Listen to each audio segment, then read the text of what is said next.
No studio cleanup. Before tonight's broadcast, I'm going to see who wanders in, see who comes in to join us as we, the Cora Horse, go a little underground here. You see, every once in a while, we stop being quite so formal. Our spiritual community lets our freak flag fly a little bit. You know what I'm saying? This is Friday. We should be out having a good time somewhere else. We are old, most of us, and have responsibilities. So we don't go out on Fridays. Instead, we stay in and we go in. Like even when we go out to community, we go in. So those of you who join live here in the future, there's a link in the comments. You can come in and it's a real masquerade style. Just turn your camera off if you're not camera ready. You just want to contribute your voice. We'll just call it like a masquerade party. You just keep your mask on. You know, who you could be anybody. Pick a pseudonym or something for your display name, and we'll just make it fun. So yeah, this is wild. We like to let our freak flag fly here, and y'all go in the little room, put on the mask. We're gonna get weird. Our version of getting weird is that we show off our new songs I've been working on. I have 2 new songs I haven't been sure about. I'm like, we Cora Hors, we're cool, but are we that cool? Like, are we that cool? One of them is called Sky Daddy Issues. I'm still iffy on whether we're going to officially canonize it, but I think it's clever. I think it's the spiritual heir to Lick My Cupcake. And when I decided to, oh, fuck it, just let it happen and just throw caution to the wind and published Lick My Cupcake, it was a gutsy call. I'm like, are people going to get this? Are they not going to get this? Is it my place to do this? And in the end, it was like, you know what? Just do it, right? Just do it. So as people come, I'm telling you, keep your camera off if you're not camera ready. I don't care. Let's go. Or not. Let's see. We'll get people coming in. I don't even know if we have any competition tonight in the Exmo world. We gotta get more people. We gotta start getting more people, man. I wanted to share with you guys some of the cool things, dreams I have for the Church of Korahor. You know, Fridays I usually do. Yeah, you know what I do, but it's not. You know, it's not come together in time. So this time I said, I'm tired of working. I don't want it to be so much work. Let's have some fun. So I'm going to share my screen. That makes screw everything up, you know, StreamYard. And I'm going to share it with audio and show you guys my screen so that you guys can see. This is, once again, one of our favorite things to do. Is to sing together, right? And so I like to show people because not everybody knows. First of all, always remember, you click on the Cora Horse sigil on any page except for the front page. It takes you back to this front page, which, by the way, is this a beautiful front page? I'm going to show you guys here something I am very passionate about, been working on here. Just the overview button. If you click on that overview button, we're going to look at it here in a minute. Don't you get ahead of me. I want to show you. And then right here across from that, you know, it's our hymns. You click on the hymns. I finally have opened the hymnal to everyone. So anyone can come to our website and not only listen to all of our hymns, but you can also download them on the computer. You just like hover over any one of the tracks and go to download and click on it and you can download any of them. I want to share with you the other hymn that I was like, do I or don't I? Do I or don't I? And I am making the decision literally, it's like 2 minutes ago. I do. We do. So welcome to my first rap, the debut of my first rap song. It is Go for Liftoff.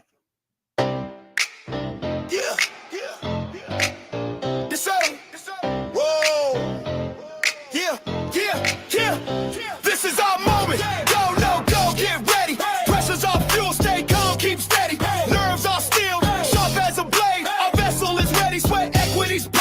come too far to let up now. I've grown too much to let myself down. Weekend aboard, shut down the show.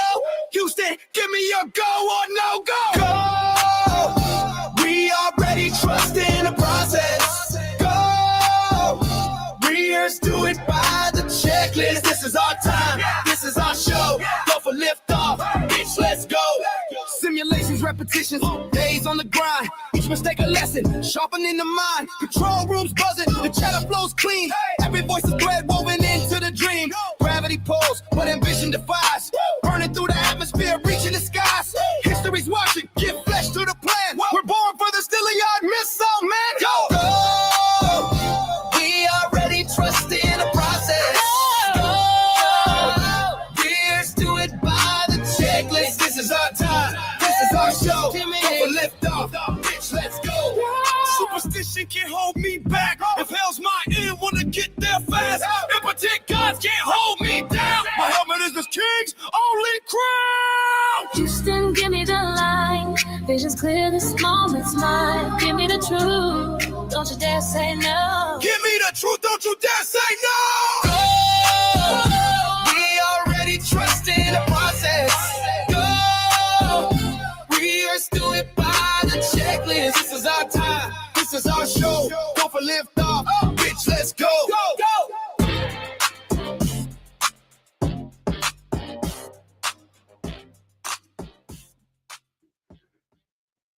I don't know. What are you guys think?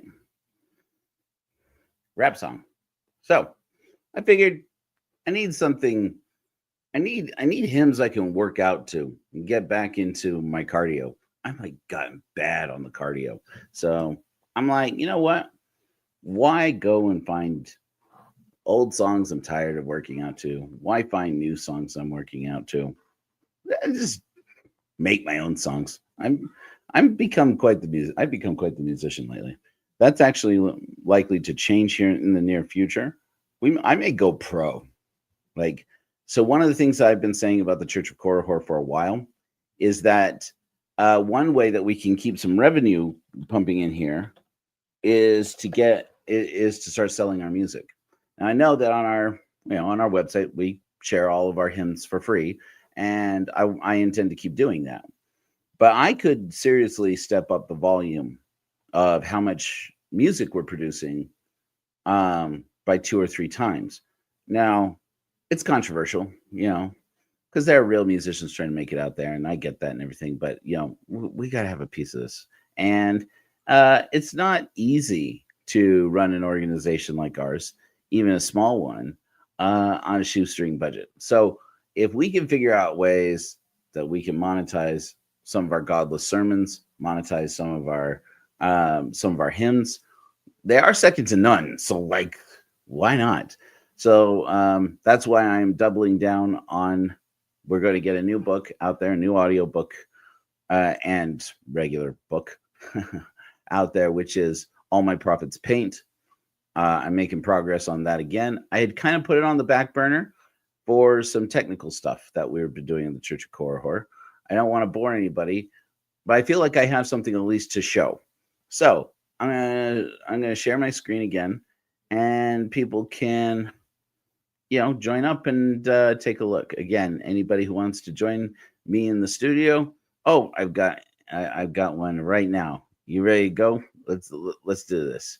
Okay. MB, how you doing? Oh dear. Oh dear. Done it now. I've done it now.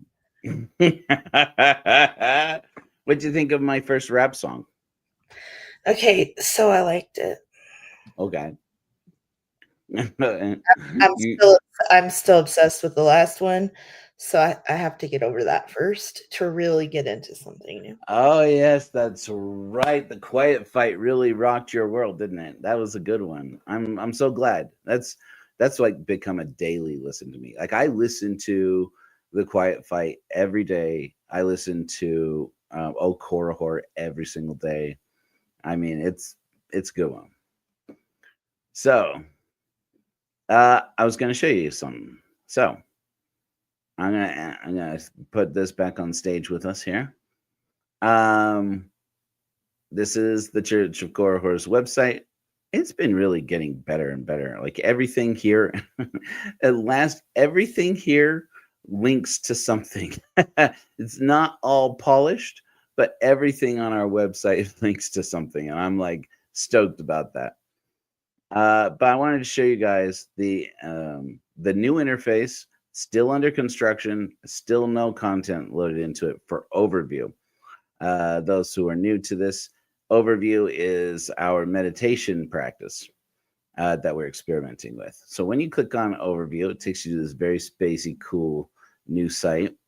Overview, you'll see we got a lot of astronaut themed stuff because overview is it's geeky. It's based on, the name is based on the overview effect, which is the experience that people have when they look down at Earth from outer space.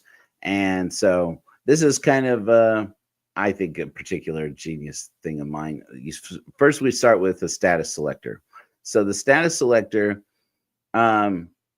basically, it is a way of choosing the situation that you are currently in, your status, if you will, for what kind for filtering which kind of overview you want to select. And so this is kind of setting a challenge to myself to say, I am going to stock this library full of good, high quality guided meditations of various lengths and for various situations. So let's say, first of all, you go left or right depending on how you are feeling emotionally at the moment. Further right means higher anxiety. Further left means lower anxiety, more calm and peaceful. You have to ask yourself, do I want something that's going to wind me up? Like I got to go for that run, go get that board meeting, go get that whatever. Then you pull up. And if you're like, no, I want to wind down, I got to come back down here. Like, okay. So like, for example, then you pull down.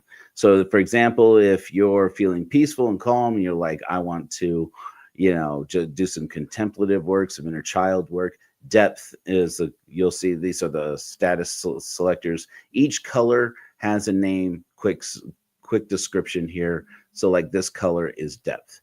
Maybe you're not quite so peaceful, but you do want to come down. This color is rest. This is grounded. Maybe you're a little anxious and want to come down. This is countdown. Pretty anxious and you need to come back down. This is anchor.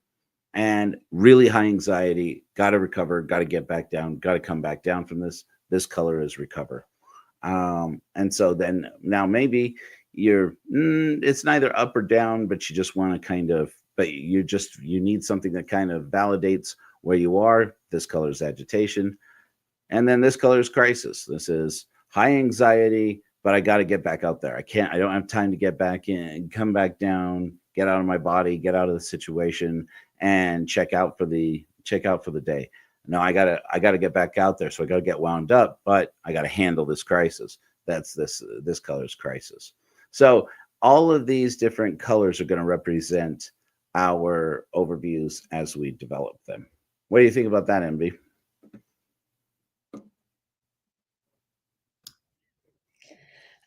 Actually, first off, I love the 2 overviews that are up already, or that were up. Oh yeah. And I think that is like amazing. Because know how often I'm like, oh my gosh, the ants, but I don't have time to like there's no time to like stop and go. Yeah. Right. It's like, it's like one of my biggest problems with meditations that it's like no one meditation fits all of my situations. And so I'm like, if we're going to do this, let's go all the way, create something that you can quickly and easily get straight to what your needs are. So I don't know. We'll probably change it over time. We'll probably, abandon a few things. But for now, this is working. So you'll select which color you are currently, what your status color currently is, and then hit go. And this is where it will list all of the sessions that fit with that status. Right now, it's hard coded to just load the same one, but suffice it to say, this is what it looks like. It'll tell you the length. It tells you a brief description of those meditations. And then in the future, this will have a little filter system right here at the top that will let you filter by voice. So like a lot of them will be my voice, but we'll be getting other people to come in and do overviews for us too. So, and we'll be using AI to convert some of them. There's a feature on 11 Labs where we can take my voice and turn it into somebody else's voice. And I think it's pretty cool. I've been experimenting around with it, and it's pretty cool. It makes it interesting. It makes it, because sometimes not everybody needs a man's voice in their ear right now. Some people like it. I will say I get a lot of compliments on my voice. But sometimes that's not what you're looking for. I know for me that's true. And so it's like, oh, it'd be nice to have something where the AI takes the cadence and the tone of my voice and applies it to a completely different voice. And we should take advantage of that when we have it, because it's cheap and quick and easy. But you click on a session and then it will load a session here. This one, obviously, there's no actual session, so when you click on it, it doesn't actually do anything. But it will play, really, it sounds like you're playing one audio file. It's actually two audio files playing at the same time, and that is the voice track and the music track. And if you say, I'm not into spacey music, weird hippy-dippy music, you can just turn that music all the way down. If you want to pull it up and say, no, bring me more of that hippy-dippy music, bring me less of this voice, you can adjust that, and it works great. So far, I've been pretty happy with how all of this works on the phone too, because like most people, when they use our website, there are months where 100% of our traffic is on the phone. So really, all of this, while it looks cool like this, it really is designed for the phone, designed for mobile anyway. So that's the whole process. So, and then I should mention, so this button over here on the right, that's your start over button. Any point you're like, oh no, you know what, this isn't giving me what I want, you just come back here and you just pick a new one. It's like, yeah, I said I wanted this, but really I wanted this, and then just start over. And that's as easy as it is. Now, of course, it doesn't work, but at least the basic interface is there, and all the back-end database stuff is built. So at this point, there are a couple small technical details on how the sessions load that I'm going to have to fix. Luckily, I'm able to do that right now.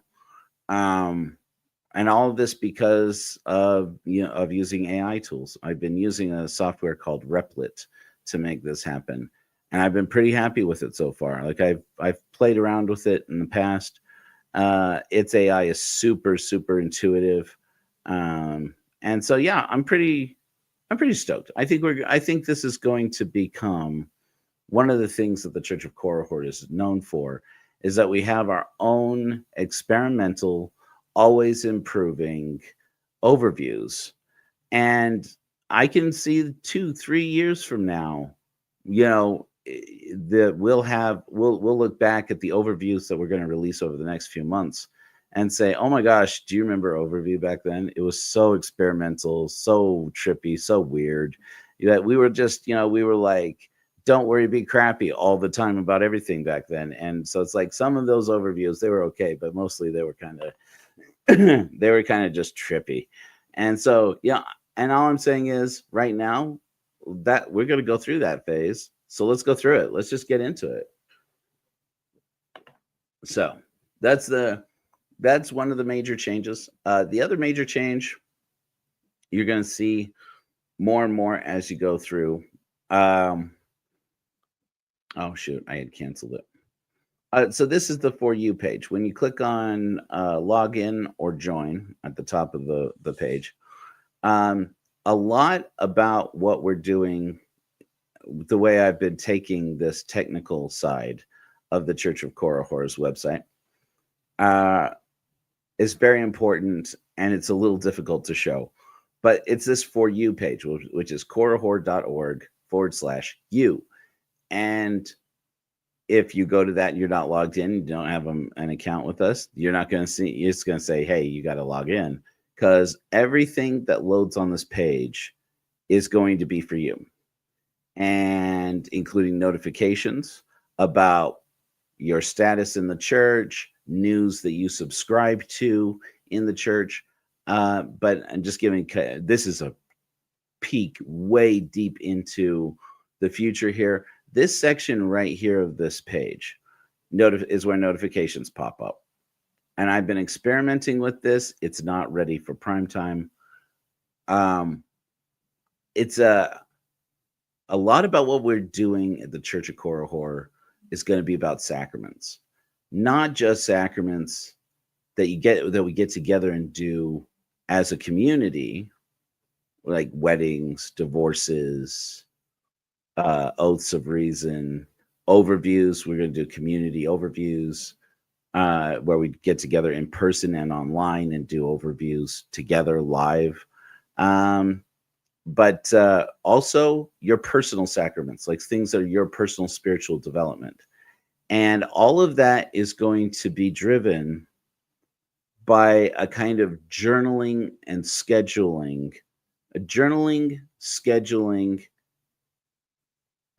intelligence assisted system that I'm calling the Sage. And basically, notifications will pop up on this part of your For You page that will remind you that part of your plan to, over the course of your future, every once in a while, the Sage will pop up and say, hey, we've gone through all of your plan for how you were going to do your journaling about where you're going spiritually in your spiritual development and what you want to do. And it's going to rely on our knowledge base, our canon, to go through all of the different suggestions of, maybe you try a burning, maybe you should try a contemplative meditation, maybe you should try a contemplative fast. You said you wanted to do social media fast. You said you wanted to do something where you step back from this strain of pressure, and you can even remind yourself, hey, we were going to work on your divorce. You were going to work on some of these inner child issues you would want to resolve. You wanted to this has been your goal by this time to start EMDR. How's that going? And while you interact with that system, which I'm hoping to get out by the end of the year. I'm hoping to have the Sage done by Christmas time and by solstice. And by that point in time, I hope to have something that you can interact with and kind of chart out your godless spiritual journey, wherever it is, however it is, you define it your way. And all of this is maintained on a private journal that's connected to your account. Even I can't get into it. So it's like, and I can get into pretty much everything. This is entirely you all the time. You'll be able to download it at any point in time.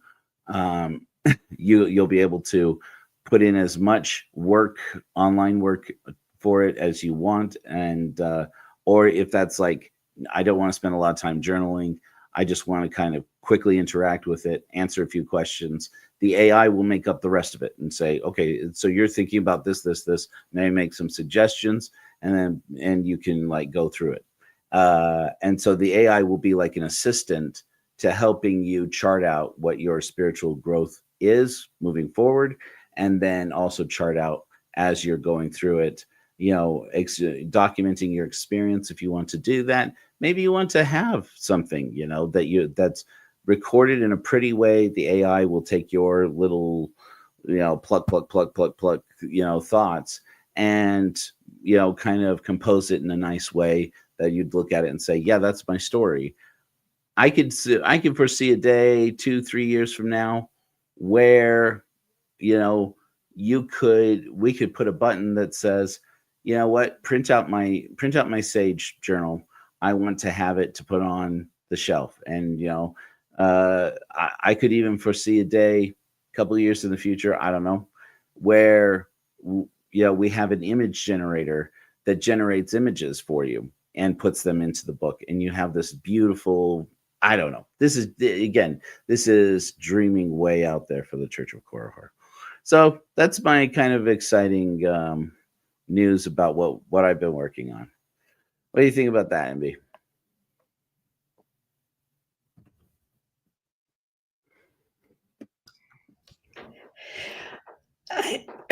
I'm hearing like this weird beeping noise, and I don't know where it's coming from. So hopefully nobody else can hear it. Maybe it's just in my head.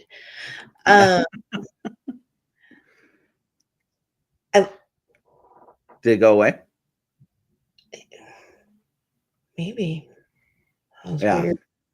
It was that sharing screen thing sometimes when I select it so that it shares audio from my computer. Sometimes it adds little artifacts like that for some people. So hopefully that's not the way it sounded for everybody, but yeah, that's likely what happened. That was weird. Anyway. Um, Well, were you able to see anything that I was doing? yes, I was Oh. watching. I was, ADHD is a kicker. On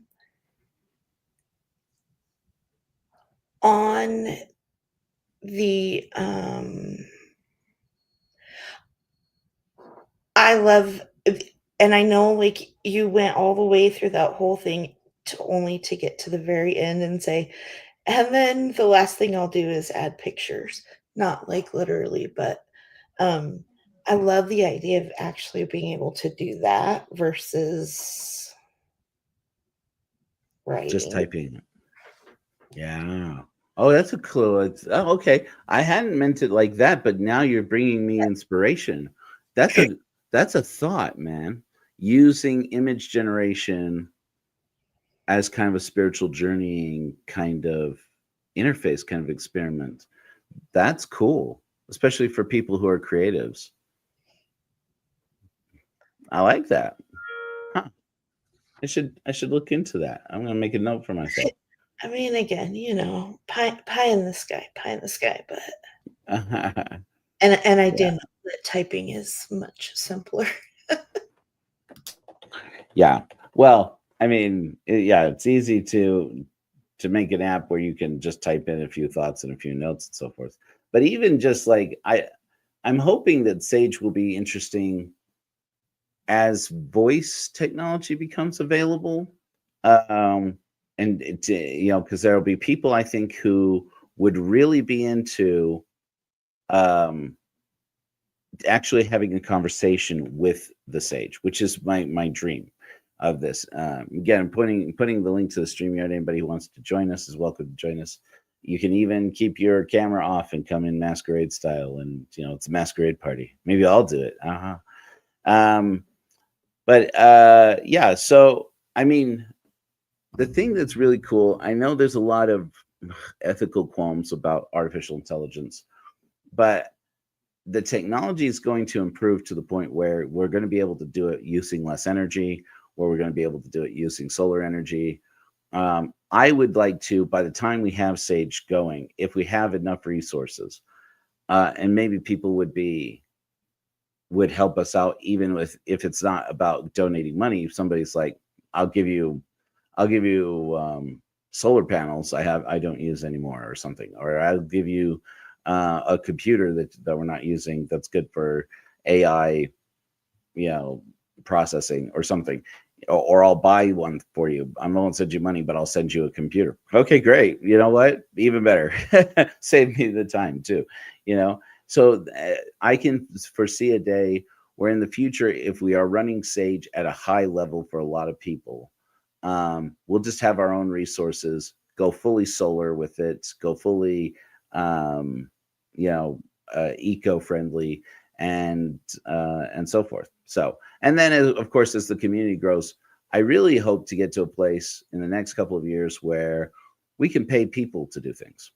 And I've got a lot of musicians in the community who have contacted me and said, I loved it. I love that song. I don't know who sings it though. I'm a little embarrassed to tell them. It's like, that's the robots. Here at the Church of Korihor so far, we let the robots do the singing. Right. And so, and they're surprised, one.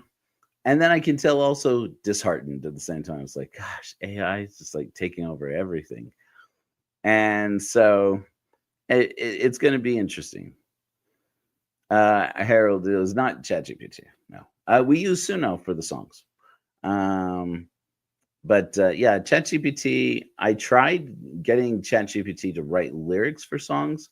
It didn't do great, to be honest with you. But that was a couple models ago.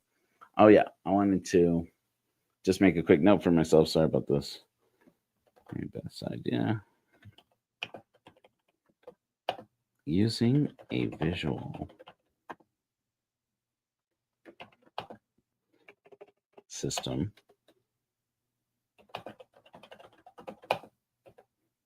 to do spiritual journey. I like anything that takes us closer to like creating like a psychedelic experience. Wouldn't it be cool if Overview was like a psychedelic? If we got to a point where Overview became like a psychedelic healing experience, that'd be pretty cool. Like they do stuff like that, but who's to say? Who's to say? Maybe we could figure out. Boy, wouldn't it be great if you had like a way, like a webcam? Maybe even just a normal webcam would work in just using your monitor, where you could do EMDR at home. Like where it just like lights up on your computer screen and it can watch your eye movement and interact with you. I don't know. That might get to a scary place. That's a lot of, yeah, right. That's a lot of people's fear is that, that's how the robots are going to get us, is when they can get into your brain. But it's like, I don't know if you're familiar with the Hallow app. Have you been with us, MB, since I did my my Godless sermon about the Hallow app? I'm going to say no. Yeah, you probably would remember if you. This was a while ago. This is like back in the spring, I want to say. I did this sermon about the Hallow app, which is mainly a Catholic prayer app. Anybody can use it. They claim basically it's a Christian app more than anything else. And they started out, they got Liam Neeson to do prayers with them. And Liam Neeson, awesome, amazing voice, one of the most iconic Irish voices of all time. He reads some prayers, gives it to them. He gets paid for it and everything. And then somebody in this Catholic community of their new subscribers is like, I am canceling this app. And they're like, why? And they're like, I don't know if you know this. Yes, Liam Neeson is an Irish Catholic boy, but he supports women's rights, women getting abortions. And that's why he is anathema. And I can't be a part of your app. I can't pay. They pay like $40 a month, I want to say, or something like that. It was, I don't quote me on that. That might be higher than it actually is. But it was like it was surprisingly expensive, I found. And you'd pay to pray with celebrities, and like they had put all this money into getting Liam Neeson to do it, and now they're like, these Catholics are all up in arms about this, and so they like quickly buried it and made all these Liam Neeson prayers go away, and they got what's his name? Oh, I'm not going to try and remember. Anyways, they got the guy who plays Jesus in The Chosen, which was at the time a Mormon produced Catholic, mainly Catholic starring evangelical Christian produced story of the life of Jesus. And it's still going in the third season. They had started out with that with Angel Studios here in Utah. Angel Studios then got into a partnership with the Daily Wire, which is part of the Hot Goss, by the way, that we're going to go into today. and they'd gone into like a cooperation with the Daily Wire, and then it all fell apart when they're like, wait a minute, the people who produce the show, they're like, we didn't really want to be involved with any of the crap that the Daily Wire is involved in. And so, anyways, in the end, now it's mainly the chosen guy from the Jesus guy from The Chosen, and Mark Wahlberg are the ones that are celebrities you can pray with. Jonathan Rooney. Jonathan Rumi, that's the guy's name. Thank you. And I remembered Rumi, and I'm like, is it Jeff? Anyway, Jeremy? Jonathan Rumi. And seems like a nice guy, Catholic boy. Apparently dislikes abortion just the right amount to be one of the voices of the Hallow app. Well, long story short, they went in for a second round of funding. They're basically operating, it seems they were operating in the red. They'd run out of money. And so the guy who'd founded it, he went out for a Series B funding, and the investor he got to invest in it to give him $40 million to basically to be the major shareholder of this of the app was Peter Thiel, the guy who started Palantir and all of that stuff. And lo and behold, it's like Peter Thiel, first of all, is not Catholic. He's gay. Apparently that's not a problem. And he's extremely controversial. He famously took down Gawker. Because they outed him for being gay. He's notorious for retaliating against people who slight him.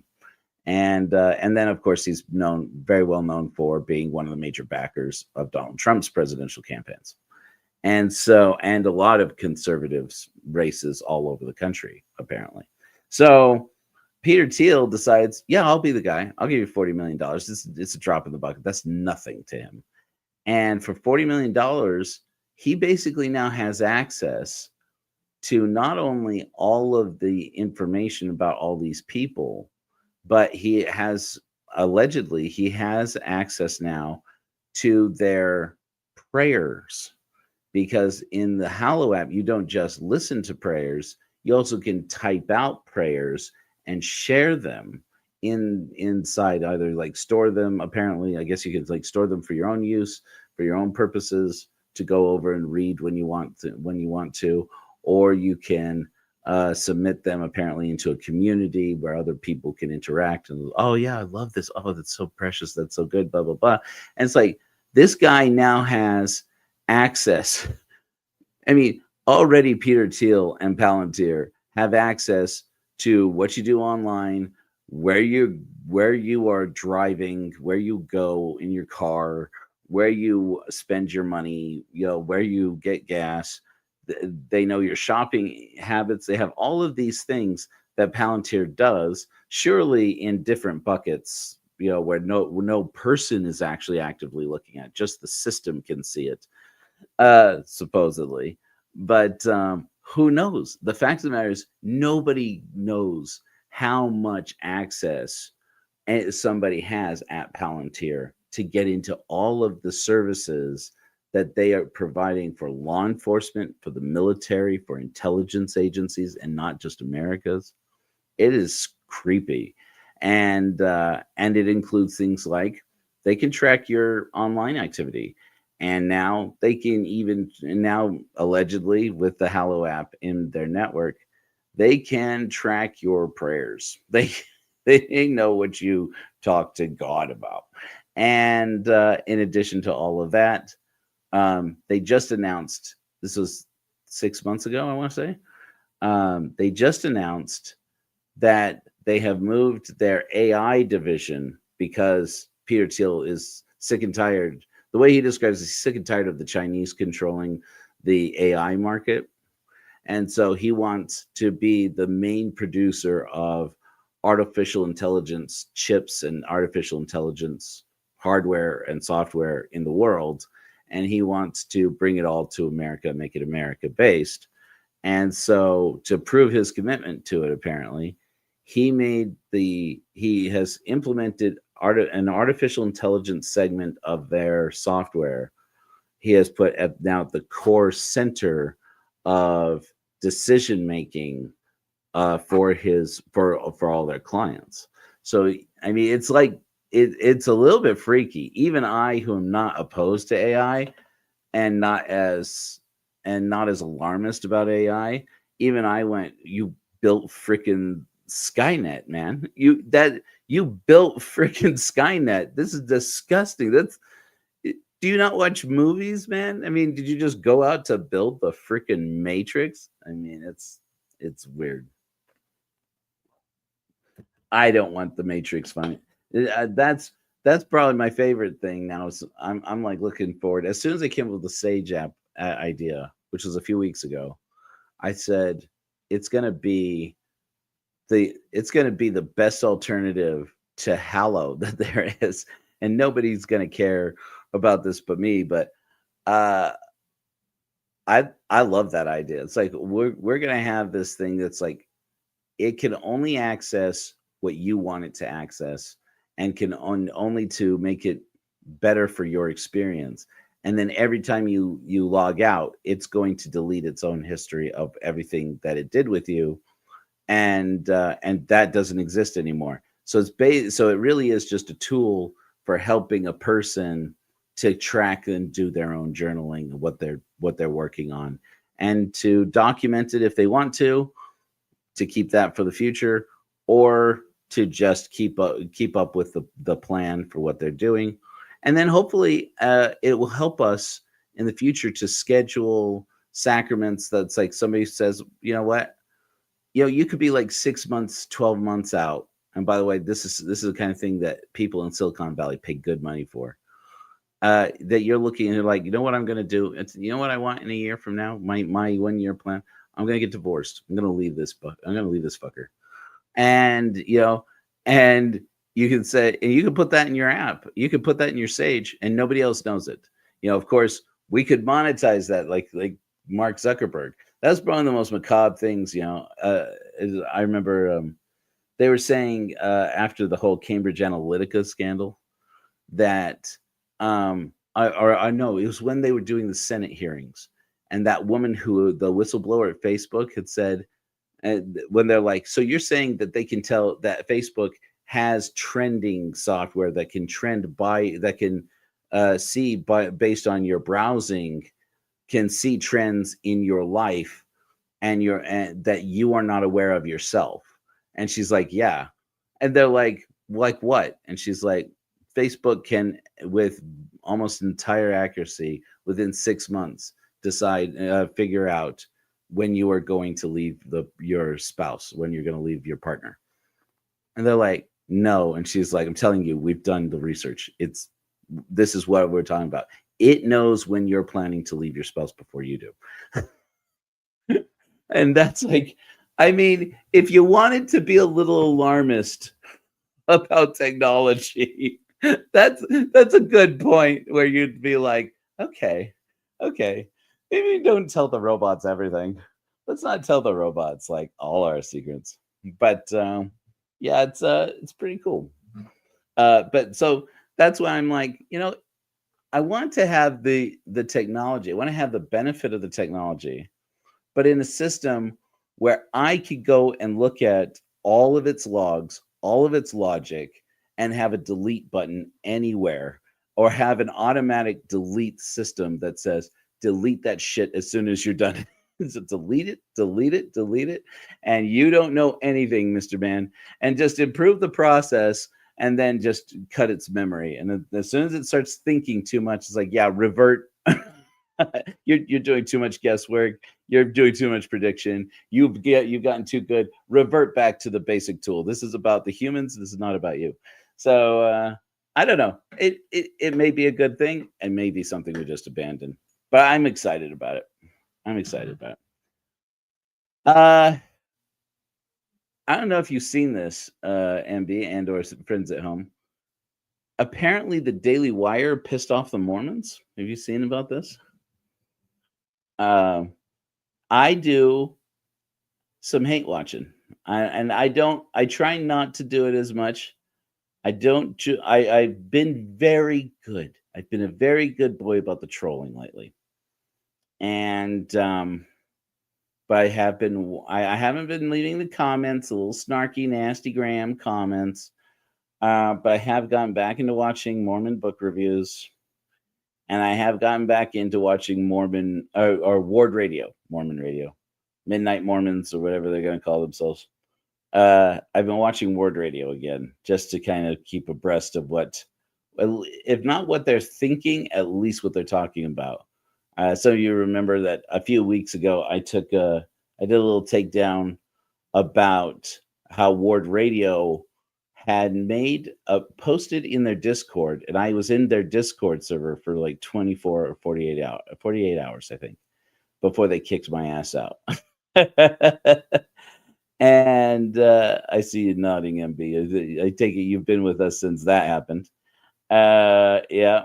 And they made a post on their Discord server calling for the Mormons on their server to stop calling for genocide of people, that was no longer going to be accepted. Or forgive me, Cardin, when you see this, that they never wanted that. That's the language. That's not the place. This is not the place to post and then the example that they gave was, don't post anything like kill all the commies or trans, I think is what they had said. And it's like, because in case you were thinking, oh, that could be anything, they could just be overly sensitive. It's like, that was the examples that they gave. And I was like, shit, are you serious? And they're like, yeah, we're going to have like a zero tolerance on calling for the unaliving of all these people, of entire categories of people. And I'm like, shit, no kidding. I can say with confidence, I have never once had to say to all the Korah whores, could you tamp down on the genocide talk? It's like, if I see one thing about genocide talk, you're out. We don't do that, right?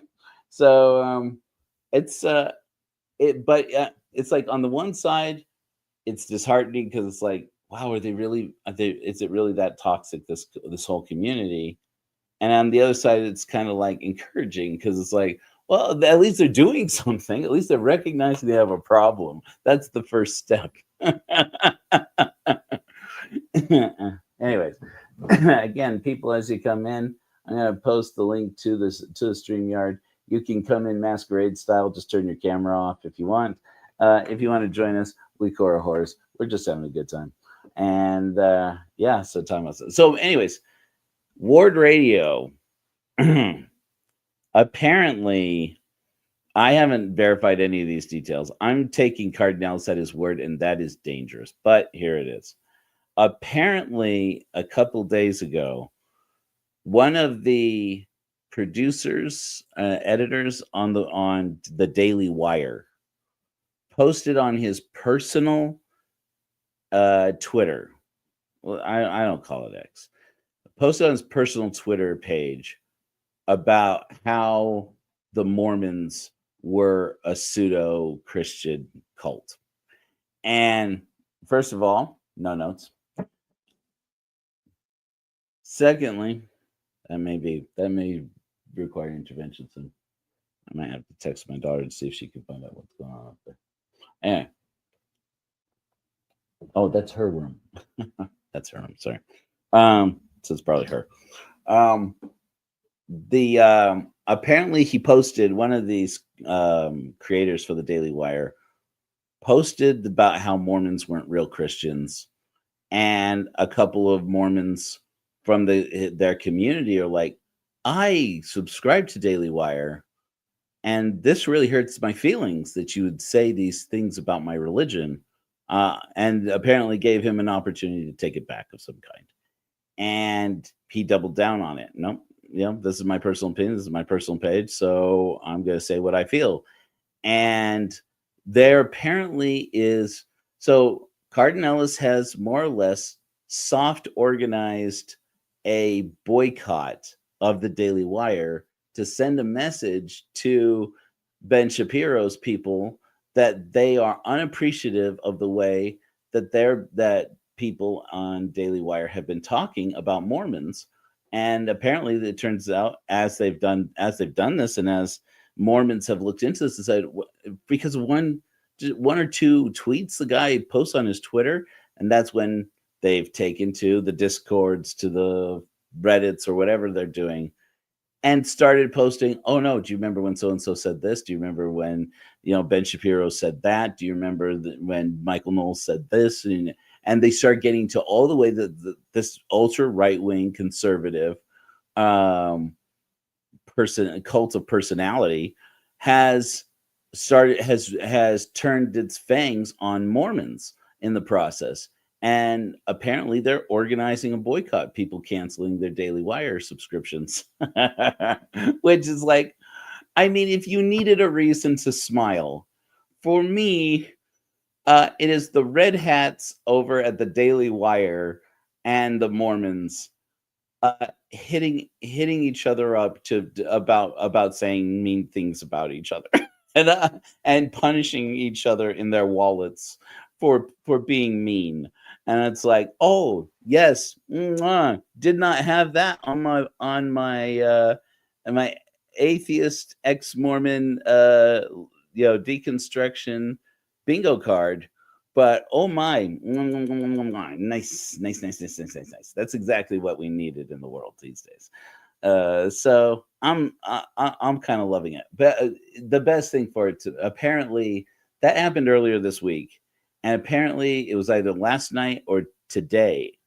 They posted another episode that I just saw, where apparently Cardinellis is facing the backlash in his community, in Word Radio's community, for people saying, I can't believe that you would encourage people to cancel the only voice of conservative media, to cancel their accounts on the only voice of conservative media, which is not true, out there. And poor Ben Shapiro, he's struggling to keep the ship afloat there as it is. He's making plenty of money. I don't have any special look into their finances, but he's doing fine. I'm perfectly content to guess that they're doing fine. So, anyways, that's a fun thing. The Mormons and the Red Hats apparently are fighting. I love it. You gotta love it when you see it. Let's see if we can. Let's see. What else was we going to talk about? On that note, I need to go put children to bed. So I'm going to pop you in my ear and say good night over here. Good to see you. Thanks for showing up, MB. I'm proud of you. Go put those kids away. Yes. Put them in their cages. Yeah, that's right. Back to the cages with you. To all of our friends in law enforcement, that's a joke. And to all of our people, especially neurodivergent parents of neurodivergent children, also known as people on the autism spectrum, don't put your children in cages. I know those thoughts. They're intrusive. Don't do it. I don't. I had a great show. I don't know if you guys caught up with us on Wednesday. Randy Watts, author. He's written about grief. He went through a really hard time with his wife's with the death of his wife, and he has written books about grief. And he worked as a funeral director for a while, assistant funeral director in Spokane, Washington. And I've been trying to get him on my show for a while.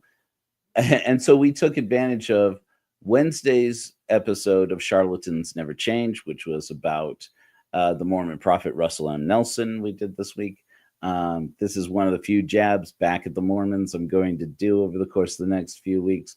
I'm trying to branch out. I'm trying to piss off more evangelicals and Jehovah's Witnesses than Mormons. That's my goal. My goal by the end of this year is to get enough Orthodox Christians, evangelicals, and Jehovah's Witnesses rallying to put down the Church of Korihor, that we'll just start putting it in advertisements for the church. It's like, we are the church that these people are trying to get shut down, and we love it. Bring it. All we're doing is creating a spiritual community for godless people. That threatens them, because if you want to talk about, we used to talk about all the time when I was Mormon, how Mormonism was the fastest growing religion in the world, which is bullshit. They're saying it now. It's bullshit now. It's not true.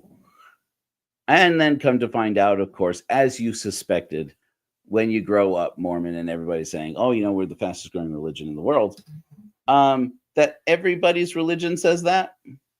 Yes. It turns out, yes. The Catholics, I found out, as you meet, especially ex-Catholics, they're like, wait a minute, I thought that was Catholicism. Everybody knows Catholicism is the fastest growing religion in the world. And I'd be like, yeah, because you have so many damn kids, because your church is against birth control. And they're like, no, I had always heard that we were getting more converts. What? The Catholics are getting more converts? I don't know. Could be, right? And it's like, at the end of the day, nobody's actually reporting true numbers on conversions. They don't produce any numbers on retention. Anytime anybody tells you that their religion is retaining members, they're full of shit. They are lying. And so I don't know, maybe that matter. We don't even publish statistics on our conversion rates. They're not super. But the but the thing that's interesting to me is to say, when it comes to atheism and agnosticism, people who doubt God seriously enough to say, I can't really say I believe in God, or above, all the way to anti-theists like me, who are like, it's not that I claim to know there is no God. It's that I'm obviously confident enough that I'm not out there trying to win his favor and escape hell. And I am out here talking to other people publicly, where there's a record inside my brain and outside of my brain, to the whole world, to say, gods are dangerous, and believing in God is dangerous. You can use it. It can be spiritually edifying for you, even to use God and to worship gods. I don't know who you are, Good and Green, but I'm glad too. And this is I'm confident enough that I'm not going to offend any God who's going to decide what happens to me after I die, that I can make fun of him, make songs mocking him. We have this great song. I don't know how many of you, music plays a big part of what we do here at the Church of Korihor. We have this song called Unholy. And the chorus includes the line, I'm a rebellious asshole. I should be locked up on the spot. And it's done in a Christian rock style. That's probably the most important thing. Like, when I told Suno, I want to write this song, and it's got to sound like a Christian rock song. It's got to sound like a worship band song. So we're not just making fun of Mormons all the time. I'm like, let's make fun of these Christians, because their music is so cringe. You guys, anybody out there fans of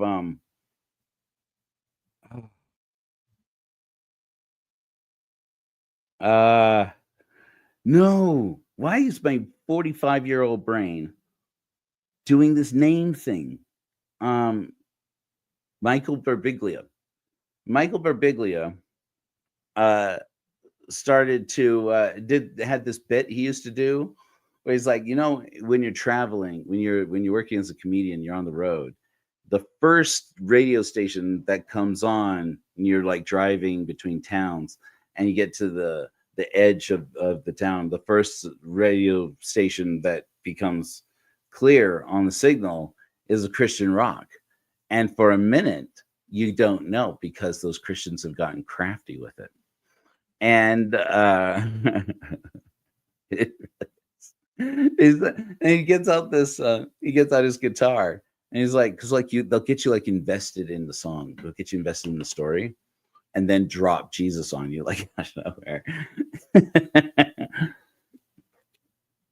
He starts strumming on his guitar and he's like, well, I woke up in the morning and I made myself some oatmeal and I put some raisins on it and Christ is God. And he's like, what the fuck? What happened to the oatmeal? Where did this? So yeah, I was thinking about Mike Birbiglia's bit the whole time while writing Unholy. I think it was like the third song I had written, and I'd written the lyrics, unsure of how I was going to make it happen, and then I'd used Suno to make our solstice song, our first solstice song, which is what we call our Christmas carols, which is an apple pie from scratch, dedicated to Sir Isaac Newton, who was born on December 25th, which Jesus was not. Don't know if you knew that. Jesus was not born on December 25th. It's the longest night of the year. Christmas is pagan worship. I'm just calling it. I'm just saying it. It's a pagan fucking holiday. They just retroactively applied to Jesus. There's nothing in the Gospels that even indicates that Christmas is the night Jesus was born, or the night that the Magi appeared to him, or that the Magi visited. That none of that happened. Now I know not everybody's into my my Jesus mythicism. My Jesus mythicism does not require them to. Did you see my little threw a little Morpheus at you? But even if you do believe that Jesus was a person, and it's plausible, it could have been. Even if you believe that's the case, there literally is no record of his being born anywhere. I mean, of actual contemporary to his life, documented history that he was born in Bethlehem, Nazareth, Jerusalem. No such thing. No such thing. It doesn't exist. But Sir Isaac Newton was born on December 25th. So how cool is that? So our first hymn, anyways, I used Suno to make our first solstice song because I was like, how am I going to do this? How am I going to make something that actually sounds like a Christmas carol? Which, by the way, it works. Oh, it occurs to me it's not on our page. I think that's because I've been planning to put out a Christmas album. I've been planning to put out a Christmas album for a while. And An Apple Pie from Scratch is probably going to be the first song on that. Anyway, and it did a really good job. So I used Suno to create a second song that I could use for my sermon. My first Godless sermon, you all know by now, is We're Going Home. And right, I'm going to call them so. I don't know that we'll call them solstice songs the whole time, Tim. It's a bit of a mouthful, right? But I do like the idea that's more about going back to the solstice. It's interesting. I got into another conversation by tap with Britt Hartley on TikTok recently. I've been getting back onto TikTok, and she was talking about her 40th birthday party, and that she basically did what we're talking about doing here, which is why I really want to bring Britt Hartley back on Church for Atheists and get her more of her input. Such a smart person. She did this kind of witchy women's energy ceremony with a bunch of her girlfriends and women she's connected with since becoming atheist and since leaving Mormonism and leaving divinity school, and because she studied at Harvard Divinity School, and she ran away from that, ran away from the church, went out and became a spiritual director on her own and wrote her book, Nonsense Spirituality, started her podcast, etc. And now she's just barely turned 40, just a baby, Britt, baby. I just turned 45 last week. So now I get to tell all the 40-year-olds, oh, you don't even know, Um, but since she had spent so much of her life recently doing the mother thing, being mom, and dealing with all that's complicated about that. Britt Hartley is the first person. Uh, well, the first person I can recall having heard state to the world. I hope she doesn't mind my repeating this, since she did state it out loud to the world. That there were moments after her children were born that she kind of found herself in moments in moments when those dark voices take over. And I think pretty much, if not every woman, every mother, just about every mother has knows this. And frankly, I think most people, we don't really have statistics how many people go through this, because it's one of the things people lie about, right? That there were moments where she would lie down just so exhausted that she'd find her intrusive thoughts were about her husband and kids, like driving off a cliff. And it's like she felt guilty about it, didn't like it, didn't want it. But she's like, but that moment, the relief, and but this is part of the thing, because we can't talk about it, and because everybody lies about it. It becomes that guilty thing that religions usually make you turn inward on yourself and say, what did I seriously just have that thought? What kind of fucked up sinner am I?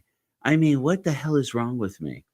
And she's like, anyways, so she's been on this spiritual healing thing from the guilt of being a mother, that's stacked on top of all of this guilt she had from being a licked cupcake as a teenager. Her parents turned her out of the house when she was 16 years old because she had sex with her boyfriend.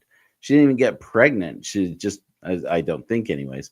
But they went and sent her to live with strict aunts, aunt and uncle, get out of the house, not under my roof, the whole Footloose community thing. Anyways, the whole Hollywood thing, right? In Mormonism, the shunning is very real. She was kicked out of the house by her own parents because she'd had sex, and just for that, no other reason. And the scarring, the emotional scars that this woman's borne all her life, they didn't go away when she had children. Having children compounded it, because now you're on your own. You can't use your parents' model for parenting anymore. At least this is the way I understand it from conversations with Britt. I welcome you, Britt, to correct me if I misquote you or say anything that's not true. I deeply respect this person.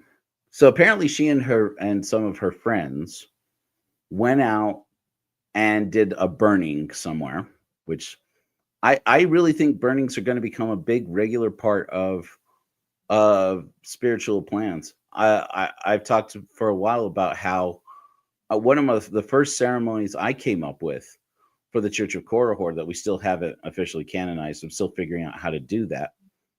How we're going to do that, technologically speaking. I'm coming close to a solution. Those of you who were here earlier will see some of the technical side of the way that the technology is developing at korihor.org.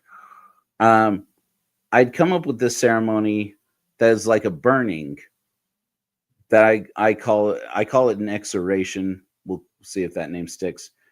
It's a funeral pyre for God. And people who become atheists, it's easy for us to just become angry and then become snarky and mean. And I done that for over 20 years. But then it was on Steve Pineker's show where I first revealed that. When I first revealed in that format, because I did talk about this a little bit in the Korihor Argument, my book, that I grieved God. I mourned God. God was my confidant. God was my support system. God was my helpline. God was my comfort. God was my sense of purpose. My Heavenly Father died and nobody said anything. That's the way I said it. I think I actually said it on his program, which I'm sure his Mormon and Mormon adjacent followers just loved. I think I said it this way. My Heavenly Father died and nobody fucking said anything. And I felt betrayed, almost as much betrayal from the fact that nobody would acknowledge it than that that I learned that God didn't exist, that God wasn't real. And that I discovered I needed a way to put that away and be able to, it's logically I can say, how stupid am I for even feeling that way? How stupid am I for even thinking that? And the more and that's just part of the system though, guilting yourself for these feelings. And those feelings are your inner child reaching out and saying, I hate this. I hate this. Why did you take this away from me? Why did you think God out of our experience? Now I'm on my own on this. Now I have to come up with all of this. Okay, I can't find meaning and spiritual growth out of the Book of Mormon anymore. I can't get it out of the Bible. I can't get it out of any of these. Now what do I do? Now where do I go? You left me out. You left me on cold here, dude. You left me on red. And there's this void. It's even more than a void. It was a grief. It was a mourning process. Anyways, and so I said, we need to be able to have and formalize a ceremony that helps people to get through that phase as quickly as possible, because you got no time, man. You got so much shit to do in life. You've got so much shit to do. There's so much healing ahead of you. You can't be spending your time mired in this. We got to get you through this as quickly as possible. And so I would love to have a day, and maybe I had big dreams that would be this year. I'm starting to think gatherings like this may not be until at least next year, but I'm starting to gear towards it. I'm starting to steer us towards in-person meetings around the country. And I have a few ideas on how that's going to go. I'm hoping to get it going before Christmas. We'll see. We'll see how it goes. We're throwing it out there. And but I would love to be able to have these ceremonies where people bring their garments, or bring a letter you wrote to God, or bring photos of your christening, bring a piece of your christening dress or your christening outfit, or you bring tickets to some, I don't know, EFY or some shit, something spiritually significant for you, a sacrifice, and you put it into this God face shaped altar and burn it, and in the presence of people who are there to celebrate with you, look at God in the eyes and say what you need to say. And if it's angry, it's angry. What does it matter? He's dead. Give it to him. And if it's not angry, if it's mournful, then it is. And you just create a space where we can solemnize this process of letting God go and letting God out of our lives. And I tell people about this, and I feel like I get a lot of pushback from some people who are like, I don't have any desire or need for that at all in my life. And it's like, okay, maybe I'm wrong. Maybe I'm one of the few people who feels this way. So I kind of put that on the back burner. I haven't been very passionate about it, but I think it's going to be, these are the sacraments that are going to be important to people, because the more I talk to people, the more I find, just like this Britt Hartley thing, that people have as adults particularly, we have very specific spiritual healing needs that are very particular to an individual person. And one of the ways that the Church of Korihor is going to be better at ritual than the God churches, the God believers are, is that we're not going to just have one steady prayer, one written, process for every single person. Every single sacrament is going to be customized to you. That's the dream. That's why those of you who are here for me talking earlier about the sage.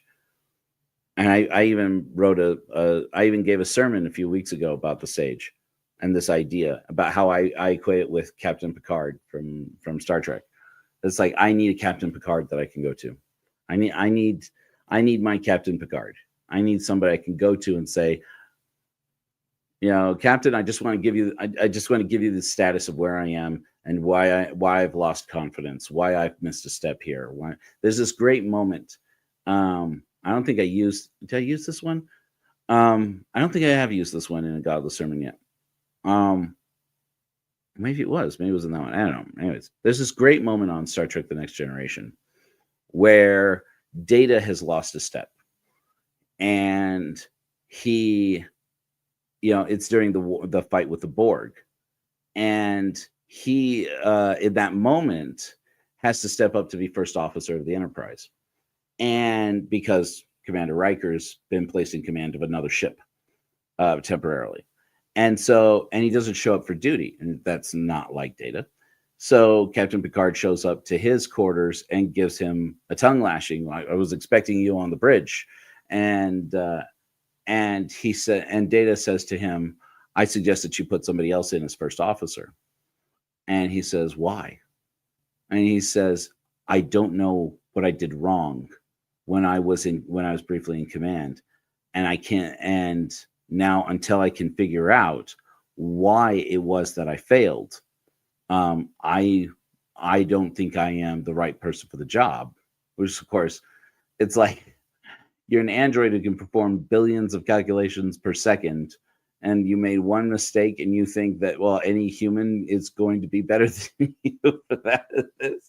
Anyways, and he says, and Captain Picard says, you are my first officer. It's your duty. He says, you're my second officer. It's your duty to me. It's your duty to the ship. It's your duty to Starfleet. If I tell you you're the first officer, you show up, you do it, you do the job. And Data says, I might make a mistake. And he says, yeah, you might. And that's not, he says, and you're just going to have to live with that. That is not just a part of being in command.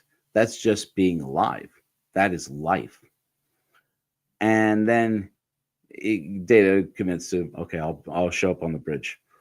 And on his way out, though, Captain Picard turns in the doorway. It's a great moment.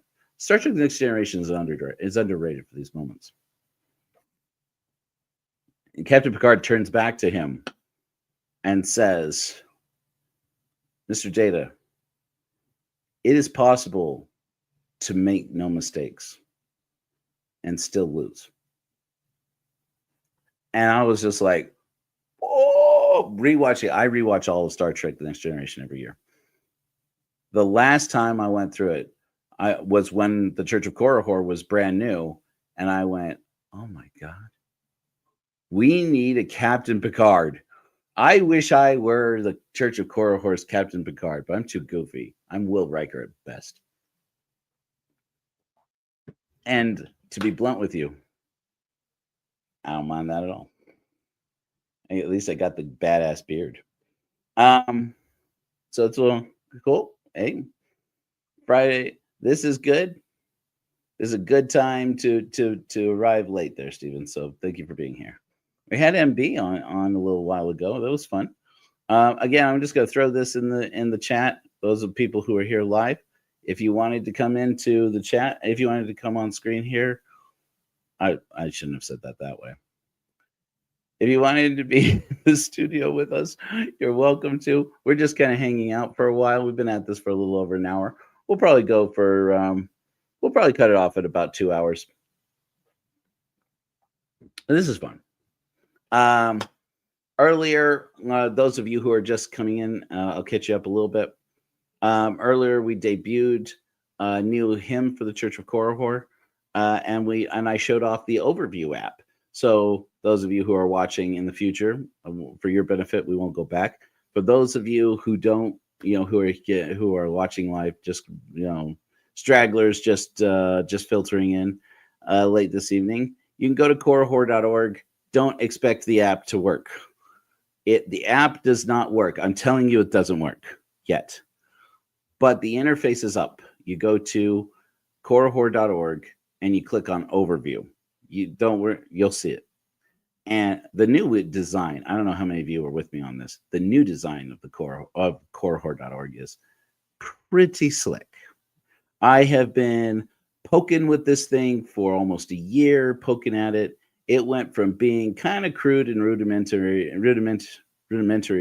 and not very sophisticated to being pretty dang cool. And we're going to be implementing more tech into it. And so anyways, those of you who want to catch up, get caught up on tonight's presentation. Otherwise, here, I'm expecting early next week to be able to release a video. It won't be a live, it'll be a prepared premiere of all the updates to what has happened so far with the Church of Korihor, what we're excited about announcing that we have done, and what we expect to do for the rest of the year and moving into 2026. And so I'm really excited about it. I've been putting this together and putting together my thoughts about how we can encapsulate in one quick vision, one quick snapshot, where the Church of Korihor is. And I'm really excited about it. I'm really excited about the future. We are here for the long haul, and it's gonna get exciting. Anyways, so that's where we are. Let me finish this Britt Hartley thing, because this was really significant. Britt Hartley was talking on TikTok about how she gathered these women together and had like this spiritual healing for her 40th birthday, but also for all of these women.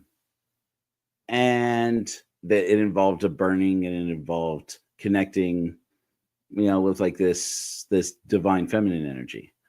And this is something I've had conversations with a few people about.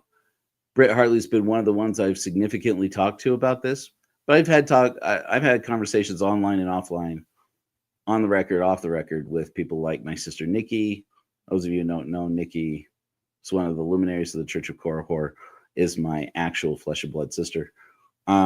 With Jules Del Sol, first convert to the church, and a trans woman. And so I really like that our understanding and consulting on what's important to women, because I really do value that, what's important to godless women about the future, that we incorporate the opinions and the feelings and sincerity of trans women.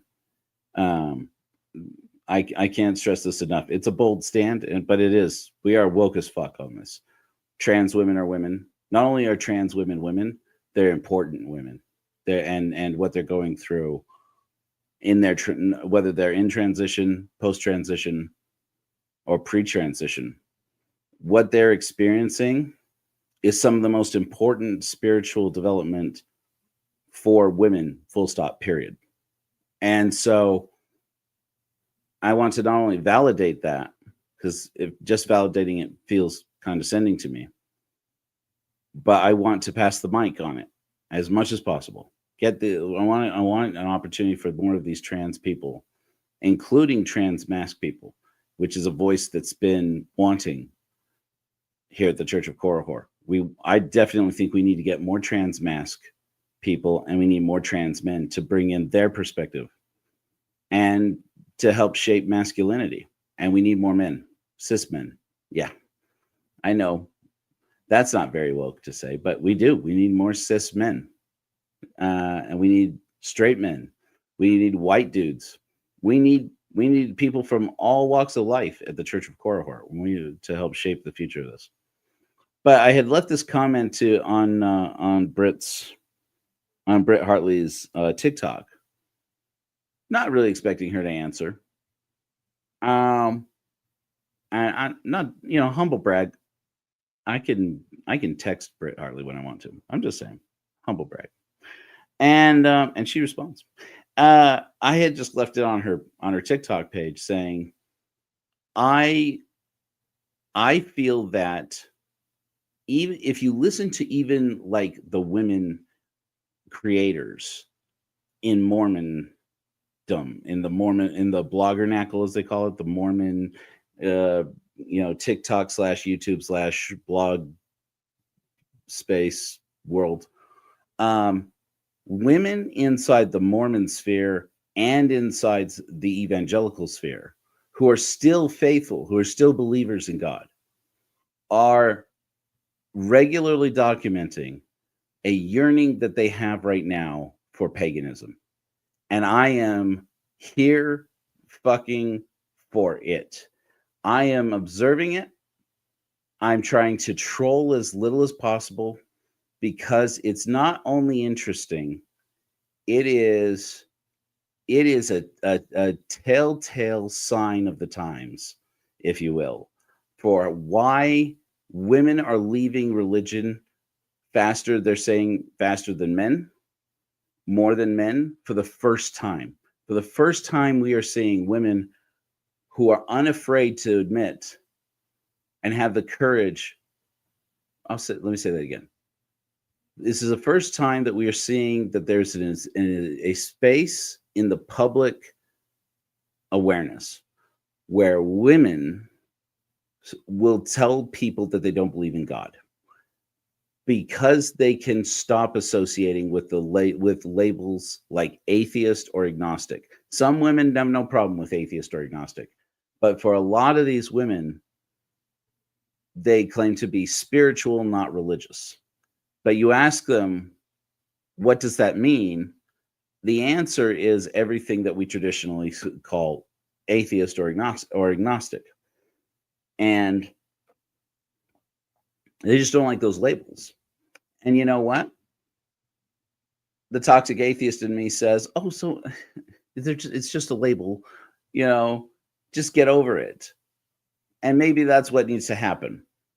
But as I have more conversations with these women, I've discovered, and I've been having these conversations going back a few years ago when I was just blogging about this, that's the point at which I will, in casual conversation, just even saying that much, just that phrase, turns them off and becomes toxic masculinity. It is toxic masculinity that I had never allowed in my mind to respect that's I'm being informed. I can't tell somebody else what's toxic or not toxic masculinity if it causes them to feel unsafe or to feel like they can't talk about it or that they can't be expressive and that makes the space feel unsafe. Then that's toxic. And if I'm saying it from a position of a man who's shutting down the conversation with people who are not men, that's toxic masculinity. Or even with other men, it's toxic masculinity. And I'm coming around on it. I'm coming around. I'm getting an education on this. I'm trying to grow as a person. And I'm trying to create a space where we can have this growth together. So, but I said, I am here for witnessing as women have a moment where they take control of the deconstruction movement away from just being a very male-dominated experience, especially on TikTok. TikTok is a central hub for women to express this spiritual journey and just put it in language that they want, put it in images that they want, use the music that they want, and express it the way that they want. And when you see these women, even women who still claim to believe in God, expressing their spiritual experience, their spiritual path the way they want it, you hear pagan language. there was a an episode of the Ladies of Ward Radio. Again, Ward Radio's become one of my reluctant hate watches. But I was trolling in one of their presentations, one of their shows, and the women, the wives of creators, which first of all, the very fact that this is a program for the wives of the men who are on the show, if you don't see the problem, then there's a problem. And but anyways, and one of them says in defense of women in Mormonism, and how Mormonism, they're trying to make, it was the most stunning demonstration of internalized misogyny I have ever seen, is the Ladies of Ward Radio. Hit me. I mean, I'm happy to have a conversation with anybody on this. So, one of them says she's defining how marriage has to be between a man and a woman in just the most toxic homophobic way, by the way, if you couldn't guess. Because matrimony, she says, the etymology of the word matrimony, it means the making of a mother. And that the whole purpose of matrimony, when Joseph Smith uses the word matrimony in his revelation, creating polygamy, also eternal families, eternal marriage, only part of which is still practiced in Mormonism today, unless you look at Mormonism at large, that the fact that it's called the New and Everlasting Covenant of marriage, and that particularly this idea of matrimony as a part of that it's not a real marriage unless there's a making of a mother in it, and that the sacrament, one of the sacraments or priesthoods that is unique to women, is becoming a mother. So much toxic crap to unpack in that, but that's how they feel about it. So, okay, we'll let them, that's their space. They can do what they want, and that's how they feel. Let them express what they want. Let it be safe for them. I hope it is safe for them. But from the outside looking in, I'm like, boy, isn't this interesting to see how this is working out in their minds. And she says at that point, she says, our bodies, whether we get pregnant or not, make a moon sacrifice or something like that, like a monthly sacrifice. That the season, and she calls it the season, her season changes. And and she says in those moments that when she is in a season of need, she called it, I don't, no comment. That when she's in a season of need, that her husband is there to pick up the pieces and handle the interpretation I got from it was like chores, helping with the kids, that they already have, etc. And so she goes over this whole thing about how Mormonism is unique because they believe in this eternal, sanctity of motherhood, and that marriage is really about motherhood. And so it's not like the women in the church don't have priesthood. They have it because they become mothers. And then immediately, as soon as she gets into this divine feminine kind of goddess worship, but with like this internalized misogyny tilt, as she's going through it, you can see in her face that she recognizes all the pain of all the women out there who want to be mothers and can't be. And she just put out there that this language that seems to validate the logic that you are not a real woman if you can't have children, and immediately has to walk it back. Well, even if you can't have children, your body goes through this process, and she has to walk this whole thing back. And I'm like, it's a struggle that if you watch it from the outside, you're like, you really desperately want this to be the thing that the church has taught you it is, but Mormonism can't contain this. And I've been listening. There's a few, oh gosh, I wish I could remember the name of the channel off the top of my head. Names. I'm sorry, guys. 45 years old. I'm sure you can find it. There is a new show that's come up here on YouTube that I've been listening to and watching, of women who have left the Jehovah's Witnesses, and they're going through the same thing.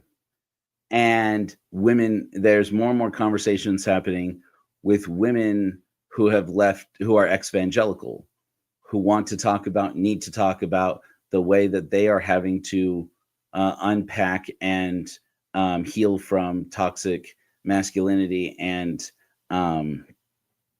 heal from internalized misogyny from their relationship with Christ and their walk with Christ. And they're, these women are out here expressing it. Even the ones who, again, I can't stress this enough, even the ones who still believe in God yearn for the goddess worship. And what's curious about that for me, as I've been talking about this, I know for longer than I expected to, I'm going to wrap it up here and move on to the next topic, is that it's everything we've been talking about since I started Church for Atheists, is that in a non-patriarchal religion, every ceremony that is performed is unique. In fact, I'm going to talk a little bit about my conversation here in a minute with Anton Troyer about how Native people who have a very matriarchal faith ceremonial system that's been more and more fascinating to me as I go through this, where it is more respectful, where a ceremonial, esoteric, spiritual practice is more or less favoring to the divine feminine, as opposed to always tilting towards the masculine and the hierarchical, the patriarchal. Every ceremony is customized for the person. And isn't that interesting? Because ever since we started talking about what sacraments would look like at the Church of Korihor, the same thing kept popping up again and again that says, we really need every ceremony to be uniquely tailored to every individual person. We can't just have one size fits all for everybody. It's almost like a wedding. When you have a wedding, you get a wedding coordinator, because every person wants their wedding, especially brides, of course we know, but every person wants their wedding to be special because it's that one day. And so are there going to be flowers? Is there a theme? Are there colors? Is there, what is the meal and all of this? Especially as more and more money gets spent on these things, you want it to be especially tailored to you and to what kind of experience that you want to have. Well, what if every ceremony was like that, was like a wedding, where it was custom tailored to you and to what you need right here and now? And how would you get to a place where you streamline the process of dreaming up what a healing experience is for you and making that real into a ceremony of some kind? And this is why I feel like the voices of women has been such a powerful influence on the way we're doing ritual, and especially trans women, because trans women are very, my episode I did a while ago with Evan Sharp. Shoot, Evan, I forgot your last name. I'm sorry. I'm not doing great with the names, guys. Evan, where we were talking about transition, about doing a ceremony just for transitions. The conversation that extended from my first conversation on that with Jules Del Sol. That may be interchanged. I've had this conversation with her and with Jules Del Sol. I'm hoping to have it with a few more trans people. And I'm really hoping to have it with some trans masked people and some trans men. So anybody out there knows somebody who might be interested. I have some in my circle, but a lot of trans people are feeling very insecure right now. I want to be respectful of that. A lot of trans people feel like they're being hunted right now.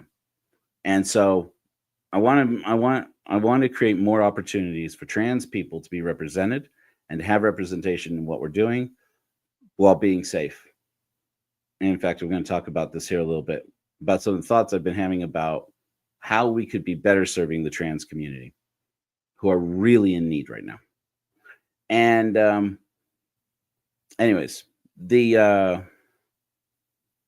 yeah, so I left this comment for this is going all back to the Brit Hartley thing.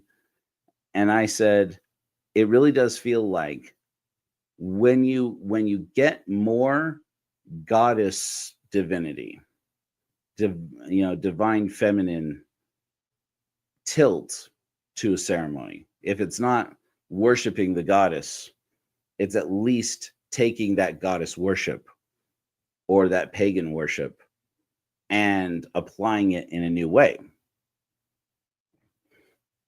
Always just one play. If you apply it that way, it's fascinating how the ceremonies become spiritually significant to the individual person because they're custom tailored to that person's experience. That's exactly also what I had in a conversation. I learned in a conversation with a man, with a cisgender man, I believe, Anton Troyer, who is one of the foremost thinkers and native voices about native or indigenous ceremonies here on these continents, what we call the Americas. He's an Ojibwe man who had never heard of Chief Mitiga, and I'll cop to it. I originally contacted him just to call the whistle, just to blow the whistle on Chief Mitiga. He did that in a respectful but effective way. For those of you who want to go back and watch it, that's on Church for Atheists, and you can watch and listen to it. But I decided, boy, this is such a waste. While I have this person, if you don't know, Anton Troyer wrote books like Everything You Wanted to Know About Indians But Were Too Afraid to Ask, which is great. It's narrated by him. If you get the audiobook, I enjoyed the audiobook a lot. And he has a great YouTube channel. And you can look him up. He is a Princeton educated educator who is working in the Ojibwe community. They're in, I'm going to screw this up, in Michigan, right? At Bemidji State University. And he is one of the people, perhaps the foremost person preserving and teaching Ojibwe language and preserving the Ojibwe language to to consecutive generations of Ojibwe people. And it's super cool. I mean, it's super interesting. And I don't want to steal from the native community, but I did ask him, I'm like, could you give us some advice? He said, sure, I'm happy to give advice. And I'd asked him about this, about Ojibwe ritual and native ritual. And he, it was fascinating to me when he said in that interview, he said, there's a way that you can arrange branches on the ground in a certain pattern and with certain colors that is used in certain ceremonies of almost all these different tribes and nations, the indigenous Americans. And he says that this lodge may arrange them facing this direction because it's the sun. That's the way the sun is coming up in the morning. And this one, and that lodge may arrange it facing that direction, to dismiss the setting sun. Or you may arrange it in this pattern or that pattern, be, honoring, whatever. Okay. So he says, you may have this lodge doing it this way and that lodge doing it that way. And this is difficult for people in Western society, patriarchal society, to interpret. Hey, how's it going? So much, Joey. And Debbie's here. Good to see you, Debbie. Good to see you.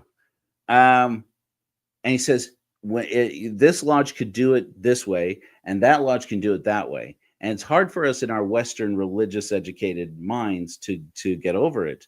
But the fact of the matter is, there's no authority in the indigenous communities and all these elders that are there, there's no authority that can come in and say, you're doing that wrong.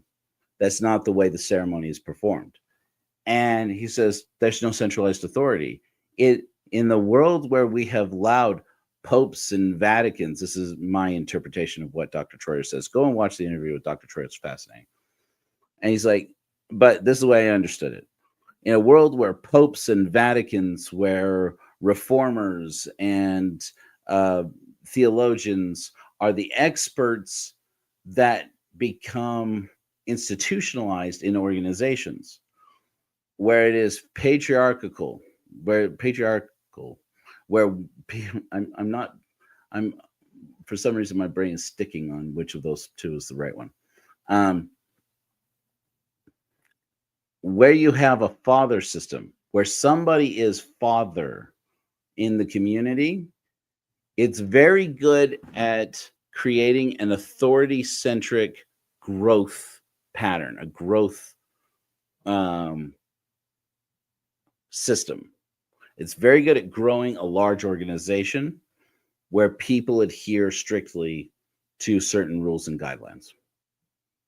And that's effective and maybe even necessary to some point so that you can have some kind of structure and so you can move quickly, effectively, organize efficiently.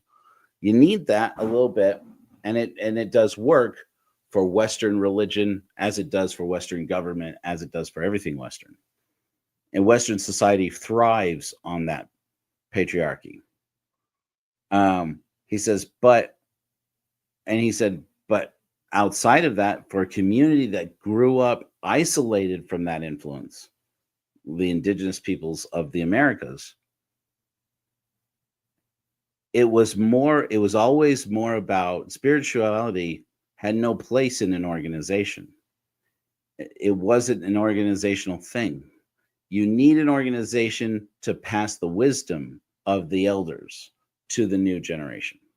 You need the voice of the ancients in the for the new generation. But part of the process of developing their ceremonial, not really clergy, but their ceremonial structure was about learn the wisdom of seeing the person where they are in time, seeing them where they are in terms of the legacy of their ancestors, seeing the person where they are and what their needs are, and immediately being able to craft, this is the wisdom, this is the thing you need. And that is their spiritual journey of their spiritual leaders, of their spiritual elders. And I was like, wow, that is so amazing. And I thought we could definitely I don't want to steal it, but we've been offered it as advice. And that's what struck me onto, if atheists are going to do this for each other, if we're going to create a system where there's room to play, again, Brett Hartley's term that we stole, that one I stole. We steal from our own. We steal from the atheists. And Brett Hart, this room to play,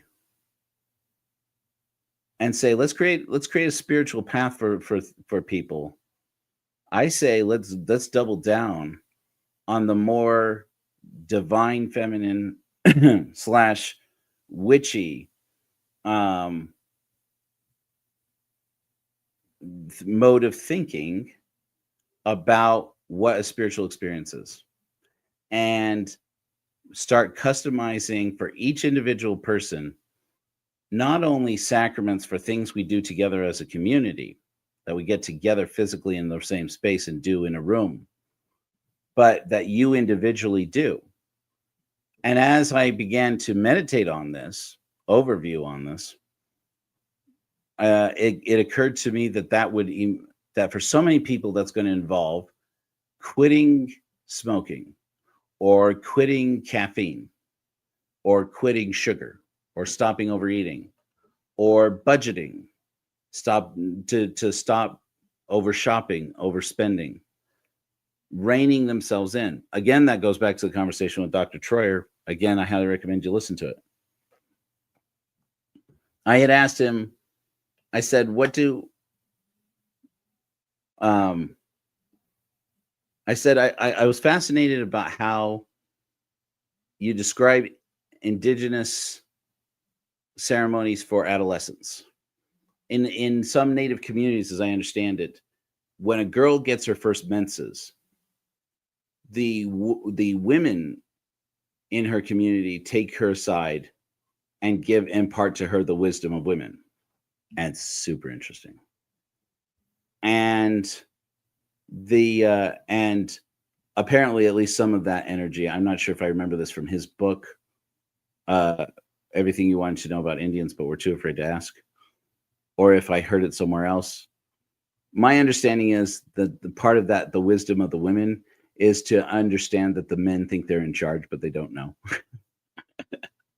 which is great. And that you have to respect where they are. But at the same time, you have to, that there's a need for men, there's a place for men, but none of this exists except for women. Which is a good point. Which is a much healthier way of looking at it than the way the ladies of Ward Radio were talking about their Mormon spirituality as, oh, all of this is about mothers, and that's why gay people don't deserve to have the same rights in their church as other people, and why the Mormons are burning down right now on defending this position that the proclamation to the world regarding the family is the word of God, that it is now, that they need to canonize it. And there are voices inside the Mormon church who are calling out to stop, to put the brakes on it and say, this proclamation to the family, it hurts our children, it hurts our family members. If you canonize this and make it officially word of God, which I always treated the proclamation to the world about thank you, Debbie. That's very sweet of you to say. That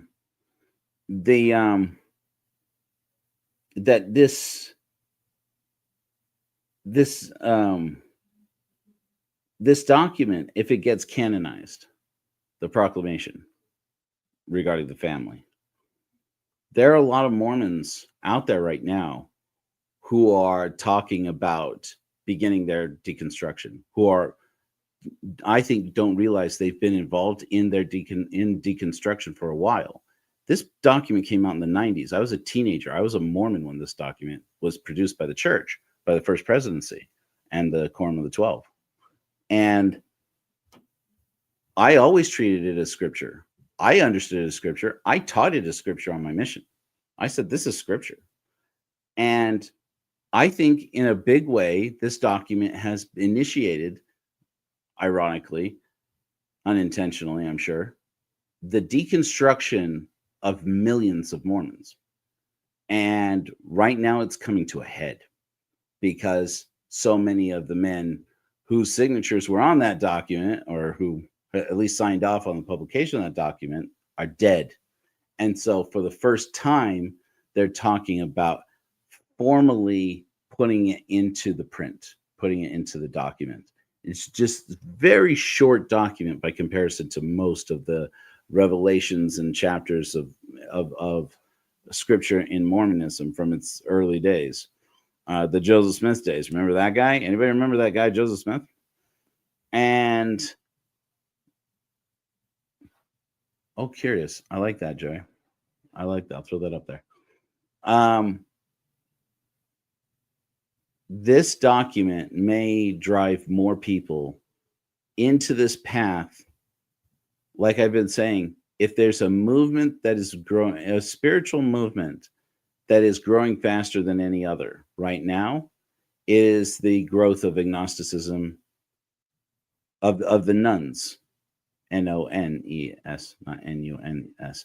The people who say they are either agnostic, atheist, anti-theist, pantheist, I would say. I would put that. I guess what? We're going to lump you guys in here with us. And people who identify as spiritual, not religious, or not religious.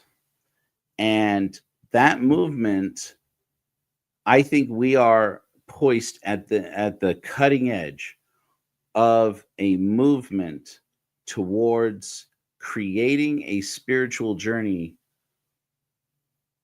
where that deconstruction is not the end of spirituality, but it is a rebirth of spirituality. And that puts the Church of Korihor at the most exciting time. And it just happens to coincide with a fascist overthrow of the US government. I don't tell people how to vote. I don't tell people how to think. But I'm just observing this and speaking for myself. I look at this and I say, these two things may be less correlated, maybe more correlated than causal. But the causation here is not isolated. Say that more effectively. The fact that we are moving towards a more autocratic society in America and some of our adjacent European neighbors, maybe even Latin American neighbors, as our society moves more towards autocracy, people are shedding gods faster and seeing that gods are used as propaganda.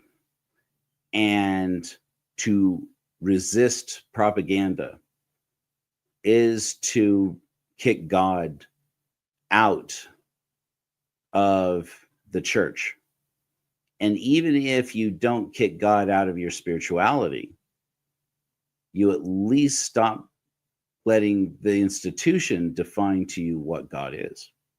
And then when people are free from that, when they no longer have the fear of God, the God they describe sounds an awful lot like just wisdom and a respect for wonder and nature and a desire for human dignity. It starts to sound like the values of the Church of Korihor. There are 12 of them. They're very specifically defined on our website in case people out there who are encountering us for the first time say, what even is that? How can a godless church have values? We do. They're there. I'm not gonna waste any time doing your reading for you.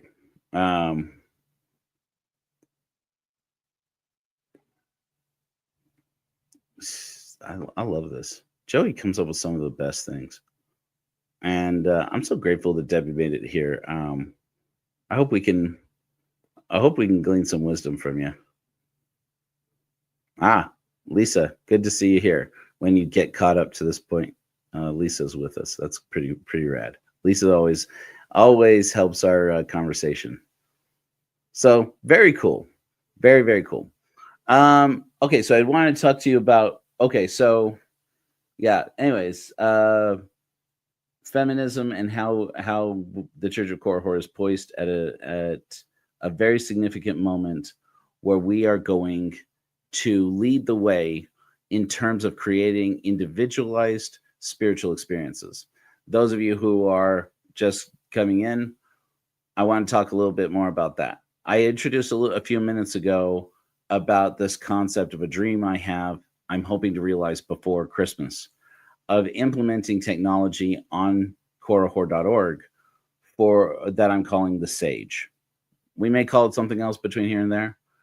And the Sage is a journaling, scheduling app that will complement the app that we're currently developing and implementing. I'm hoping to have done. I hope to have it by Sunday. That may be ambitious. But at least to have it done and publishing and people engaging with by the end of September.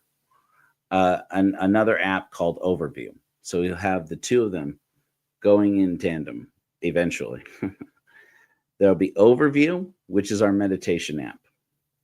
which will have guided meditations, most of which will be narrated by me at the start, but which we will also bring in some other voices and get some other people. And we will use AI just because it's so handy and convenient and effective to create like alternate versions that are driven by my voice, but that don't sound like my voice.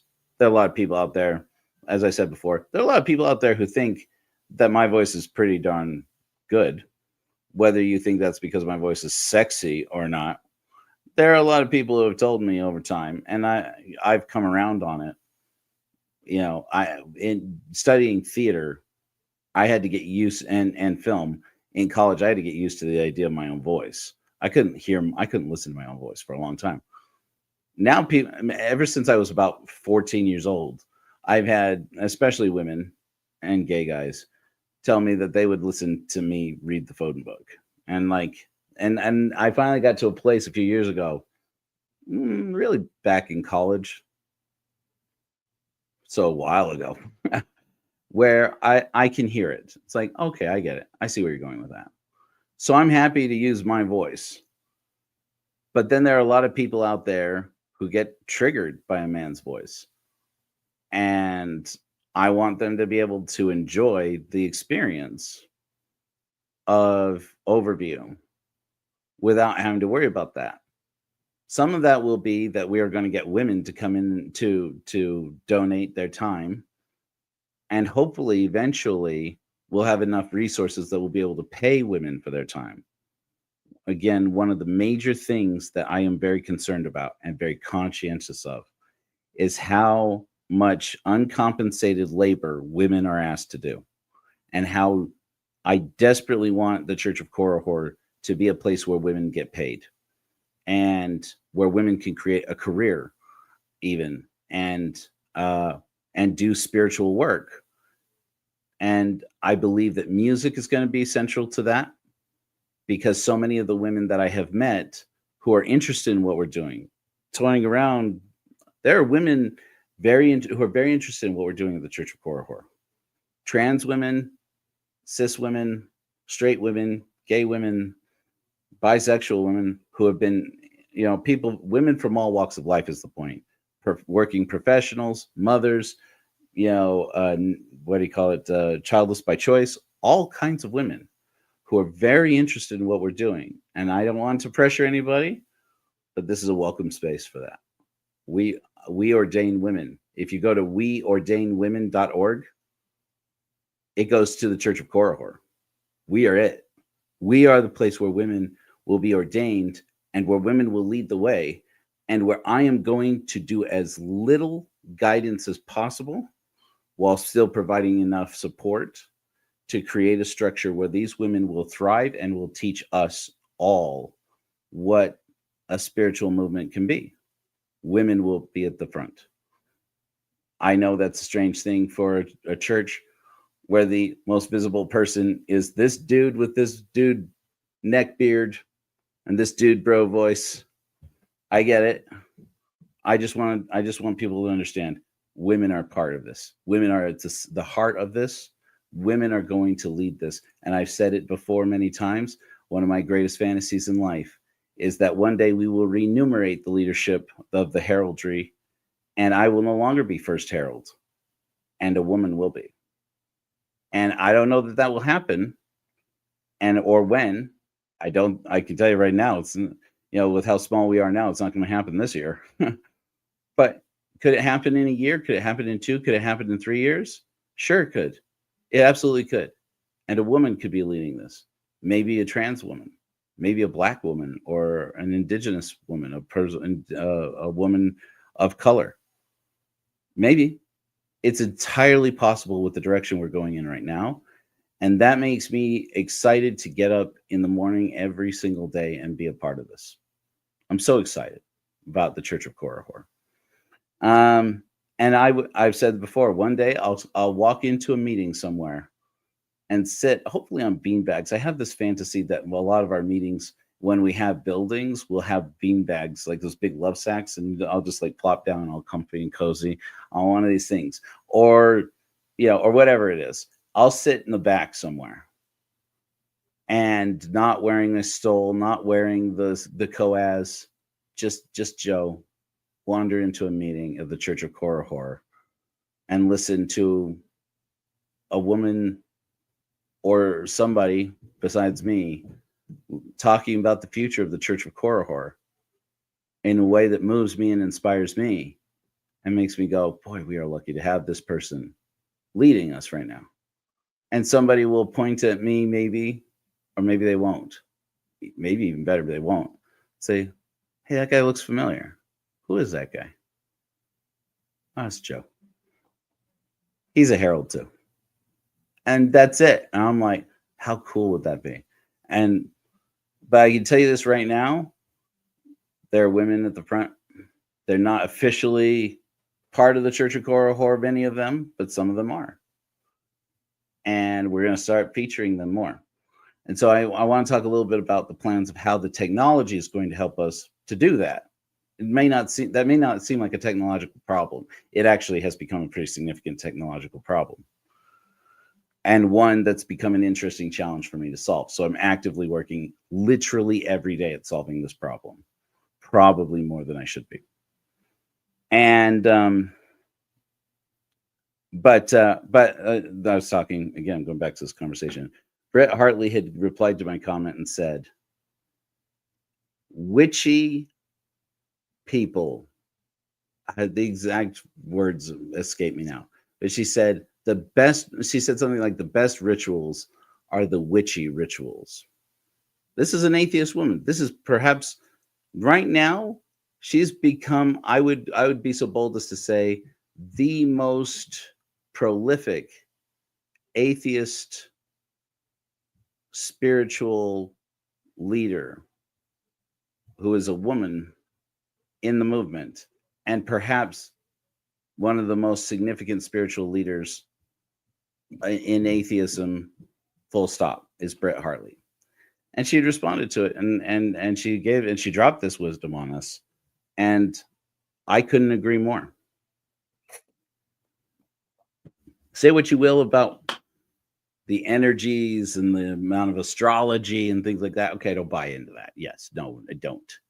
But when they apply these ritualistically, ceremonially, these concepts, the witchy stuff, the things they come up with are less about energies and less about humors and less about the moon and less about the stars and the placements of the planets than they are about a need that these women are experiencing that is so germane to the human experience that they don't just represent what women are experiencing, they represent what humans are experiencing writ large. And people of every gender expression and identity can identify with it.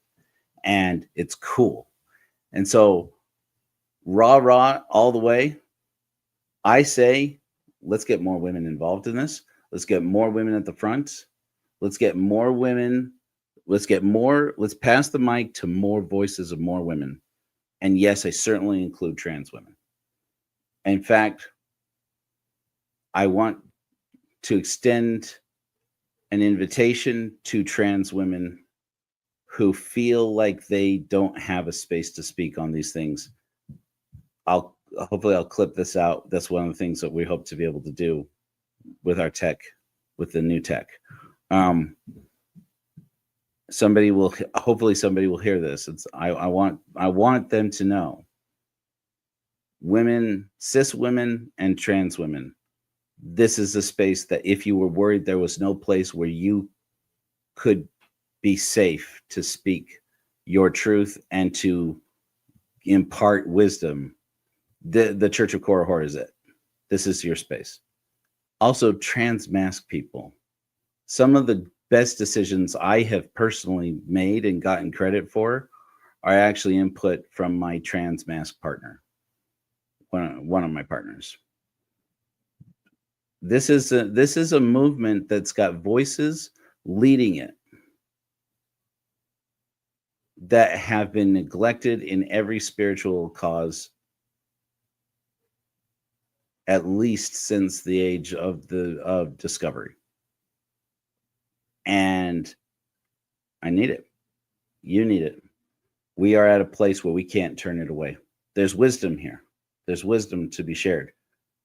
And I'm going to tell you a little bit about the technology, and then we'll duck out of here. I'll show you guys a couple things.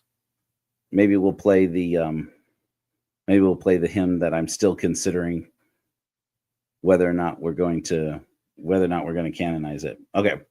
So earlier I talked a little bit about how we're making some changes at corahor.org. Overview is becoming a formal application inside of the website, and the user interface is already up there where people can see it and pluck around at it. It doesn't quite yet load any meditations. We don't really have any to load into it yet.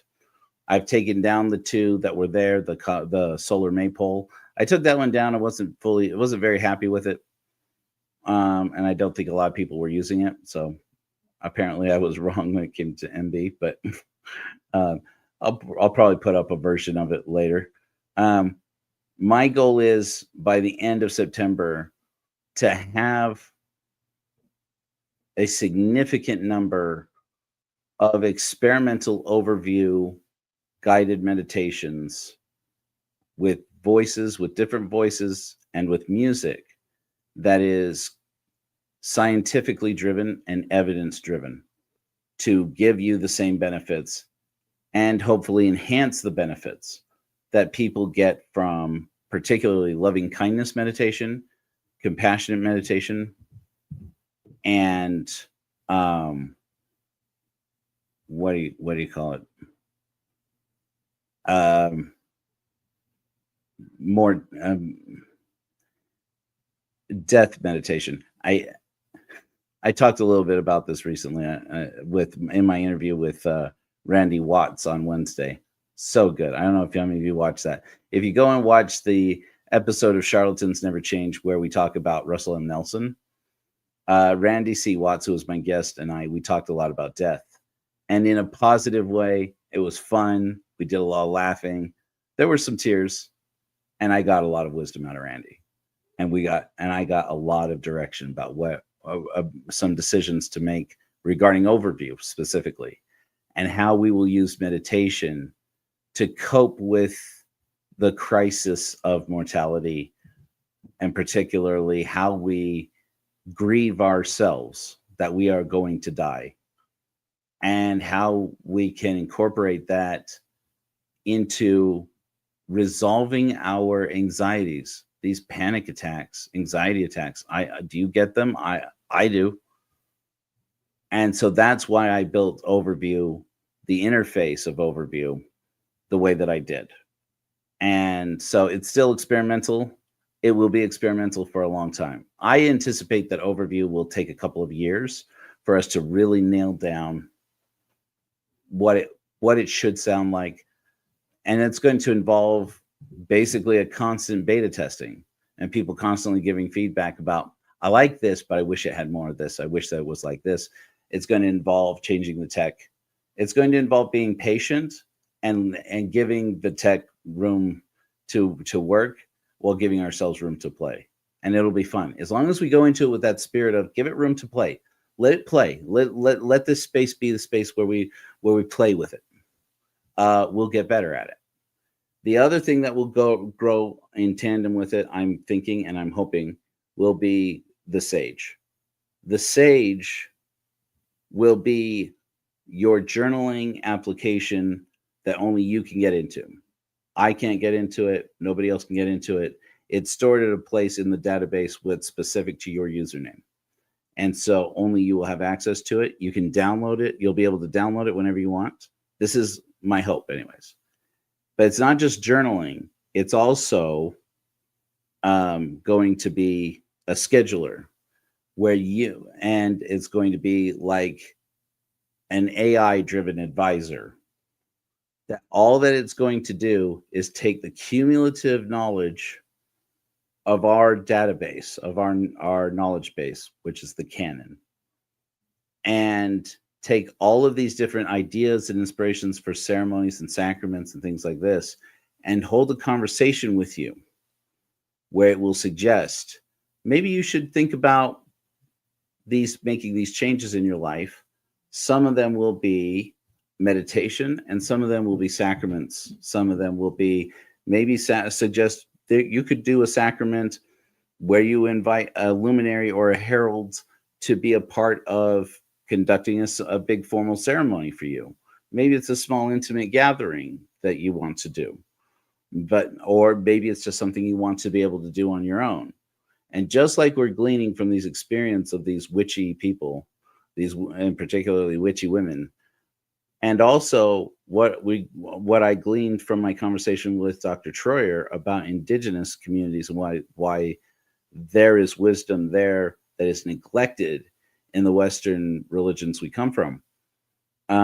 It all comes down to a system where an individual person commits and shares enough of what they're expressing, what they're going through, to get inspiration for a spiritual journey that involves markers in the future and reflections on the past. And that the sage will be your way of doing both, of planning what your spiritual journey in the future is going to look like and what's significant to you. And again, that could be something as simple as, I'm going to forgive my abuser. And these are the steps I'm going to take to get to the point where my inner child forgives my abuser. Or it could be as outward and official as, I'm going to get a car and I'm going to get out of this situation. Or I'm going to get an apartment. Or I'm going to buy a house for the first time. I'm going to own property. Or I'm going to get out of this country. Or I'm going to, whatever it is, right? Whatever is the spiritual significant thing, this benchmark in your future that you're seeing for yourself and saying, if I could choose a life worth living, this is what it would look like. Going back to school, getting a degree, getting a new career, whatever it is, coming out of the closet, getting getting a new wardrobe.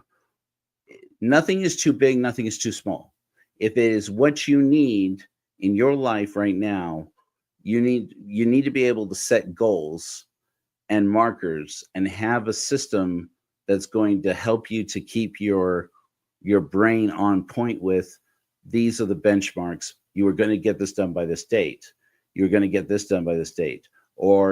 And also having the flexibility that you can say, I don't know, I said that at the time, but now I'm thinking like I don't want to do that anymore, and have it readjust the schedule for you. So it's like you can have, in a conversational format, somebody who listens to you, even if it's just an AI, that says, okay, what were you thinking? What changes were you thinking to make? And as you're talking to it, it makes those changes for you. So it's not so complicated that you have to go open this, close that, cancel this, move that. If there's some things that automation can streamline for us, let's let the robot do it. Don't waste your time, learning some system, learning some app. I want there to be an app that does all it for you. And again, at first it'll be broken and won't work very well. I probably won't launch that one until closer to Christmas, which I don't know what we're going to call Christmas.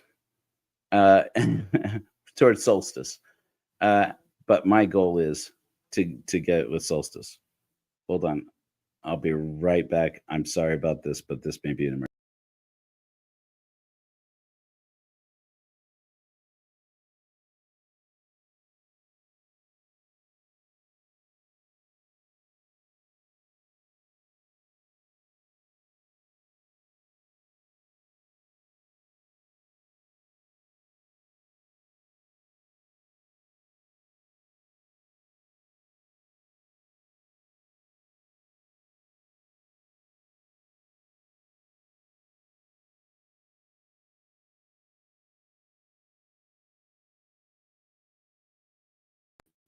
Sorry.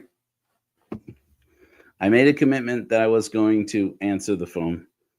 because sometimes I had early in the Church of Korihor's broadcasting history, I had missed a couple of really urgent moments while we were broadcasting, and so I committed to Molly that okay, going forward, even if I'm broadcasting, if somebody calls me while I'm doing a broadcast, I'll stop everything and I'll just answer it.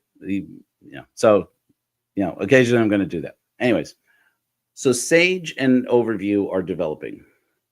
While that's going on, this thing that I'm not going to waste a lot of time with it. One of the most significant things that I did is I built from scratch a notification system into korihor.org that puts up notifications on your For You pages, korihor.org/you, which is the page that you get to when you log into korihor.org from the front page. And it says log in or join. You click on that button. If you are a subscriber to the Church of Korihor, you'll see of either friend of Korihor or above. Friend of Korihor is a status where you can join the church where you can join the church's website for free. And certain services are only going to be available to contributors or sponsoring contributors, including members. But more and more, I want to start incorporating people who sign up as friends of Korihor so that they can participate in our missions and volunteer with our missions without having to join the church. You don't have to join our church to be a part of our work. You don't even have to join our church to be ordained. Our luminary program, we ordain people who are not members of our church. And we love this idea so far. Maybe we'll change that in the future. So far, I haven't felt the need to. But one of the things that I'm one of the reasons why this practically invisible, really invisible system that has now been functioning on our website for a little over a week is that I and other clergy of the Church of Korihor, and even some volunteers, will be able to give assignments to people of tasks that need to be done as part of the mission work.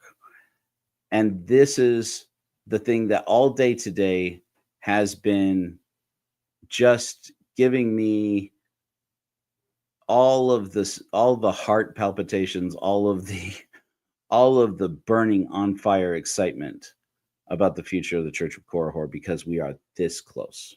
We are this close. And I have set myself the goal that in the next few weeks, this is the other side of the technology of the website of the Church of Korihor that's going to get really exciting. We are going to start accepting not only donations of money at the Church of Korihor, which we do need money and we need more. We're actually kind of desperate. We need whatever people can give. But what has been surprising for me since starting the Church of Korihor is how much more important little acts of service are. A little act of service. It doesn't have to be a big deal. Tiny acts of service that move the whole thing. I'll give you an example. If you watch our video, I wish I could. Maybe I'll find it. Maybe I'll look for it while I'm talking about it. If you watch the video for Like Korihor, which is about Like Korihor is one of our hymns, but it's also, we have a video by that name about our program from our mission distributing blankets to the unhoused, which was the first mission of the Church of Korihor, Rapture, which still exists and will continue to exist, and we'll continue to do it, but we're going to be doing it a lot in a much more organized way. And I really wish I had it. I think I may have deleted the actual video file from my computer. It is on YouTube, though, in any event. I talk in that video while we were parking, when my son Elijah and I were going to distribute blankets in Salt Lake City, and we went to the mall The Mormons own a mall here called City Creek. It's a big controversy because some tithing money probably was spent in building it, and it's this huge for-profit center for this mega church. We went and parked in Nordstrom's. We parked at the in Nordstrom's, and I used the church's debit card to pay for our $3 of parking at Nordstrom's, so that we could walk through Nordstrom's, my son and I, with big bags, garbage bags full of blankets, and they were blankets that we had that were collected by a woman named Laura.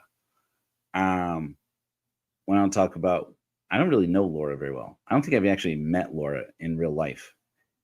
We talked on Facebook. When she found out we were doing this, she said, "Can I get you blankets?" I said, "Hell yeah, that's exactly what we need." She had learned about it on the Mormon Stories podcast Facebook group, where Jenny Gage had posted, and she said, and she had contacted me on Facebook saying, "I want to help. Can I get you blankets?" I'm like, "Sure." And she's like, "I don't really feel like having a high contact thing with this." I'm like, "Great, because I'm not presentable most of the time." So we never met face to face. She gave me her address, which is a big deal for a stranger. I don't know that she's even ex-Mormon yet. I don't even know. Anyway, and she had this bucket she placed out on her porch where she would put blankets, and she'd gone on to Facebook community groups and stuff like this, saying, "I know a guy who has a church that's taking blankets to the unsheltered." That was all that she said. "If any of you, my neighbors, have clean used blankets that you want to donate, let me know and bring them over by my house, or I'll come get them." And she amassed more blankets that way than we were able to make with donations, than we were able to collect going door to door or going around and asking people for blankets. This woman got the bulk of our blankets. We ended up distributing more than 300 blankets, I think, in total, around the valley. And it was remarkable. It was remarkable how one simple act of service made a difference to all these people. And then all that I did was to go up there in the middle of the night to Salt Lake, where most of these people were, and just hand them out. And it would take her, a day or two to collect all these blankets. And once I actually got to Salt Lake, sometimes with my boy Elijah, when it wasn't too late, because I did a couple times go up there like midnight, 1 a.m. And go out there and start handing out blankets. I would have distributed all these blankets, one blanket per person. I'd hand all of them out in about 5 to 10 minutes. And people were so cold out there. And the state's attitude towards them has effectively been, let them die. It's extremely.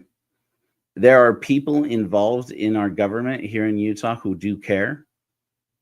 They're just not the people who are making the decisions, not at a big level. And this member of the Mormon Stories podcast Facebook community, and me, and really not a whole lot of anybody else, my son Elijah, we put hundreds of blankets out on the street. It was a simple act of service. Little thing. And in the course of doing this at the same time, I had asked people, I'm like, look, you've heard it before. You'll hear it again here. Don't send us blankets, send us money, and we'll just go and buy blankets or make them. And I thought that was clever. It wasn't that clever, because so many people offered to just send blankets. And I was like, please don't do that, because you're going to pay for shipping costs. We have to pay for a place to to receive them. I won't be able to just receive them and collect them all here at the house. Before long, our house was full of blankets, and because I couldn't distribute them fast enough. And we had all these blankets all over, and it's like all these blankets, and I'm like, if we're going to scale up this operation, I realized, because I said from the beginning, we're going to make mistakes, we're going to fail, and we're going to fail up, we're going to fail faster. My failure was stressing that we needed money to get the blankets because it was too costly to ship them and too costly to store them. What I failed to see was the spiritual significance that people experience in taking a blanket from their home or buying a blanket on Amazon and physically taking it and packing it and putting it in a box and sending it to the Church of Korihor so we could go and distribute it. For people, it was a ceremony in itself to give a physical blanket. And I said, this isn't anybody failing me or failing us. This is me failing them. We failed. And again, some people get sensitive about that word. I lean into it. I've said it from the beginning. I will fail. I'm looking for people who have the courage to fail with me, because we're going to learn. We're going to fail faster, and we're going to fail up. We're going to figure out all the ways we don't know that we don't know how to do this, how to make lives worth living. And let me tell you, even while failing, when I distributed these blankets, the gratitude in these people's hearts and in their faces would keep me going. It had me on cloud 9 for days. And I thought, what a travesty that I am the only one out here. That's why I asked my son Elijah, who loves video like I do. I said, I'd like you to come with me on a few of these trips and record us doing this so that people will see and be able to be a part of the experience. We didn't get a lot of recording done, and a lot of it was kind of shoddy because it was dark, because we were on the streets in Salt Lake. While we were doing that, Jules Del Sol was doing the same thing in Albuquerque. This was our first mission. Our church was less than a month old when we did this. Really, it predated the church, because the first time where I really got it was my friend Nate, who's one of the founders, one of the founding directors of the Church of Korihor. He volunteers at a warming center at St. Mark's Episcopal in Salt Lake. Well, that's one of their places. My new friend Carl Moore runs that organization. And I went up there and I started volunteering. And I was like, I've got this little organization, all of, like, at that point, 4 members, and we're already doing incredible work that is really making a difference in people's lives through little acts, little things. And I thought, one day there will be a feature on korihor.org where somebody who gets involved sees an ad on YouTube or on Facebook or TikTok, sees a video of us doing the work. And it says, give a blanket, give a meal to somebody, go to korihor.org, find out how you could do a little act, do a little thing that would really make a difference to somebody.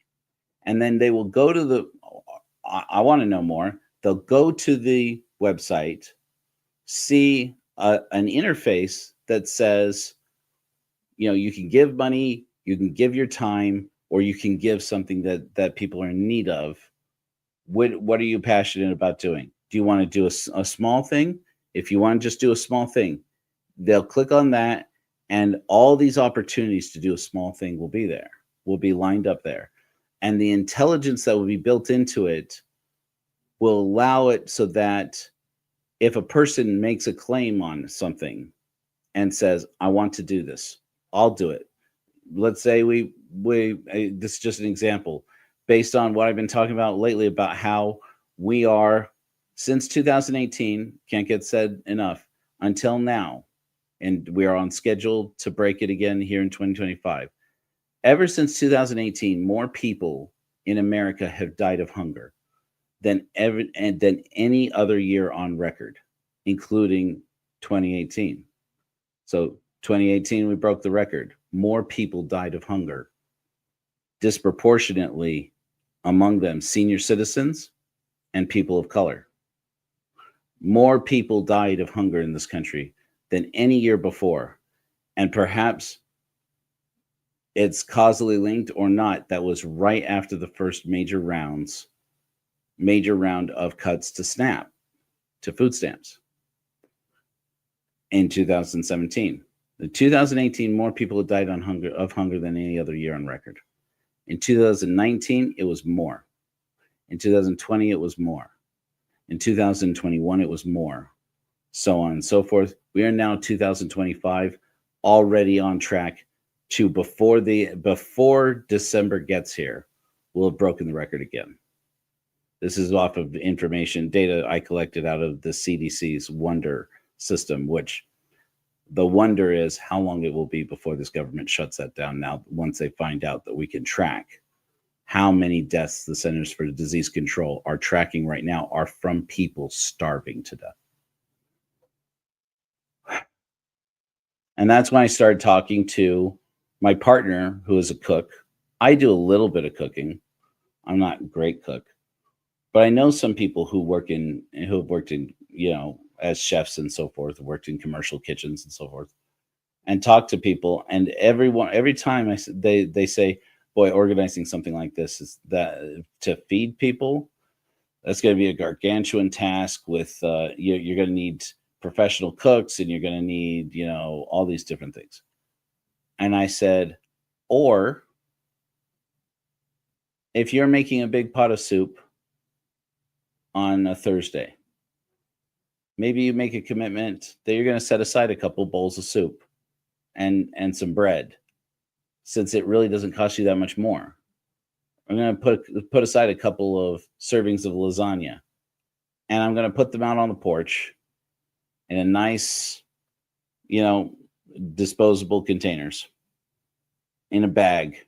And then some other volunteer who has just volunteered to distribute those, to pick up these meals and distribute them. So one small act, make a few extra servings and package them up and set them out where somebody can pick them up.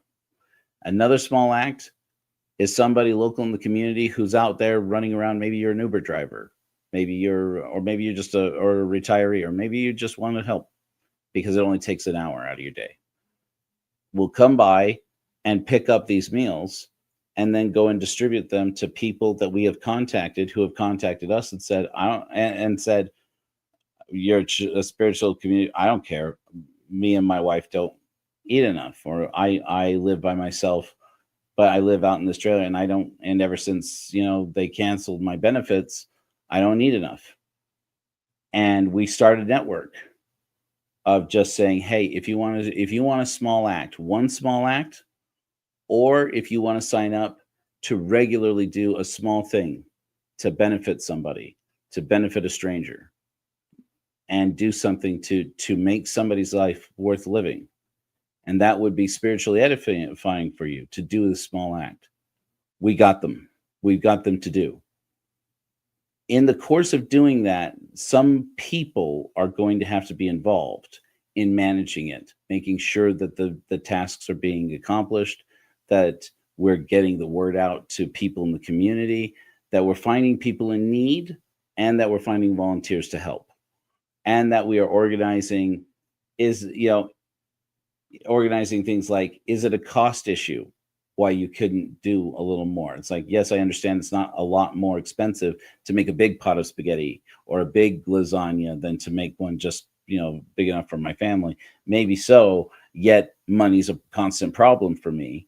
If you were willing to do that act of service and money is the only problem, we need to feed that into the system and have a luminary of reason who's a person who's there to say, all right, we're throwing out the flagpole here. We have people who would make more meals and distribute them if they could afford the ingredients.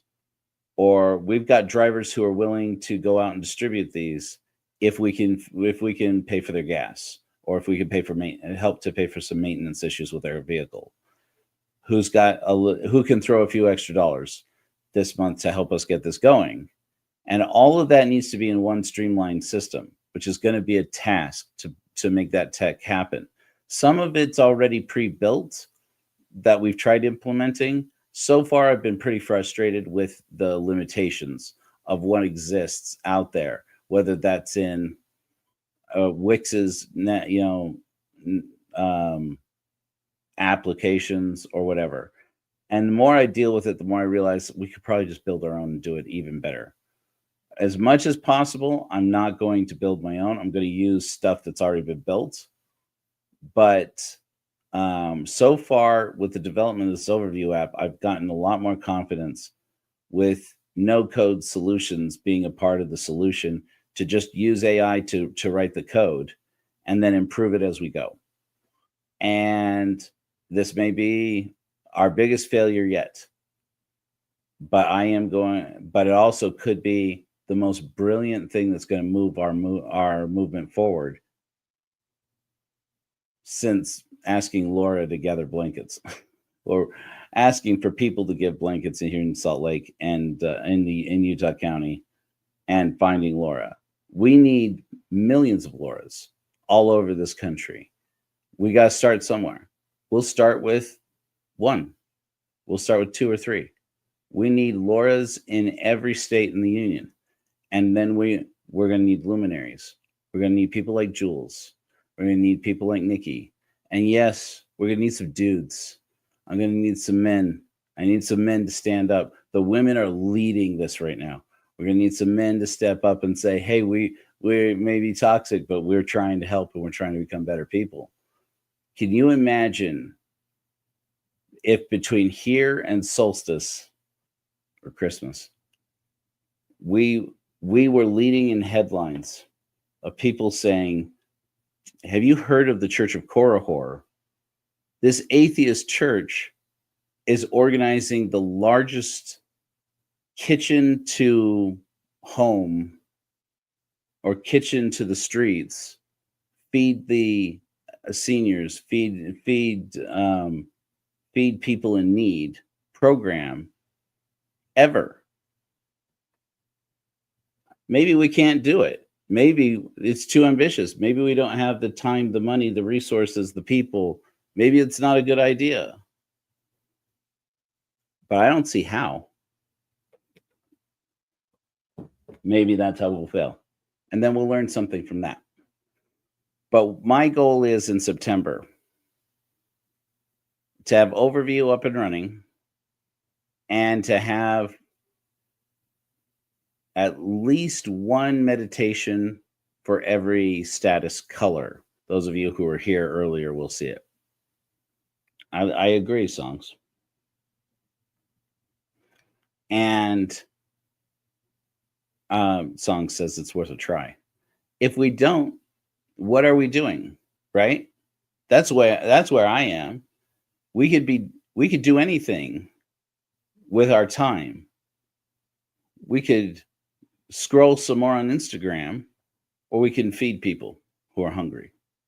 We could bitch about how the government turned its back on these people. That's great activism. Or we could feed them. You could make an extra pot. Could you make an extra pot? Could you make an extra tray? Could you commit to making some protein bars that somebody can stick in their backpack or in their cart we could take to people who are unsheltered? Could we do this? And my goal is in September to have all the basic technology working on the website to where a person who is completely new to the Church of Korihor for absolutely free can commit to making small acts that change somebody's life. And there will be a luminary on the other side of that, an ordained clergy of the Church of Korihor who is organizing to make sure that these connections are happening. and it will be work. So that means that those luminaries, they're going to have to volunteer a significant chunk of time, and they're going to have to continue to commit to make some serious commitments. It is a big commitment. Like I've said before, part of the thing that we've been streamlining over the course of the last month is how we are collecting criminal background checks for the Church of Korihor, because every person who is ordained to the clergy has to pass at least a criminal background check to make sure that they aren't, for example, like a registered sex offender, or to make sure that they are not that they don't have serious infractions in their past, serious, well, at the very least, felony level crimes related to embezzlement or something like that. It's like, I'm not saying you can't help. I'm not saying you can't volunteer. I'm saying that if you're going to handle church finances, or if you're going to be involved in the church in any way, in any formal way representing the church, the invitation is not necessarily open at this time. Our invitations are open to people who are serious about it, who are passionate about it, and who have the track record to show that they're going to use it wisely, that they're going to be wise about how they use funds. At this point in time, because we don't have resources to pay those people, part of that plan is going to be creating a profile for every luminary where they can place their Cash App, their Venmo, their Zelle, or their different links to receive funds, donations directly from people who hear their story, see what they're doing, and want to support their work. Donate to them directly, and then the Church of Korihor will validate that those are donations to the Church of Korihor. And so we've developed a system. That system we already have. We're going to streamline it. We're going to make it better, where you will receive, you can make a donation up to thousands of dollars if you have those kinds of resources. For most people, it's going to be $1 here, $5 there, $10 here, whatever it is, to help out. And we get enough of those people doing this. If we can really inspire people to do this, to get involved and to catch the spirit of the missions, we can get these luminaries to actually make enough money to be able to pay their bills partly in their life. And maybe even some of them, it becomes their full-time job, which is the hope. I don't anticipate that will be this year that we get to that level. But 5 years from now, yeah, I think we could do it. I think we could get to the point where running this organization and serving these people in these missions is some luminary's full-time job, or at least their second job. And I expect by that time, heralds like myself, it will become our full-time job, or at least part-time job, to serve the luminaries. I've said it before and I'll say it again. The primary role of heralds, of which at this point I am the only one, but there will be more. There will be more soon, I hope. Our primary responsibility is to serve the luminaries. Our primary role is helping the luminaries to do the work. And I'm so grateful for the luminaries that we have. We're a small crew, the Church of Korihor, but in the future, we're going to be a big fucking deal. When's the last time you heard Rusty Nelson say something like that? The Church of Korihor is a big fucking deal. We're just in our infancy. So there's not a lot of attention being paid to us. And when people hear the name of the church, they laugh. I've said it before. I'm saying it again now. Good. One of the best decisions I've ever made was to call the Church of Korihor the Church of Korihor, because people who know who Korihor is laugh at it. Stupid. I hear the Mormons all the time. I don't respond to them because it's not worth my voice. Can you imagine? The best, though, was on the Ward Radio. The 48 hours I was in Ward Radio's Discord server, and somebody said, can you imagine? Right away, somebody ferreted out who I was. just for my having joined it. I'm like, yes, this is me. I'm not hiding. I'm Joe Rollins. I'm First Herald of the Church of Korihor. And this comment, this Mormon got into it with me. And I was like, dude, I'm not here to troll with you. I'm just here to observe and be a part of your little community and see what's going on. And I think the comment that got me banned was when I responded to his comment. And he said, can you imagine somebody starting a whole church based on a character that you think is based on a character from a book, from somebody else's book? Are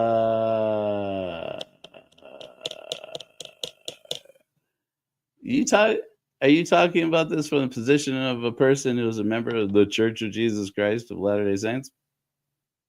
I loved it. I responded to it and I said, I know I got into trouble on Facebook for this. I had to get out of one of these groups. There's a Utah Interfaith Forum. It's run by Stephen Pinecker. And I had posted about our blanket drive. And that's all I had posted. And I got all these Mormons, particularly fringe Mormons who are not the mainstream church. They're these little pocket small churches, extra Mormon churches. The leaders of these churches who are in this community started just attacking me. And they were, at first it was a joke.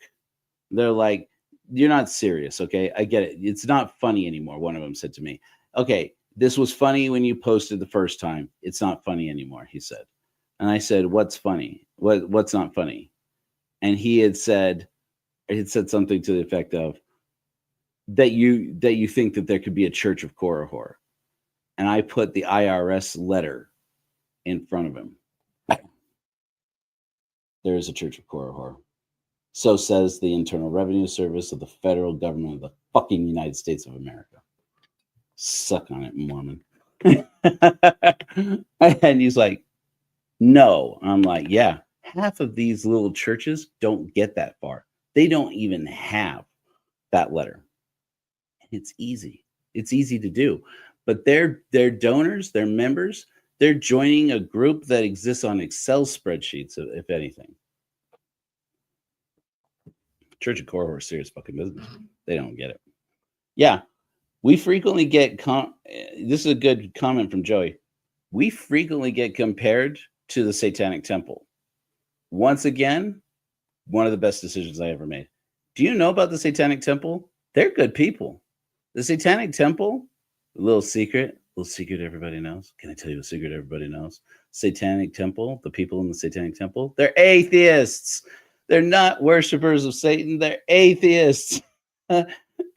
And they're doing great work. Compare us all you want to the Satanic Temple. I love it. Even Britt Hartley said, she's like, you kind of got a problem that you're kind of like the Satanic Temple. And I had said to her, I'm like, is it a problem? She's like, well, I guess it depends. And she had said something to the effect of, or at least this is the way I remember it, that she said something to the effect of, if it's not a problem to you, then maybe it isn't. Maybe it's a good thing. People laugh at the Church of Korihor until I show them we put blankets on people who are cold. And they see it. Within minutes of my posting that Like Korihor video in this Utah Interfaith group on Facebook, I had people commenting to me about how evil I was, how wicked a thing it was that I was trying to do this, and how much the Church of Korihor did not deserve to exist, how Korihor was an evil lawyer who and a deceiver, and how this and that and this and that and this and that. This joke suddenly got fucking real as hell when they realized we're better at being loving, compassionate, empathetic humans than you are. Well, you sit here, and this other guy who is a leader, I'm not going to call him out. I have called him out by name in the past. I should probably take those videos down. I'm not going to name him here because I don't remember his name off the top of my head. This guy is like the prophet in one of these Mormon churches, these tiny Mormon churches. And he commented on this post, and he said, I can't believe that you would make a joke like this, saying that you could be good people who have values based on a liar and a beggar like Korihor. And a beggar who died like Korihor. If you don't know the story of Korihor, you can look at it on our website. And I reminded him, I said, Korihor didn't just die. The whole point of the story of Korihor in the Book of Mormon was, as written by Joseph Smith, I've said it, is that it's a story about how we ought to shame people for critical thinking, and that faith is the negation of critical thinking, and that people who negate faith by thinking for themselves and caring about other people because you want to, which are the things that Korihor says in the story. This was all about how Joseph Smith, this character was created out of Joseph Smith's conscience. It was Joseph Smith's conscience, likely guided by the work of Thomas Paine in his book, The Age of Reason, which we know they had at that time, pricking at his conscience that atheists could be better people than people who believed in God. And so he wanted to create a version where in effigy, this Christian community would effectively murder him so that they could maintain the reputation that they were the compassionate ones. And the irony is that in the actual execution of telling this story, he kind of made Korihor into a hero. He made Korihor into a martyr. And so I spoke my piece, and I said, this is the problem right here with you Mormons. I'm just calling you out. This is your problem right here. Died a beggar was the phrase he had used, something like that. He died a beggar. And I said, you claim to believe in and worship Jesus Christ, who, according to everything I can recall, talked about how you should serve the least of these, and how the least of these are blessed, how the meek were blessed, and that you should have love one to another, that there were 2 commandments, not 10 or more, and that the second of those was to love your neighbor as yourself. And you, who are a spiritual leader in a Christian church, just said of this fictional character, yes, I'll cop to it, Korihor is fictional. He is, in the literalist sense, a goddamned legend. Literally. And you referred to him as, and said, mocked him, saying he died a beggar. While at this moment in Salt Lake City, Utah, where you fucking live, people actually are dying as beggars. While I am out there with a small handful of atheists getting food and water and blankets to those people, and whatever your church does, I'm willing to bet is sitting on your thumbs up your asses doing goddamn nothing. And I said, while plucking out on your keyboard, died a beggar. I said, that's why Korihor is a better example than Jesus Christ. Because Jesus Christ is above us. Jesus Christ is more wise than us. Okay, great. What kind of wisdom is it? He cursed a fucking fig tree for not giving him figs when it wasn't the season for figs. That's symbolic. Really? Really? You're telling me there's something symbolic about a guy who's celebrated, his birth is celebrated every December 25th, when in absolutely no document is he recorded as being born on that date? It's when the Magi visit him. Really? In which tradition is Jesus visited by the Magi? When was that invented? They don't care. It's a good point. I don't know. Maybe that's true. I guess you could say it that way. Jesus died a beggar too? Maybe. I mean, they did strip his clothes off, right? I mean, we don't really know because it's not really a big part of the story is how much money they had. We know they had 2 swords. That's I wrote a song about that called called 2 Swords. Anyways, because Jesus had said to them, he's like, anyone who has a coat, sell it and buy a sword. And they go rummaging through their crap and they're like, Jesus, we got 2 swords already. And he's like, it is enough. And it's like, wait a minute, what do you mean? 2 swords? What kind of revolution were you planning to start? It's one of the weirdest things to come out of that story. Anyway, it's like, Jesus, how many fucking swords did you think we had? I think maybe you had a little too much sacrament, Jesus. Maybe a little more flesh of you and a little less blood of you in this sacrament. You know what I'm saying? Yeah. Bingo. You got it. Yeah.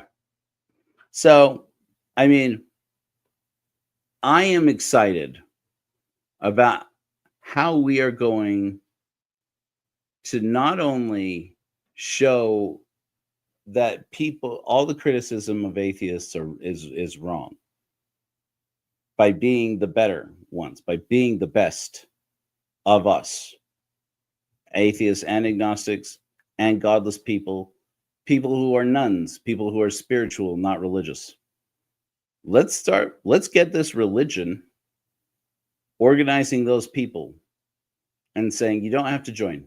You don't have to join our church. You don't. You can become a friend of Korihor, which gets you an account on our system for free. Or a contributor. Please be contributors. For $2 a month, I may increase that to $4 for some new people and just keep it at $2 for some people, but I'm hoping to not do that yet. Or $48 a year. And the math doesn't entirely work out on that. It's just kind of how it happened. Just deal with it. And for those who don't like to give $2 a month, there's a lot of people out there who would easily pay more if they could just do it every year instead of every month, because it's just they don't need another subscription. And I get that. Having recently canceled a bunch of subscriptions myself, I get that. So okay, so sign up for $48 a year. It's a fun surprise 1 year from now. Fuck, where'd that come from? Oh yeah, that's right. And give what you can. But let's make opportunities out there. Every day, somebody could do a small act that makes a person's whole outlook on life, even if it's just for a few hours or a few days, makes them suddenly feel like I'm worth something.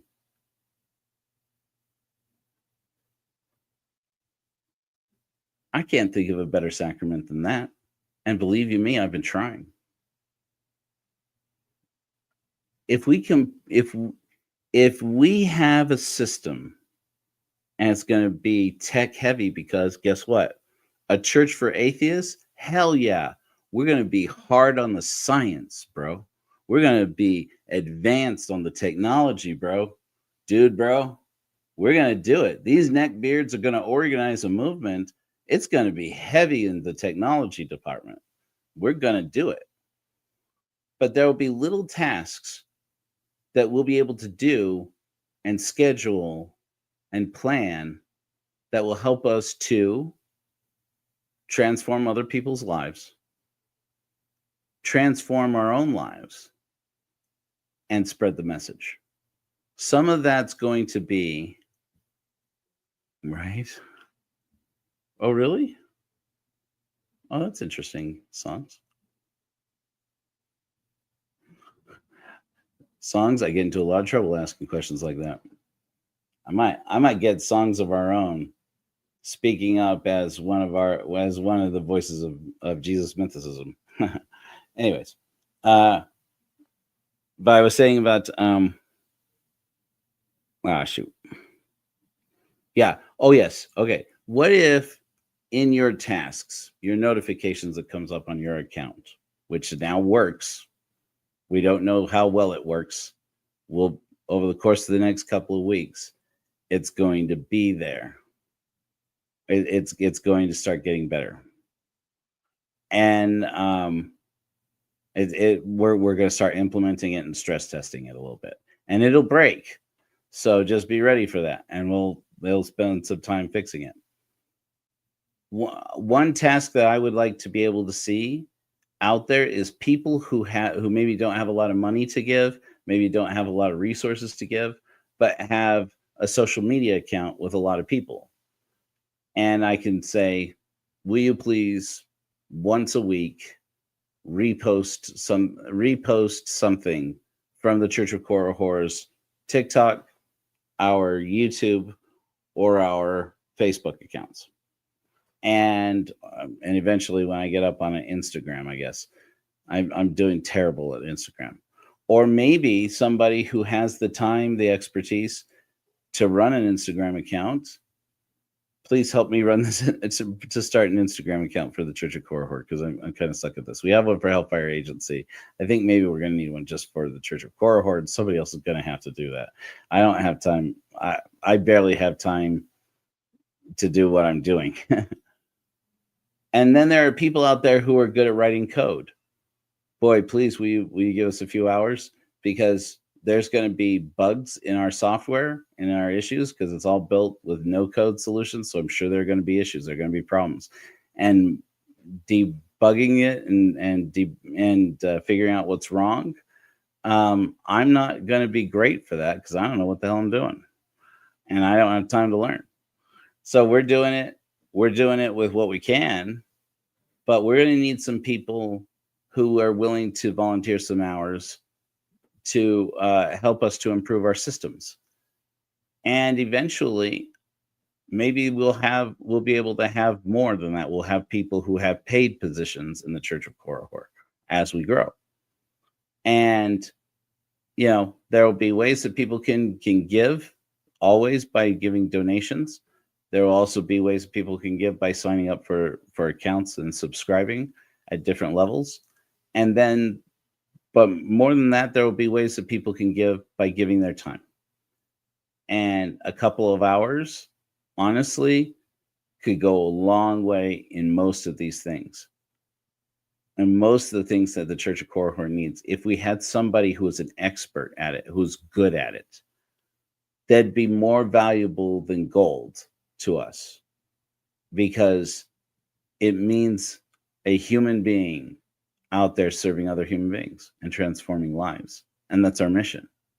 That is the creed of the Church of Korah Hors, of this godless church. We are transforming painful lives into lives worth living. By the light of reason, we are all Korah Hors. I love it. Are we failing? You bet your ass we are. And it's great. We've made some serious mistakes. I've made some serious mistakes. I've apologized for them in the past. I'm not going to do it again. I haven't made any mistakes since. Okay, no, I've made some mistakes. I just haven't realized them yet. And I have learned, and I have done better, and we are doing better. You guys, do you remember when a few months ago, I'm just going to mention this, just go down memory lane here a little bit, since we're already at the 3-hour mark anyway. But do you remember, it was 3 or 4 months ago at least. It was during a Godless sermon that my friend Sally, who's a good woman from here in the valley, who brings me cookies sometimes, and has cancer. It's a good person. And she mentioned in a comment, I really wish that there was a playlist that I could listen to all the hymns of the Church of Korah Hors. And I said, well, we have a playlist on YouTube. That's how I listen to them. And then I immediately said, no, she's right. And then a bunch of people weighed in on it, both in that Godless sermon, and also then started commenting to me on Facebook, and in every conversation, that I wish I could just listen to all the songs, all the hymns of the Church of Korihor as they come out in one place and be able to just listen to them on a playlist. I realized this is an area where we're failing. We're not doing this right, because they're right. The music is a big part of what we're doing, because it gets you in the mood. It gets you in the mood to be snarky about God's. Some of them, yes, we do that. But some of it connects you to the messaging of the hope of what we're doing. And it does it immediately. And it really can reinvigorate your whole day. Sorry, I'm reading comments. I love that, songs. Thank you. Yeah. Here's the thing about that, songs. The van life community. This is one of the things that has changed since we did our rapture mission last year. The van life community, according to the current administration and state governments friendly to them, including here in the Rockies especially, have now effectively declared people who live in their vans or live in vehicles criminals. They've declared them homeless, which is not a word I use, but it is a word they use. And I get that, because they are underhoused. If anything, a lot of people who live the no-ban lifestyle, they are underhoused. There are a ton of them. The reason why they're underhoused is because the real estate market in this country is overinflated by at least double, if not more. It's because we have an economy that has intentionally priced housing out of reach for people who are working class. And it is a struggle. And there are tons of people like that, songs. You are absolutely right. I want to validate what you're saying here. I don't mean to be condescending.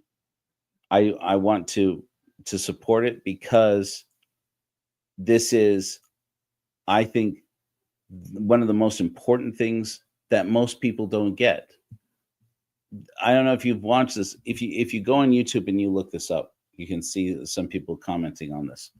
In the van life community, there are leaders, actually. There are thought leaders who have been pointing out that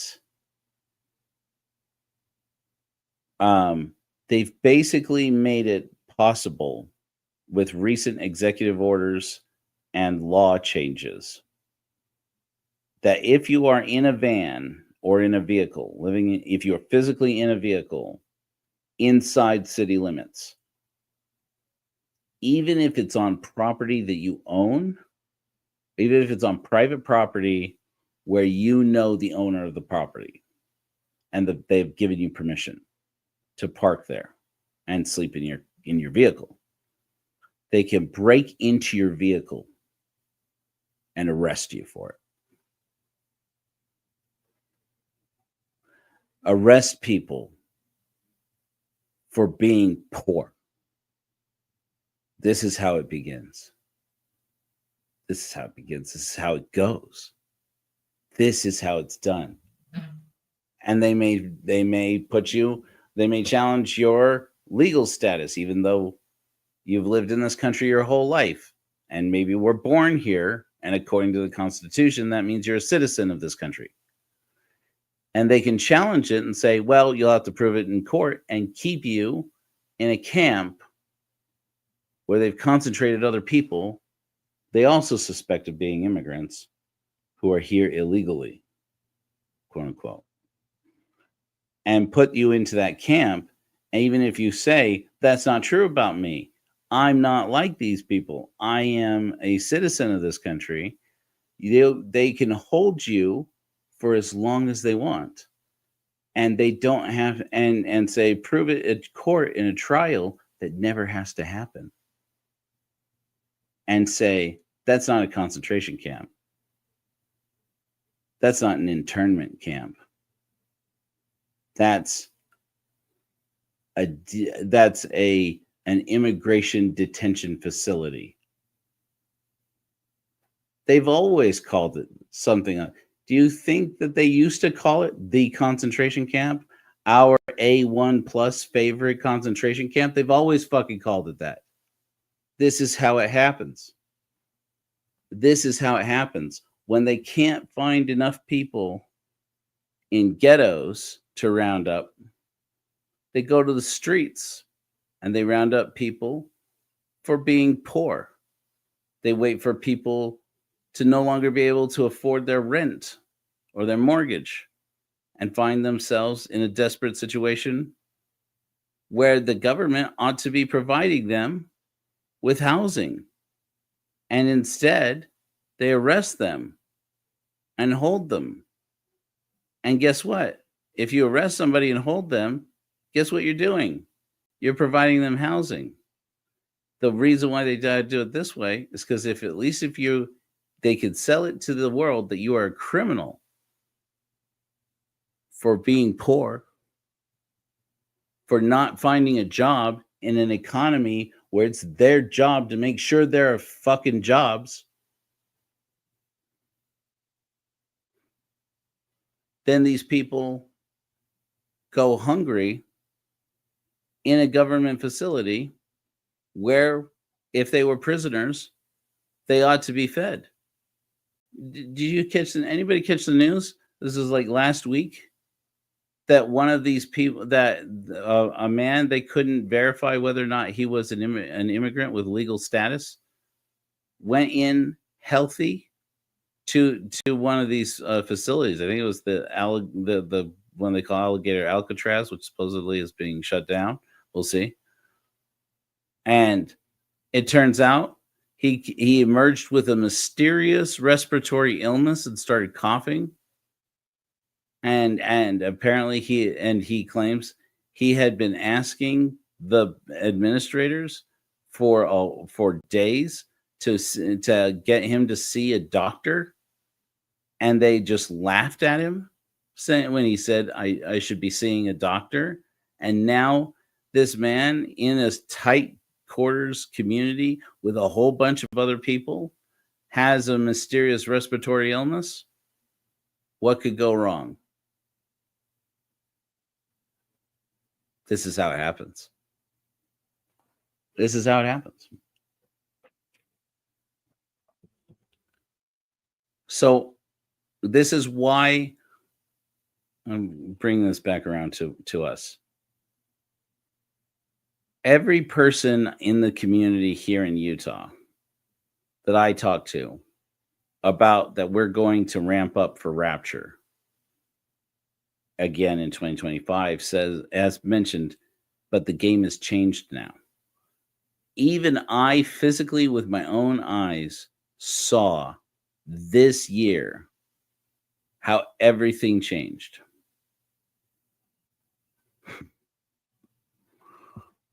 And by the time we were done with distributing blankets, which was in March, I found that by that time, once the ICE raids had started in Salt Lake City,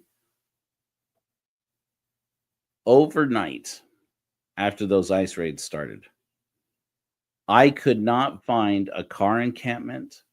I could not find an encampment of unsheltered people. Suddenly, these people who lined the streets of Salt Lake City had disappeared. I predicted this one. I said, Mussolini did the same thing. Mussolini would promise people, I'm going to clean up the streets. We're going to get rid of crime. We're going to have law and order. And these unsheltered people, these homeless people, they're going to suddenly disappear. Well, what happened to those people? Nobody asked. Nobody wanted to know. And I started asking. All these people were out here. I was out here on these streets giving out pizza, giving out hot cocoa, giving out water, giving out blankets. I've been out here doing it, and now all of a sudden they're gone. Where are they? Who do you know? What happened? Did they get arrested? Did they hide? Where are they hiding? You can tell me. I'm not going to report them. And I just want to make sure that they're safe. I just want to make sure. And suddenly we couldn't get them. Suddenly I couldn't get to them.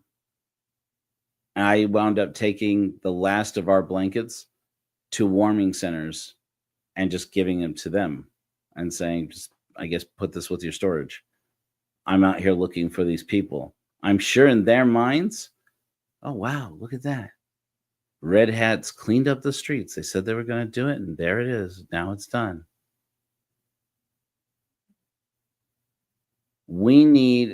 This is one of the things that has changed.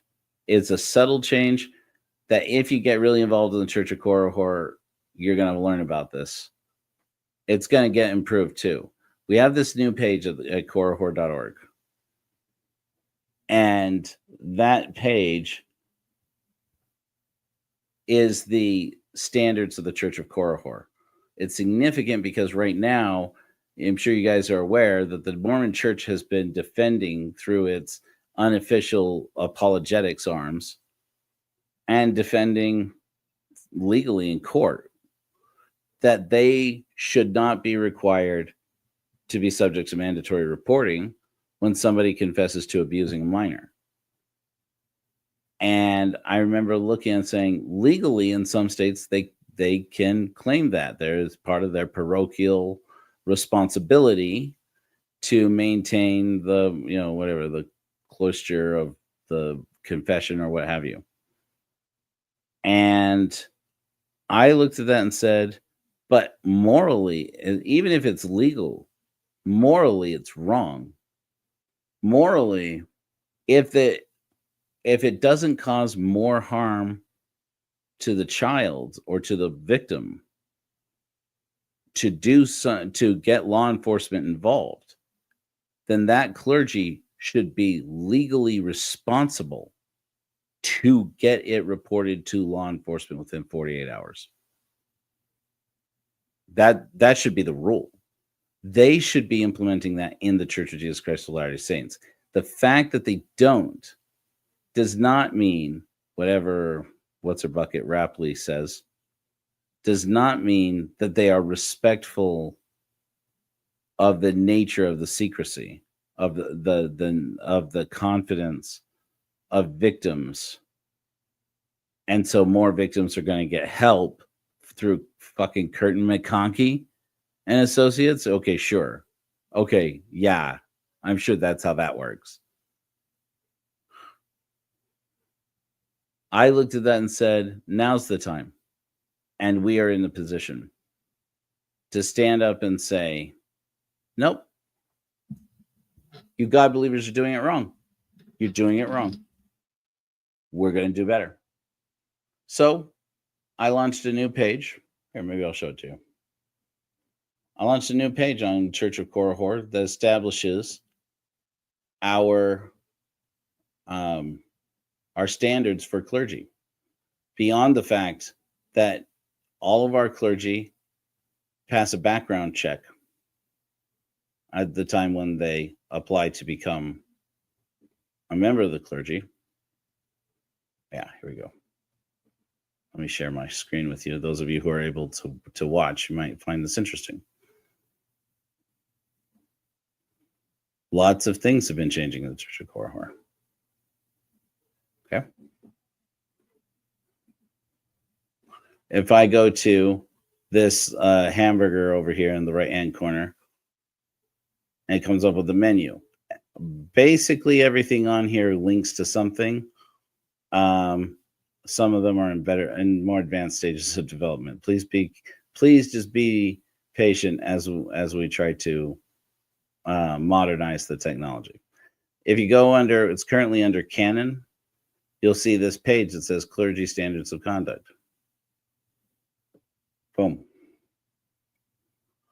And there we've set out all of the standards that people in the Church of Korihor are expected to maintain.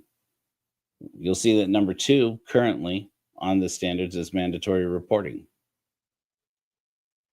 Mandatory reporting. If a person confides in you that they are a perpetrator or victim of physical or sexual abuse or imminent harm, always contact local law enforcement within 24 hours. As we go, we'll develop what the conditions are going to be in terms of, unless it's going to cause harm. We'll develop this. This is a work in progress. We'll figure out more. We'll figure this out. But I tell you this right now, this is my intention with us, that we are going to need to start as people, as we train people to be luminaries, we need to have an awareness of making, we need all the people that you interact with need to understand we don't practice confession. And part of the reason why we don't practice confession is because we don't believe in sin. But also part of the reason why we don't practice confession is because we are obligated by our mandatory reporting policy to report abuse if we have reason to suspect that there is abuse, especially physical or sexual abuse, and especially abuse of minors. This policy applies to all ordained clergy, staff, and volunteers of the Church of Korihor, regardless of location, and covers suspected or confirmed abuse of minors, people under 18, vulnerable adults due to disability, illness, age, or dependency, or in any individual where there is an imminent risk of serious harm. So here you go. This is part of how we are doing it better already. Little tiny Church of Korihor that people laugh at is doing this better. Reporting requirement. If you witness, receive a disclosure of, or reasonably suspect abuse or neglect, you must 1. Ensure immediate safety of the person at risk, if possible, without placing yourself in danger. 2. Call 911 immediately if the person is in urgent danger or needs medical attention. 3. Contact law enforcement or child or adult protective services within 24 hours of becoming aware. If the person is under 18, contact the child protective services or law enforcement. If the person is a vulnerable adult, contact adult protective services or law enforcement. 4. Complete a confidential incident report found in the clergy tools within 48 hours. 5. Notify a herald of reason and/or director of the Church of Korihor as soon as possible. This does not replace the obligation to contact authorities. Make the director aware that an incident report was submitted so that it can be reviewed. Non-retaliation policy. This is, I've never seen anything like this in any church's standards. It's now, we're raising the bar. No clergy, staff, or volunteer will be penalized or retaliated against for making a report in good faith. Keep the matter confidential, except to authorized law enforcement, protective services, and heralds and/or directors of the Church of Korihor. Do not promise absolute secrecy to the person disclosing. Explain that you are required to report to keep them safe. Failure to report. Failure to comply with this policy is grounds for immediate removal from clergy duties and may result in legal penalties under state law. Take this shit seriously. In any event, this is just one example in which little tiny Church of Korihor is already doing better than every God church that's out there. This is it. This is the work. This is what it looks like to do the work. We can really change people's lives here, and we'll start with our own. And maybe we'll crash and burn. Maybe the reason why other churches don't do this is because it's a great way to run yourself into the ground and run yourselves ragged and into poverty. And eventually we'll have to shut it down and say, well, that sucked. And be resentful for the rest of our lives that, wow, we tried to do one good thing and look what we got for it. Maybe that's how this ends. Maybe. If that's how it ends, I'm going to go as big as possible between here and there. I love it. I think we are going to really make a difference here. but it's going to require more than just a handful of us. So a few things that we're going to need, again, like I said before, we're going to need people to do the work, volunteer, to do small tasks. We're going to need people who are ready and prepared to undertake a spiritual journey of feeling more efficiently. let me use a better word than that. Of learning to know their own feelings better and to heal from the spiritual, that is to say, the deep emotional and psychological wounds of growing up in a world that beats the shit out of you by the time you're an adult and then doesn't let up from there. In fact, if anything, gets worse. And so, well, I don't know. There's some people who have pretty bad childhoods. And you have all this that you carry for the rest of your life. But if we flash in the dark, if we have this deadline, literally, where our experience ends, we don't have time to dick around about this. We got to get serious about working on ourselves while serving others. And it's going to take a lot of organization, and it's going to take a lot of time, and it's going to take some being willing to be vulnerable. And isn't it interesting that these are the things that people write books about? They write motivational books about you should learn how to be vulnerable. And people invest time and money and resources into going to a seminar or going to hear somebody speak or into buying a book or buying an audiobook so that they can learn how to feel again, so they can learn how to feel empathy again, because we spend our whole lives trying to feel less, because we get, in order to guard ourselves, because life will break your heart. And just like having a broken heart over a person who doesn't love you or doesn't love you anymore, there's this phase where you say, I'll never love again. That's not just true about romantic love. That's true about all the times that we looked at something and said, I'm going to go out there, I'm going to do something good for the community. I'm going to go out there, I'm going to run for office. I'm going to go out there and start a nonprofit. I'm going to go out here and I'm going to just donate. I'm just going to get involved. And then it turns out you get frustrated when you learn this organization, I bring this up, it shocks people every time. Have you ever heard of the controversy of the Wounded Warrior Project? So many people give money to the Wounded Warrior Project and don't know this organization has been under investigation from the beginning due to the fact that the guy who started it pockets most of the money, or the most of it goes to administrative costs that are largely paying him or paying people on his staff who are close to him. Now, they do good work. They do good things. But if you see how much of the money goes into the pockets of the people running it, it's disturbing. They could be doing so much more with the money that's being given to them. And what's the government going to do to step in and intervene? Not a damn thing.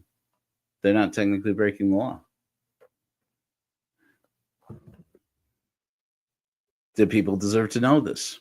How many people gave money to fucking Tim Ballard and his stupid underground railroad, Operation Underground Railroad, which, by the way, has moved to Minneapolis, and as far as anyone can tell, by all intents and purposes, appears to be pretty much shutting down since they kicked Tim Ballard out, because Tim Ballard was their cash cow.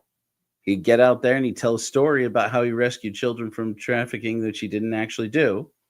And these people would open up their wallets and give money. And how much of that money? They'd raised millions and millions and millions of dollars for this little organization that everything that he did was staged. That's what we learned from these, allegedly, from the allegations made in these lawsuits that made it to court. And then for issues like Celeste Boris got that information from Tim Ballard's email because she was his assistant at the time, but because it was property of Operation Underground Railroad, her case got thrown out that evidence that because of because she got that from his email, his work email, and she just had it on her device. But she puts it. They put it in the lawsuit, and it exposed everything about how they were really running this operation and how people, all the money. It was the concerns of the very Justice Department of this state of Utah, where his friend Sean Reyes was running things, and had within their own department, the Attorney General's office, an investigation running over the concern that this organization was effectively just a front, and that it was corrupt.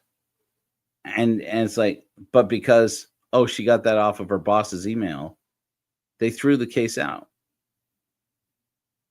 It makes you wonder. It makes you wonder how anybody's supposed to do something really good in this world. You know what I mean? And so I'm looking at this and saying, it's easier, I think, for somebody like a Tim Ballard to go and tell somebody a story with a bunch of lies that involves pulling at people's heartstrings. Remember a few days ago, I mentioned this. It's perhaps crass in this context. It's very crass anyways. I'm going to say it again anyways. That I believe that there should be a standard of measurement that we call dick pic math. I told the story before about how, and if you haven't seen it, you should watch it. It's hilarious. On Last Week Tonight, John Oliver went to Russia and interviewed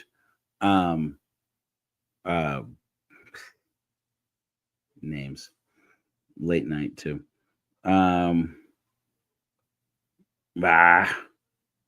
What's his name? Whistleblower. Anyways, the guy who blew the whistle on the intelligence community, the government basically spying on everybody.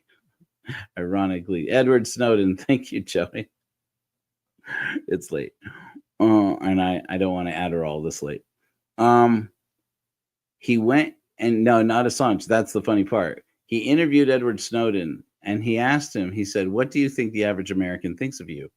And he's like, "Oh, I'm sure that the opinions were all over the place. That's just going to happen. Some people respect what I did, and some people will think that I'm a traitor or whatever." And John Oliver's like, "No one knows who you are." And he's like, "What do you mean no one knows who I am?" And he's like, "No one knows who you are. Edward Snowden, they don't know who you are." And he's like, "Watch this." And he shows them these interviews he did on the street in Times Square. And of all these people, and all of them said, "Isn't he the guy who started WikiLeaks?" And Edward Snowden, he was like offended, dude. He was like, "They think I'm Julian Assange?"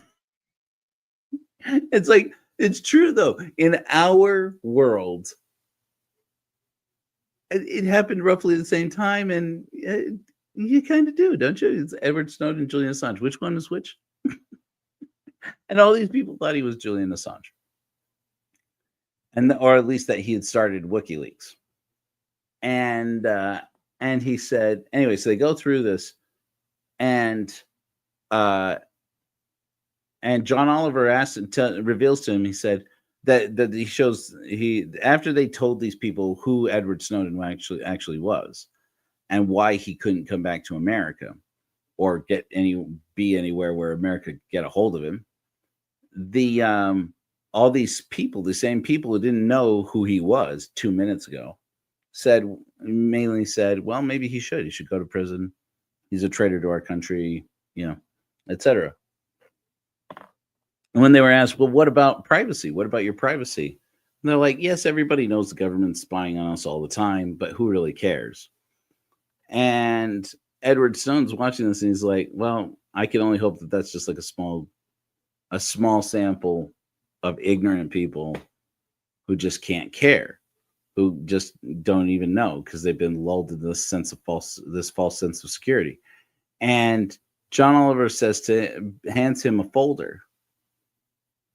And he hands him a folder, a manila folder, and says, I'd like you to look at this. And he's like, okay. Opens up this manila folder and goes, wow. And John Oliver says to him, that is a picture of my dick. And he's like, wow, it sure is. And he says, does the government have that picture? And he's like, well, okay, this is in a manila folder, so this might be one instance where the government does not have your dick pic. And John Oliver says, wait a minute. I took that picture back home in New York before I got on the plane. And to print it out, I had to email it to myself. Does the government have that dick pic? And Edward Snowden said, oh, in that case, yes. And he's like, what? And he's like, yeah. He's like, it's just sitting on a government server somewhere. And he's like, what's the name of the system that tracks that would have that? And he tells him, yeah, so there's the government has the system, it's called this. And basically any information that you store on a server that goes outside of the United States, it crosses through this system and it gets caught and flagged and gets stored in the system. And most email servers don't exist in your home country. And so that's happening all the time. People don't realize it. If you email it to somebody, it's on a government server somewhere. And John Oliver's like, playing stunned. And he's like, watch what happens when we explain that right there to those same people who were just calling for you to go to prison. And they ask these people, have you ever sent somebody or a dick pic or received a dick pic, maybe even from like your husband or your, whatever. And these people clutching their pearls like, oh, that's a terribly personal question. How dare you? Oh my God. And it's like, yes or no? Come on. Yes or no? Do you ever send a dick pic? Do you ever get a dick pic? Well, yeah, sure. Why not? Man, why not? Yeah, of course. Who doesn't? We're all human beings. And it's like, and they explained it to him. He knew this going in. And they explained it to him. Did you know that if you emailed that to somebody or sent it in an instant messaging system, or you sent it by text message, that means it's sitting on a government server somewhere?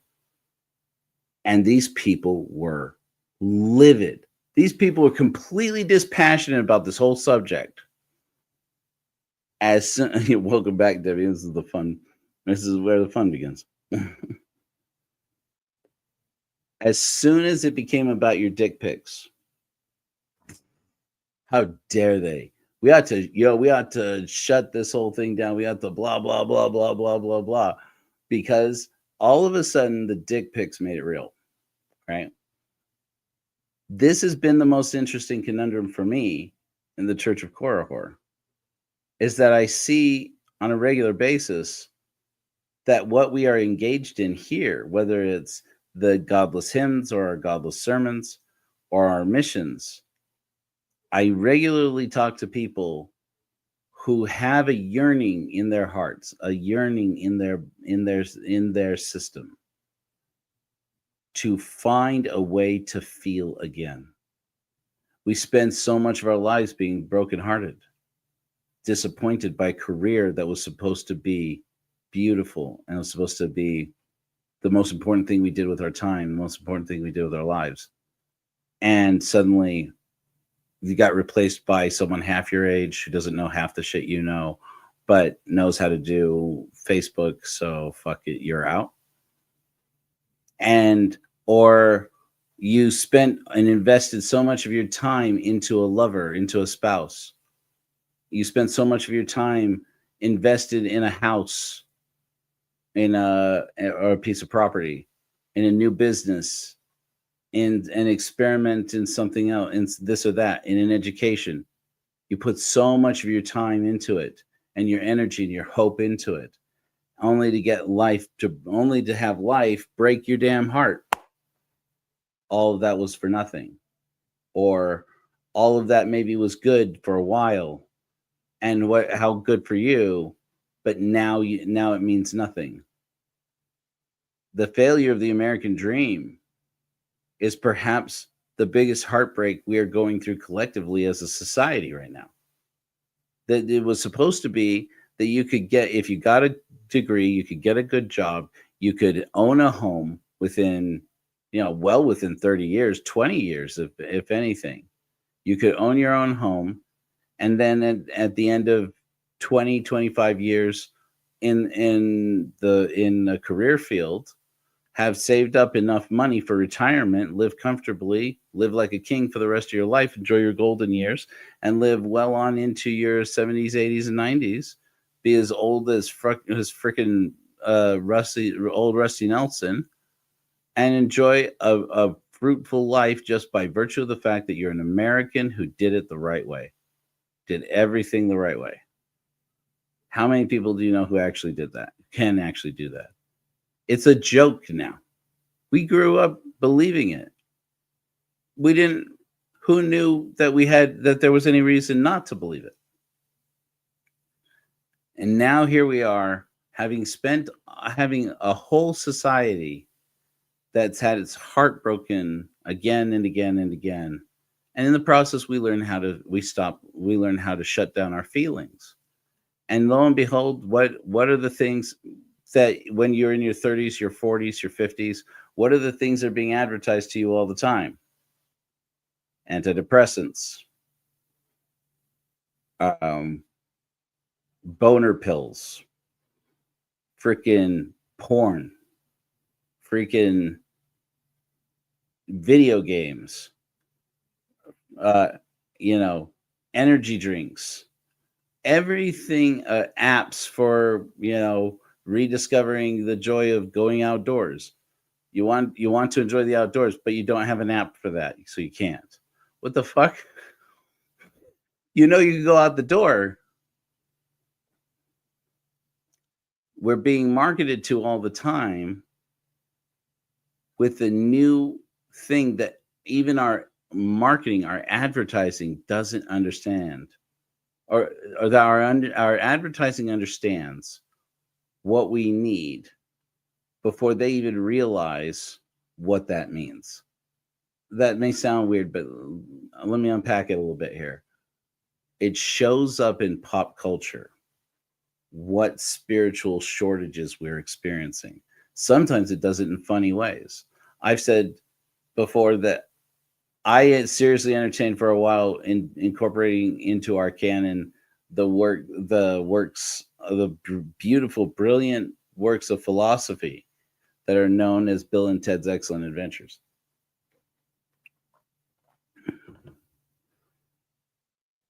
It shows up in pop culture that there's a need, right? Bill and Ted, their whole existence, the whole reason why we relate to them, why we think they're funny, is because they're about a generation that was promised that they could be anything, but they're not going to be. But they could be if they learned how to play music and do it well. And the fact that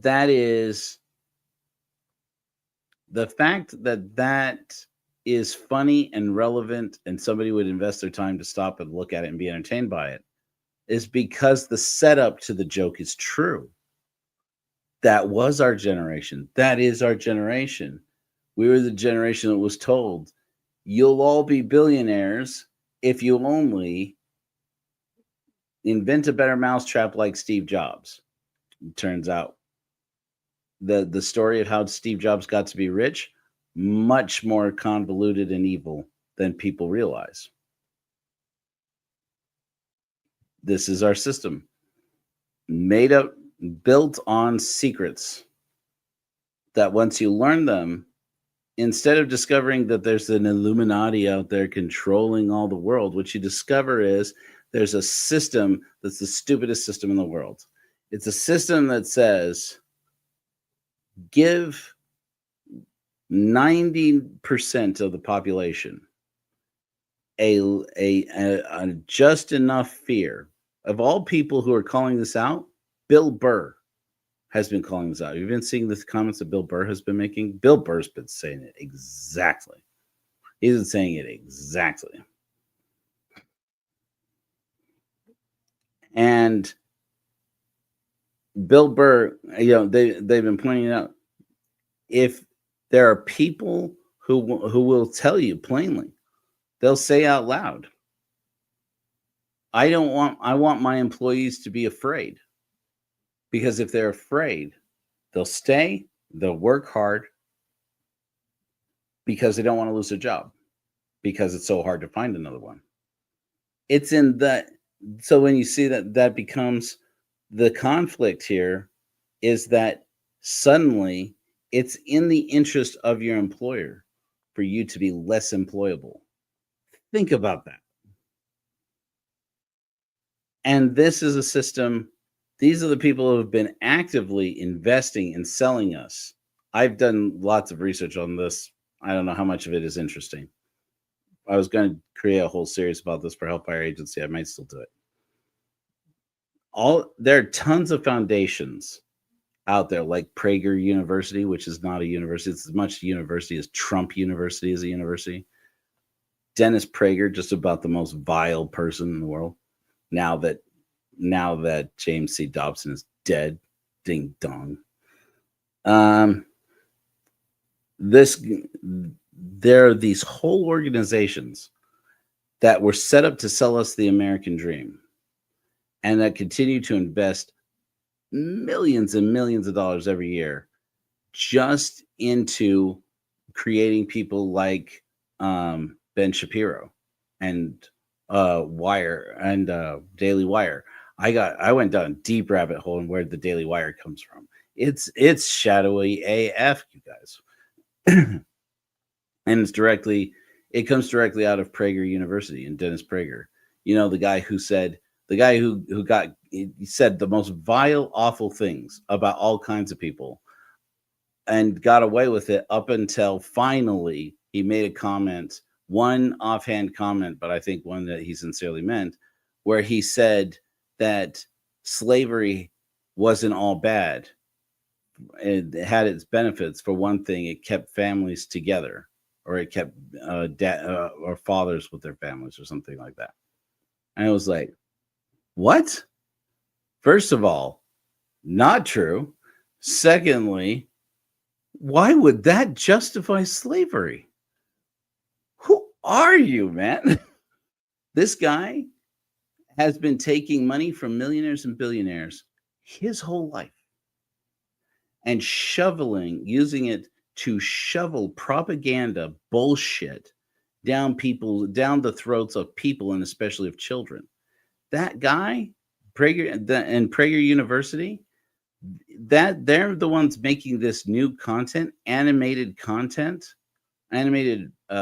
videos and curricula that states like Tennessee have been trying to implement as public school curriculum, or at least as curriculum through charter schools that are owned and operated by the same people who are giving money into organizations like Prager University. That money goes around and around.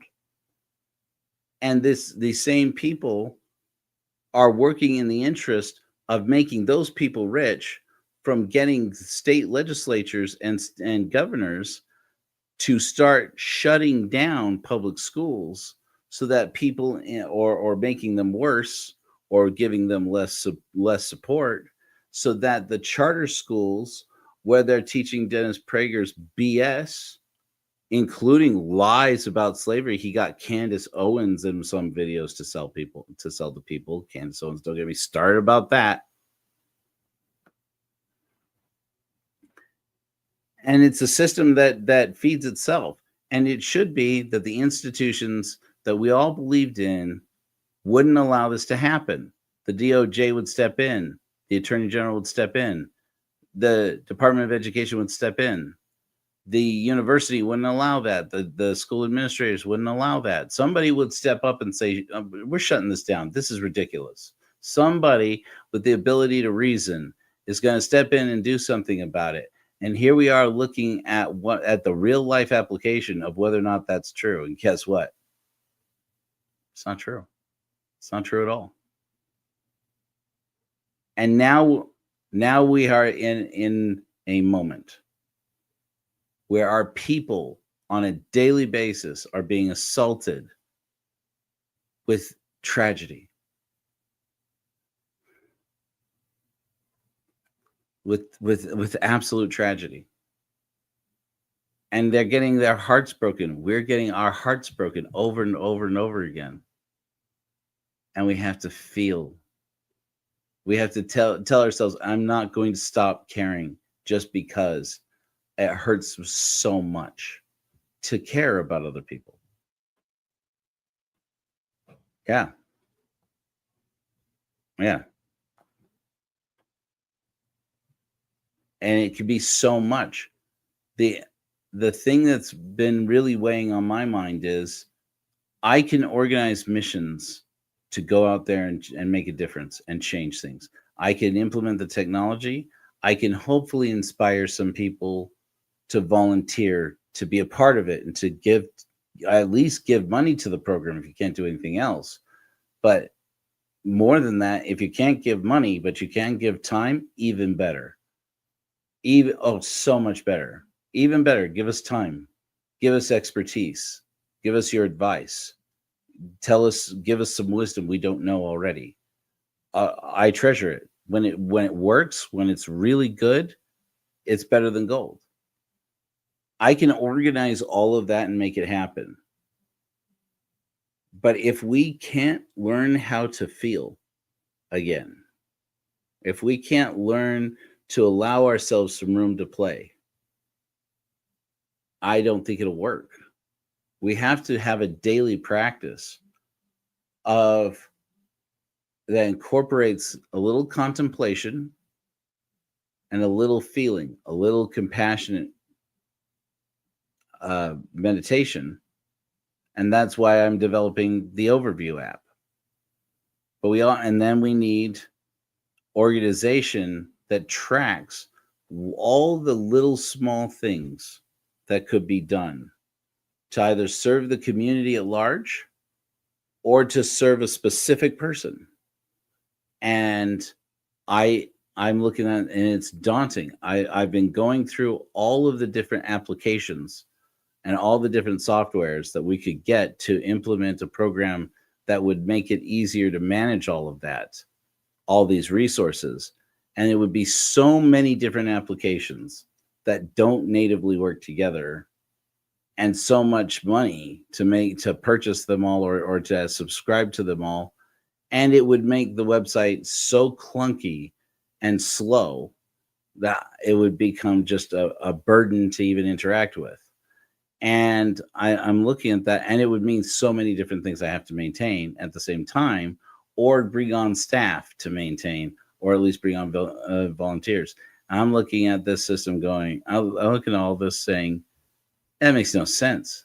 We're not going to do that. It just makes no damn sense.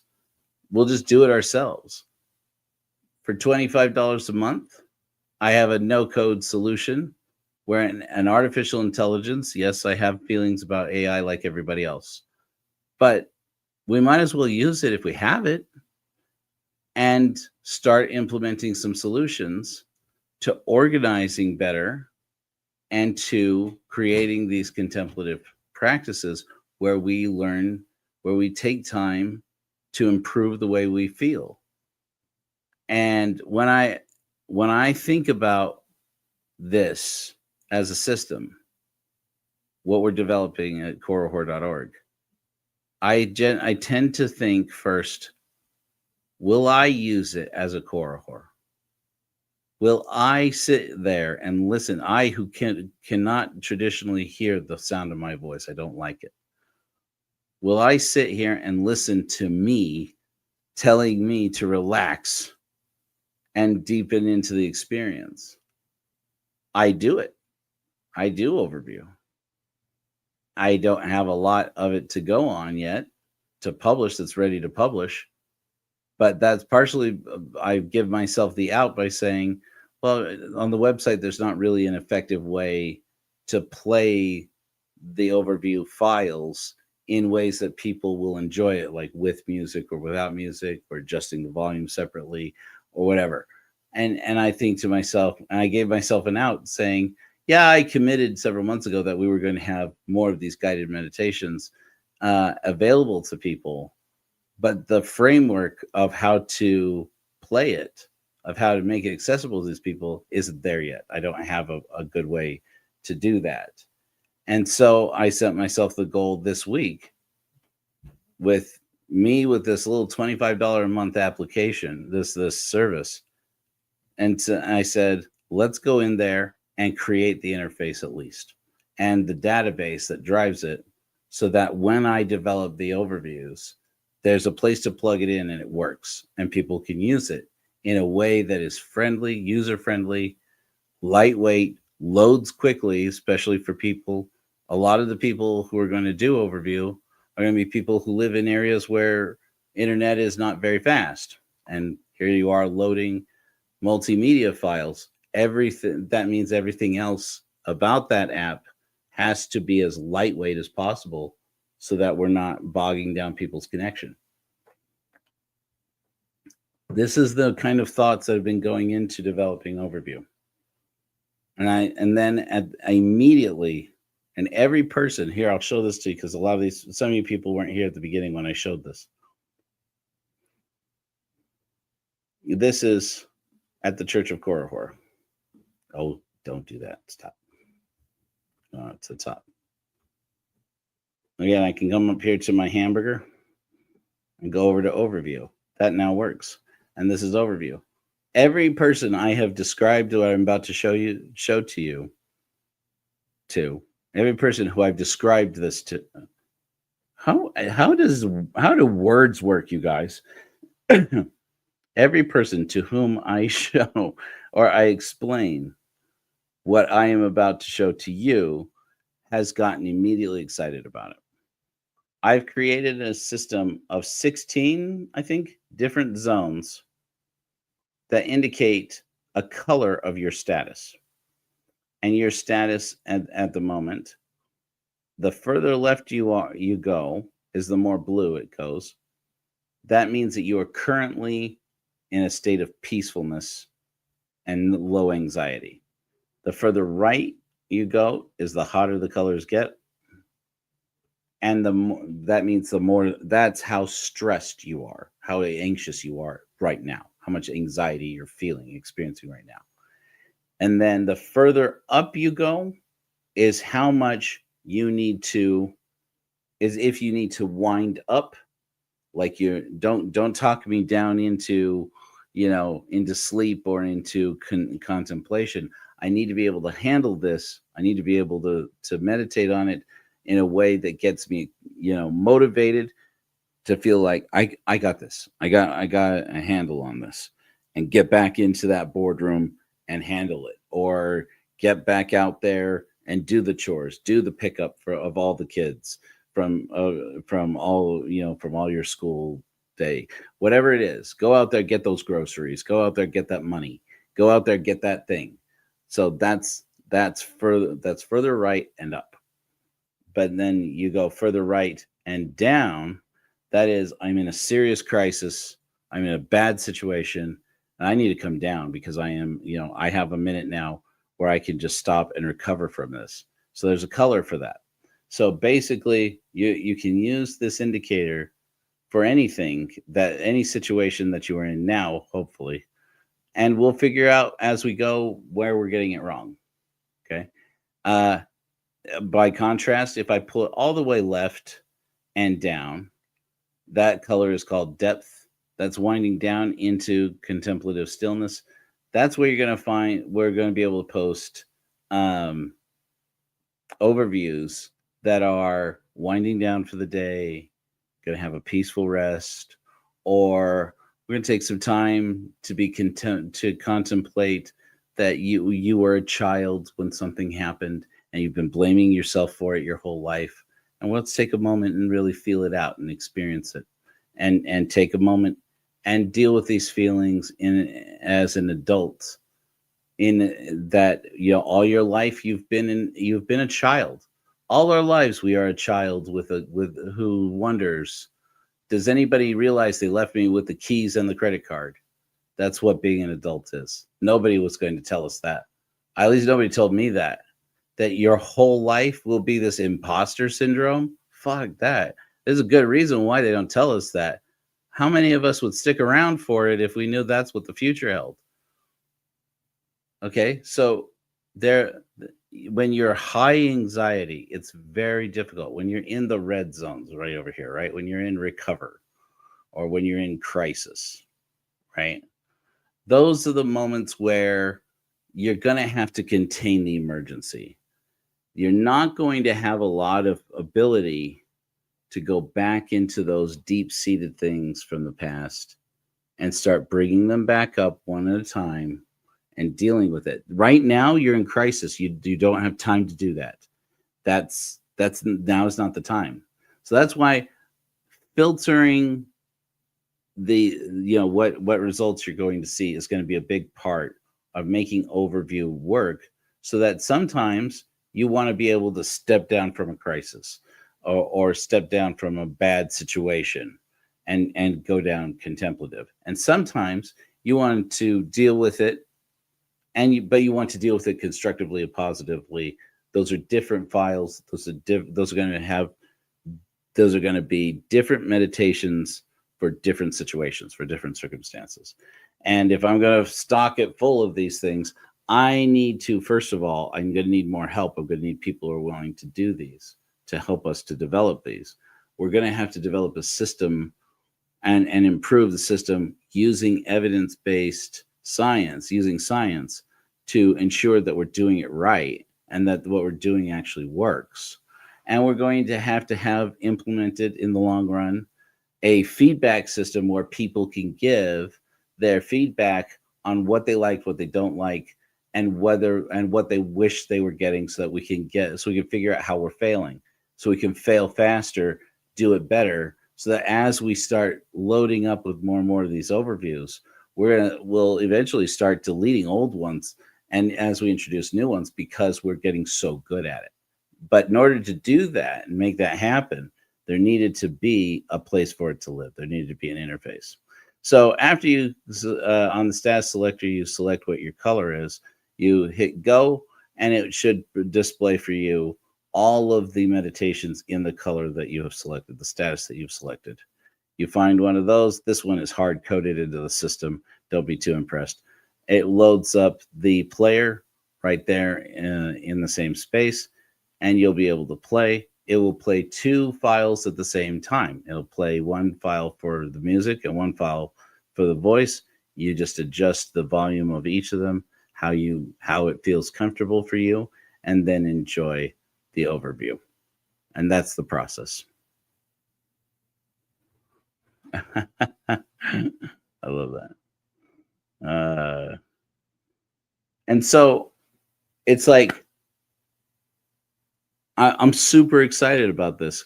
I realized that until there was an interface and a database that I could populate with more overviews, even I didn't have the dick pic math in my brain to say, Joe, we need another overview out there. We need another one.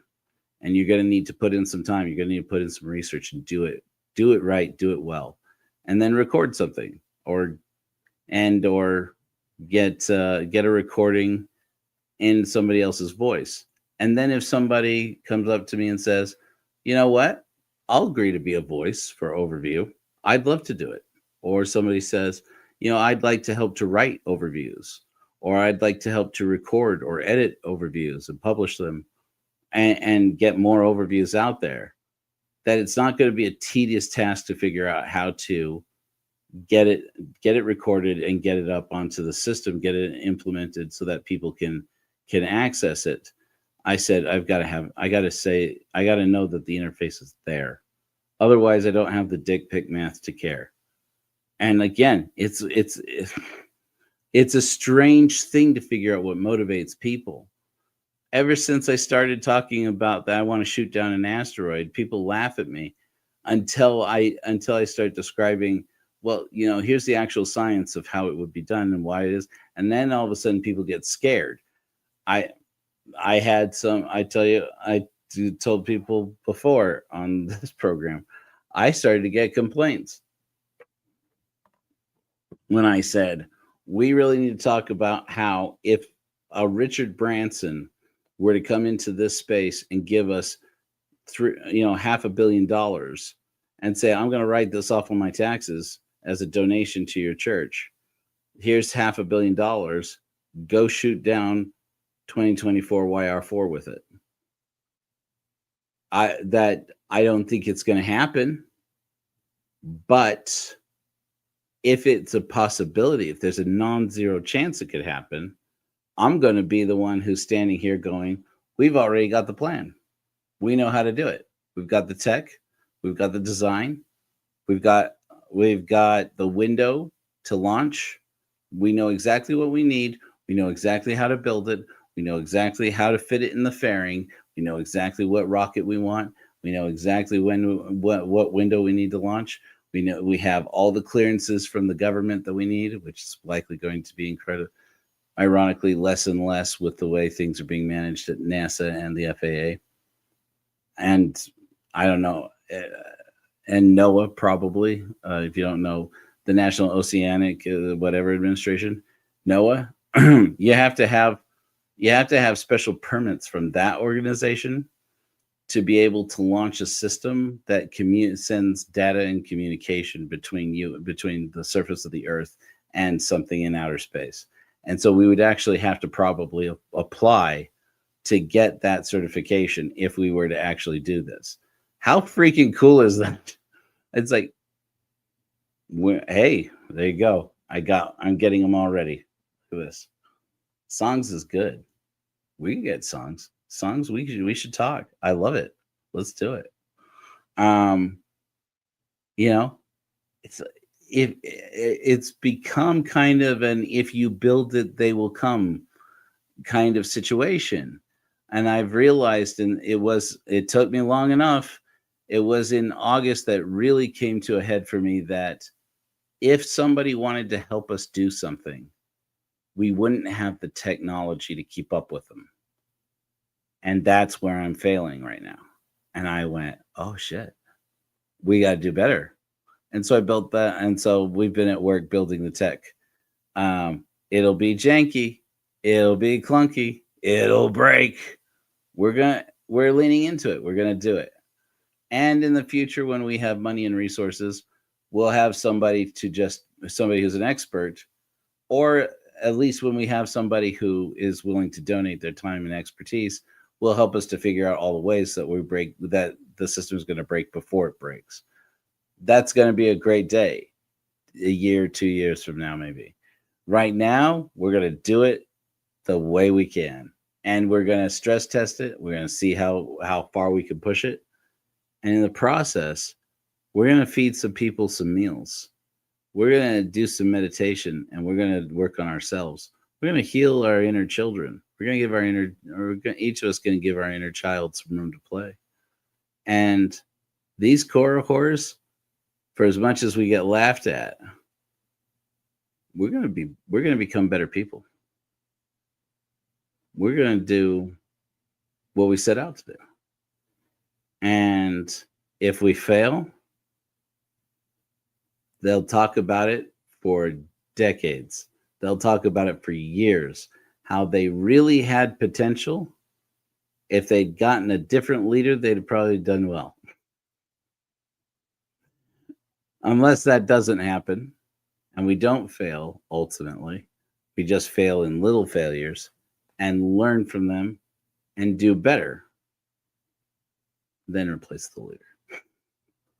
Luckily, the leader that we have wrote into the articles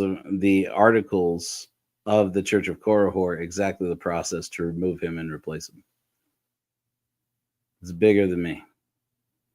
Every day now, I'm going to prove it. I'm going to prove this is bigger than me. I'm going to inspire some people to get involved. Some of that will be to my credit. And some of that people will say, give him this. He was very good at a small handful of things. And one of them was inspiring people to get off their ass and help make the movement happen. He was good at that. Some of these other things, not so good. And I'll get better. I don't know if any of you who are still with us right now are noticing this, but I'm smiling right now. I'm a person with very serious depression every day of my life. I'm smiling. This community, tiny, we few, we happy few, we band of brothers. For he who sheds his blood with me this day shall be my brother. Be he ne'er so vile, but this day will gentle his condition. And men in England, now abed, will think themselves accursed they were not here. Hold their manhoods cheap, whilst any speak that fought with us on St. Crispin's Day. This is our little Agincourt. This is our little Apollo 13. This is our little ship of fools. And they'll laugh, and we'll laugh. We'll laugh at ourselves, and it'll be great. And in the process, I really think that in 2025, we can deliver thousands of meals to underserved seniors that were produced in ordinary kitchens and ordinary stoves, in ordinary pots. The $1 here and $1 there people gave to give somebody a little bit of gas money, a little bit of ingredients, a little bit of flour, a little bit of sugar, a little bit of cumin, probably a lot of cumin, and garlic. And we're going to make some meals. And in the year when more Americans will die of hunger than any year in history, we've proven that. I've shown the data. It's real. It's real. The little tiny church of Korihor is going to get out there and feed some people. Maybe we'll fail at it. I will never forgive myself if we don't try. This is what we set out to do. And I'm working on it every day to make it happen. And I'm going to need help. And there's been a lot of offers. People have offered to help, and I've been sometimes better at following up on it and taking your offers to help. It's got to be a bigger system than me in terms of making it actually happen. It's going to take more, and that's going to take some people who are willing to volunteer to be leaders, to step up and help. And that the lack of that infrastructure has been the way that I've been failing you. And I'm doing better. We're going to do better. And every day when I work on it, I feel a little less like the things I do, chasing after money, chasing after safety of my children and my family. I don't want to talk a lot about this because I don't know what's going to happen.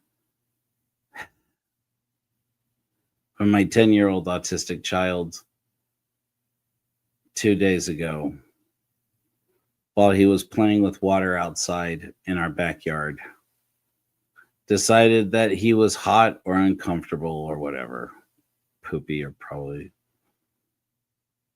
And after my wife had left to go to her meeting for the evening, and apparently sent me a text saying that he was outside playing, he decided to take all his clothes off. And while I was in the house, just inside the house, became aware of this when a police officer started screaming at my front door.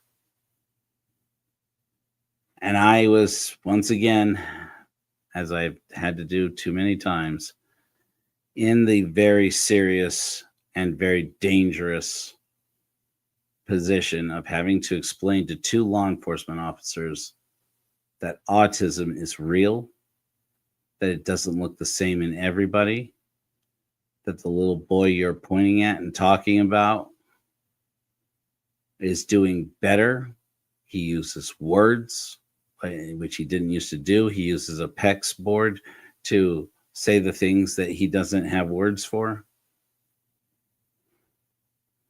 He has all of these, he's been making all of this progress just because one time in his own yard, he took off his clothes does not mean that you need to get involved. I'm grateful that there are neighbors and there are people who try and who are concerned about the safety of children in general.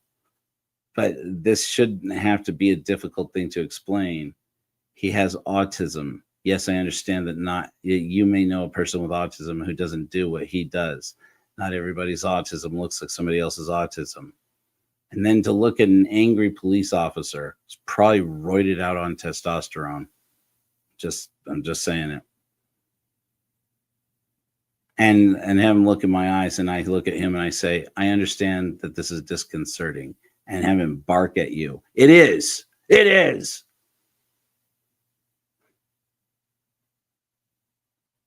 And just be able to stand there, depressed, very short-tempered Joe Rollins,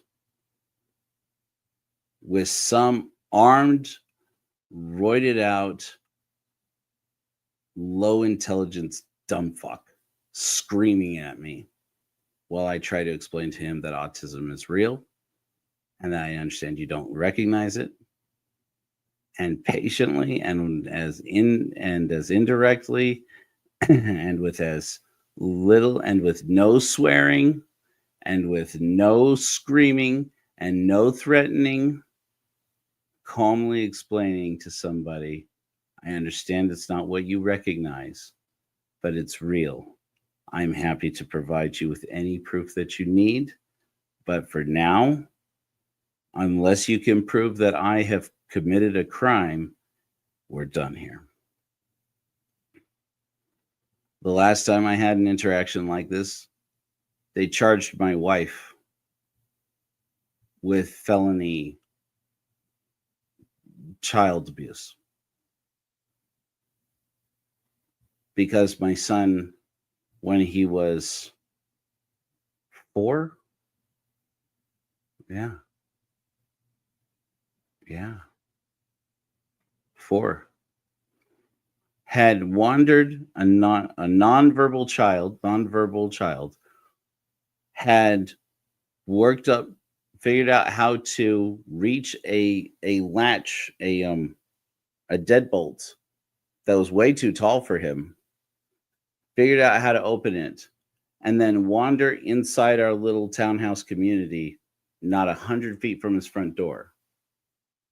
And because one of the neighbor kids who didn't know our family and where he lived, and because he couldn't say, I'm JoJo and that's my house right there, they called the fire department and sent an ambulance. Got a nice $2,000 bill for that ambulance, which took him less than a mile to the hospital around the corner here. And that's when a police officer, once again, came banging on our front door. And my wife, who hadn't realized that our little Houdini had slipped out, was only 4 years old at the time, and was less than 100 feet from his front door, from his own fucking front door. We had been taken to the hospital where he was started to panic and started to absolutely terrorize nurses and doctors and police officers who didn't know what to do. All these people who are supposed to be professionals serving in the community, one autistic little 4-year-old boy, and they were mortified. They didn't know what to do. It's like, well, maybe don't take him. Maybe get some training. Maybe learn that autism is real. Maybe they should be educating them on this. And come to find out, oh yeah, there are autism education courses that they give to law enforcement all up and down, all over Utah Valley. It was not 2 years later. No, it was like 1 year later. Another autistic boy similar to my JoJo up here in Salt Lake County. I'm gonna do this without losing my shit, man. I'm gonna do this without losing my cool. Was self-harming, which is normal for people with autism to do. His mother didn't know what to do. She responded by doing what the police had told her to do and what her son's therapist and support, what her support network had told her to do, which was to call the police and tell them that she needed a person in their active response group. I forget what the term is, escaping me at the moment, to come and respond to this situation so that her son would stop hurting himself. The officer that or personnel who were trained to do that were not available, so they sent an ordinary patrolman. That ordinary patrolman confronted the boy, apparently not knowing, as it is in the files and in the information related to this boy and who he was and what his plan was in instances where he started to self-harm. That boy saw a person in a police uniform, and like a lot of autistic people do, he panicked. And he ran.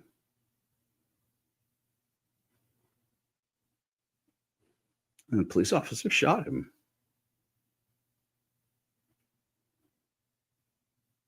Seven times. It's a child. Then to stand there on my front porch and have two police officers screaming at me about my son getting naked in his own yard.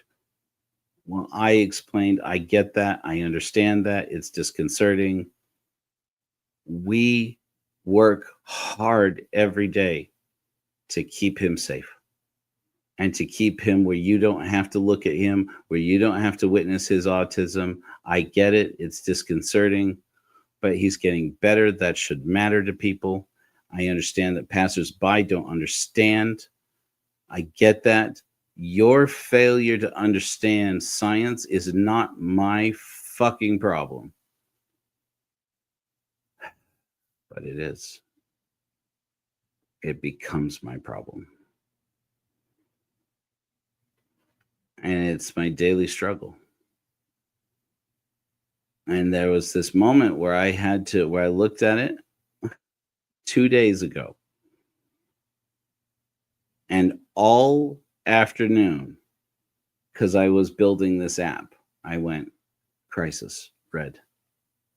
I'm crisis red right now. Right now, I need to take a step back. I need to assess the situation and say, what do we have on the ship that's good? Say, we've got me. I'm here. I'm reasonable. I'm intelligent. I can handle difficult things. 2, I've got experience. I've done this before. It took us 2 years to clear my wife's name. 2 of the hardest years of my life. But we took them to court. We fought and we won. Done this before. I can do it again. This time if they come for me, all right.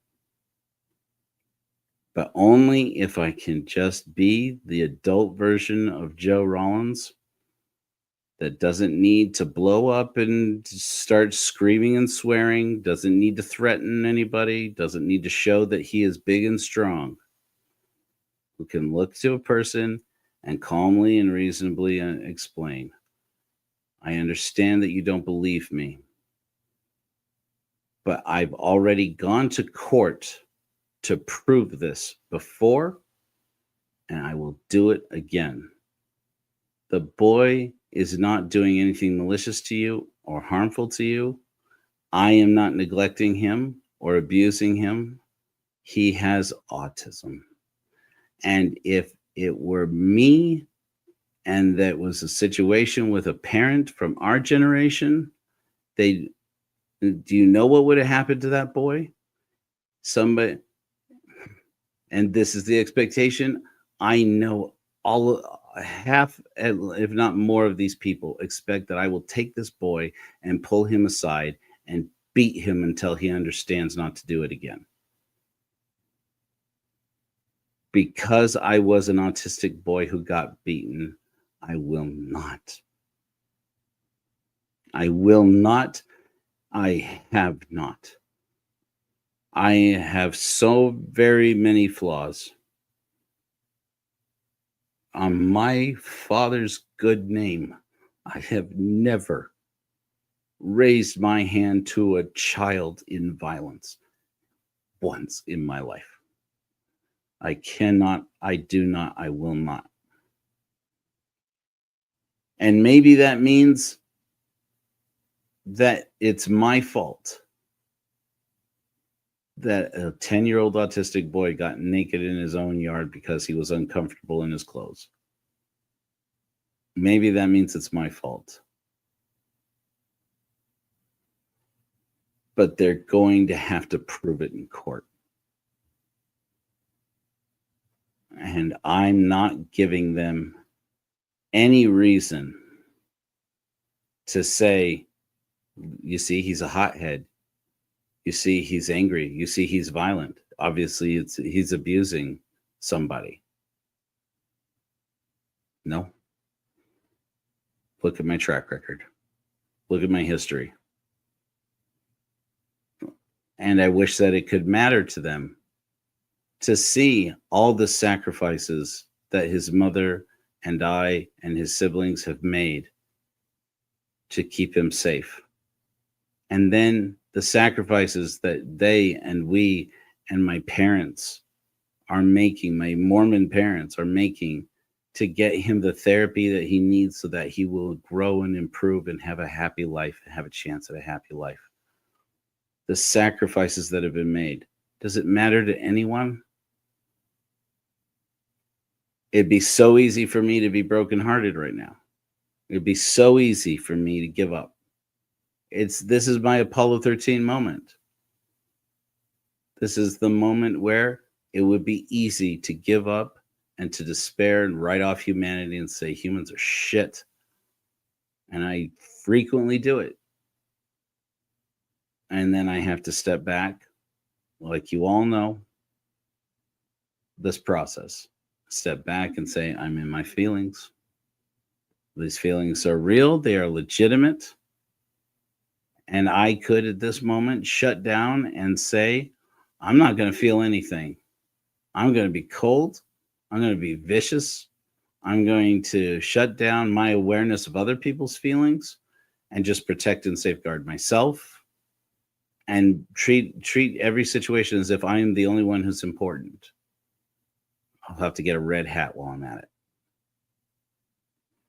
Or I can be better than the version of me that was the scared 6-year-old boy who said, are you going to hit me now? I can be the grown-up. I can be the adult in the room. I can be the version of me that, while in a shroomy meditation state, met that little boy inside my own imagination and picked him up and held him and said, Joey, I will not let anyone hurt you.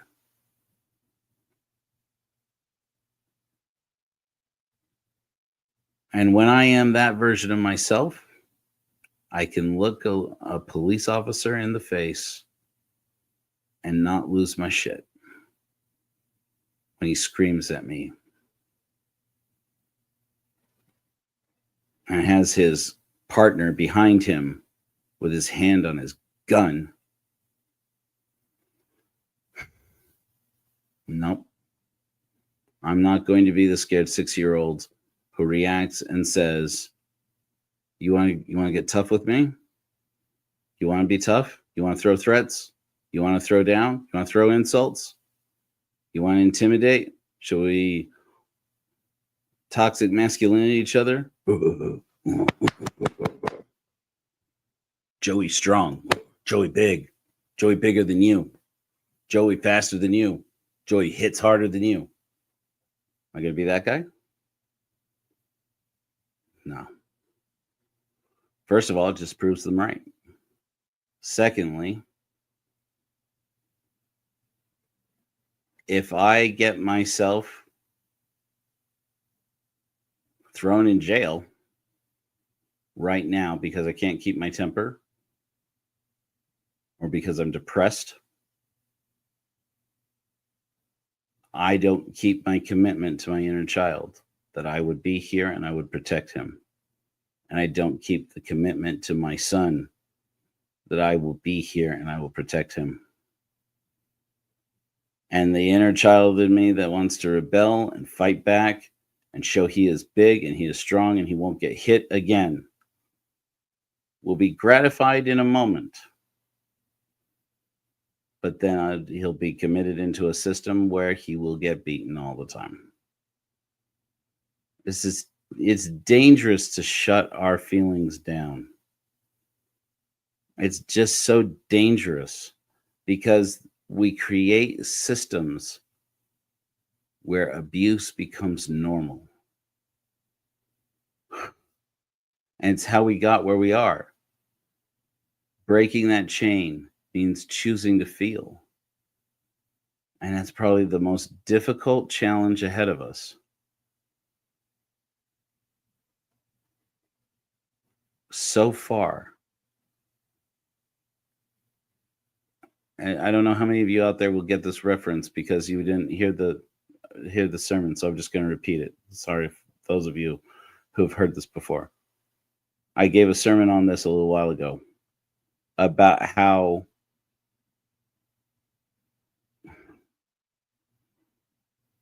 there's a scene in the movie Apollo 13, based, of course, on the real events, where Gene, the director of the flight control of the flight group in Houston, the boss in Houston, says, okay, quiet down. Let's look at this from a standpoint of status. What do we have on the spacecraft that's good? And I mentioned that in every time I rewatch Apollo 13, which is frequently, the immediate feeling I get is you have 3 pilots who are mathematicians, who are men with degrees in science. In that tin can up there, every one of them is breathing. Every one of them is thinking. Every one of them has rehearsed dozens of scenarios, thousands of scenarios and contingencies just like this one. And you have open radio communication with them onto the ground with a whole slew of the most brilliant people that NASA could find and access to any number of humans on planet Earth who have engineered or built these things on the spacecraft, who have, there's this moment where Gene says, I want to get every scrap of paper for what was designed on that spacecraft and what it can do. Then I want to get the person who designed it in the room with us so we can start talking to them, making the room. And then he says, and then I want the guy from the plant who built the damn thing also in the room. And we want to ground them up. We're going to get them down here right away. And we're going to fix this and we're going to work the problem. And that's how they figured out how to get these men home. There's a great scene in the movie, real scene from something that really happened, where when the carbon dioxide filter failed inside the LEM, and these astronauts were dangerously close to blacking out because they were breathing their own outbreath because the LEM wasn't designed to hold 3 persons in it for that whole trip. And sure enough, as guaranteed to happen, there's a great moment line where Gene says, after this, he says, oh, tell me this isn't a government operation. They find out that the the filter, the carbon dioxide filter for the LEM, which is built by one company. I think that one was built by Northrop Grumman. And the filters and the system for the command module, which is built by a different company, the one of them was square and the other one was round. And they had to figure out they could take the filter from the command module and put it into the LEM, but they were going to have to figure out how to fit a square peg in a round hole, literally. And so they go into the room and they take all the things that they know are inside the LEM at that point, including like the manuals, tube socks, pieces of plastic that from the bags that the astronauts would poop in and eject out into space. And it's like everything that they have, they put out on the table and they say, we got to figure out how to make a filter like this fit into a hole like that using nothing but that, and get it into a list and get it up to the astronauts and so they could figure out how to do it. That's how we do it. That a lot of the stuff that we're going to do is going to be thrown together. A lot of it's going to be haphazard. A lot of it's going to work just barely. We just have to get through this phase. But every time I look at the Church of Korihor and what we're doing, and go to a position of status, say, what do we have on the ship that's good? I think to myself, sometimes on a daily basis, most of the hours of the day, I'm sure I'm the only one working on this right now. But then I get on our lives, I get on our sermons, I get on our podcasts, and I see the comments. I see the engagement. I see people interacting with me on Facebook and on the website at korihor.org. And I get emails. I get contact from people. I send text messages to people. And immediately I get back, this is so fucked up, or this is so important, or this is so exciting. And people with hearts that really feel about what we're doing and say, what can I do? We have to be able to organize all of those what can I do's into a system where we keep ourselves accountable and where there's opportunity. If we create opportunities for people to serve, the right people are going to show up. And the people who say, I don't get it, that's fine. We need to find out right away. If somebody's like, okay, I just don't get it. Great. Say that right away so I'm not wasting any fucking time on you. Because there are people out there who get it. There are people who understand exactly what we're doing and why we're doing it. And there are people who don't understand it now but will later. And that's fine too. We just have to build a home where where this community can live. And I'm doing it every day. And I just want to express my gratitude to all of you guys for being here with me on this journey. I understand that by the marketing of this episode, which now has reached 5 hours, I made it out like this is the Korihors getting together and deciding to get weird. This is it. This is what that looks like. Bet you thought it was sex stuff, didn't you? We may yet, but so far it's mostly talk about emotional intelligence. That could become sex stuff. It just hasn't. And but I'm just so excited. And there are moments, usually in the morning, usually about 45 minutes after I take my Adderall, where I suddenly have all this positive, constructive energy that spirals upward into a list of tasks I can do today and things I can accomplish and why it will matter in the future. Because I will have created something that makes it possible for the people I know and for so many people I have yet to meet to decide, I'll do something small. I'll give a pair of shoes for a child who needs them to go to school. I'll make a meal to feed seniors in my community I don't even know. I'll drive and pick up meals and take them to somebody. I'll donate blankets. I'll wash blankets. I'll whatever. And we'll build this community. At some point, a year from now, 2 years from now, 3 years from now, we'll look back at this episode.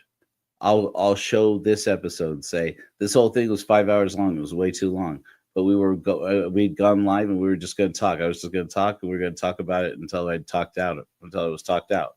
And look at the silly thing I said here, Little Church of Korihor. Who would have guessed that we were ever the Little Church of Korihor? All these heralds, all these luminaries, all these volunteers all over the country. We're the church that they have us.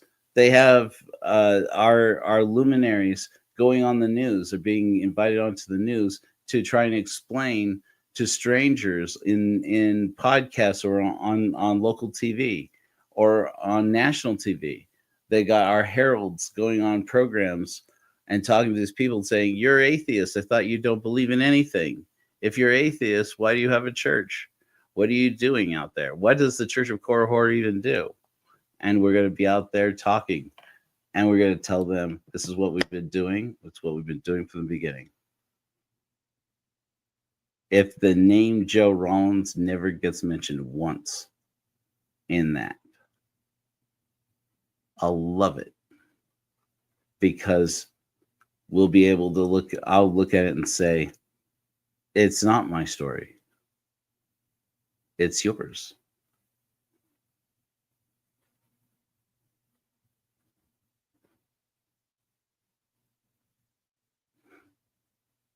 I love that.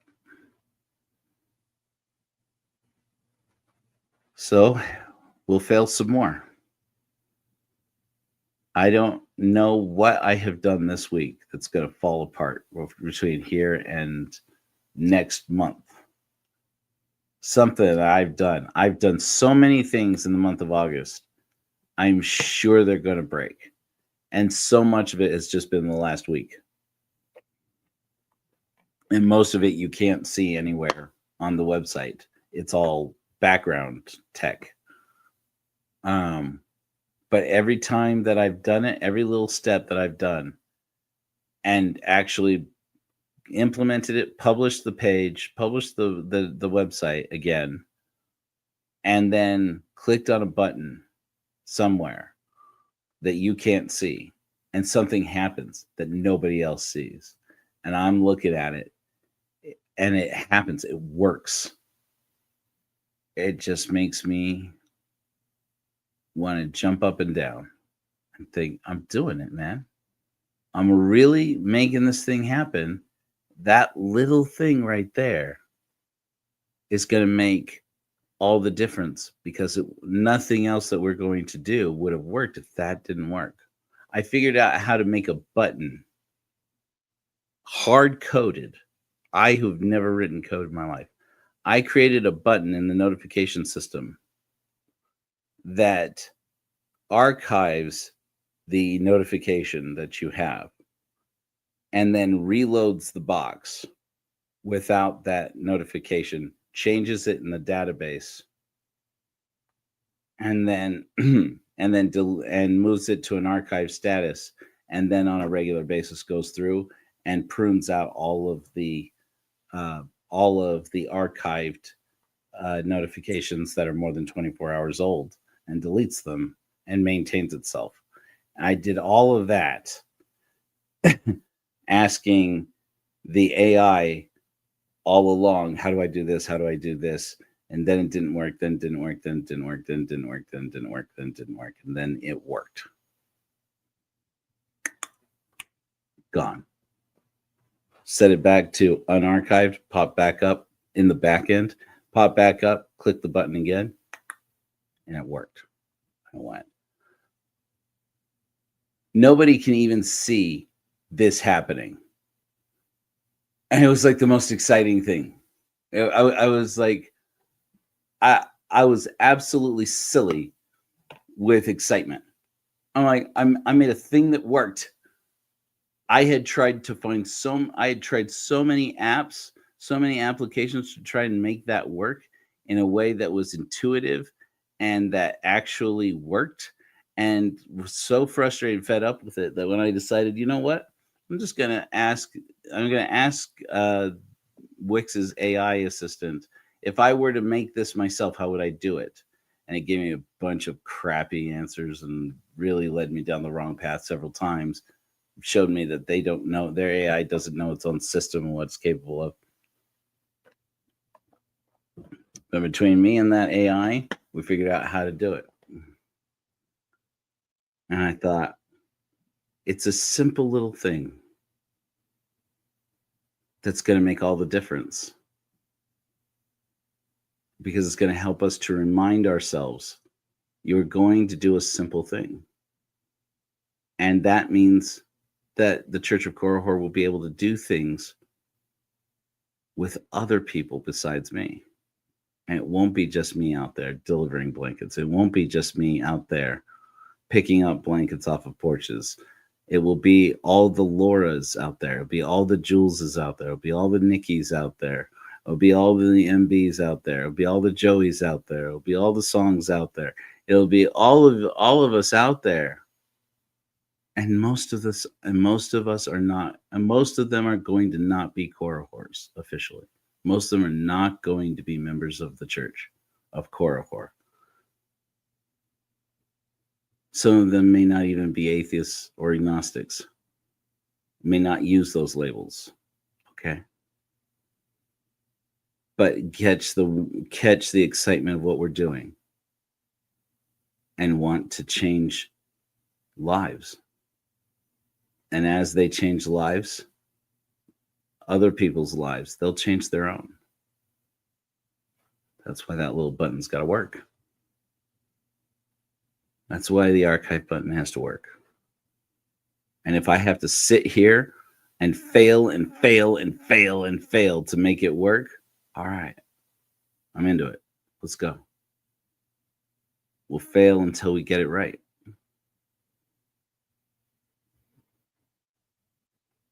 Amen.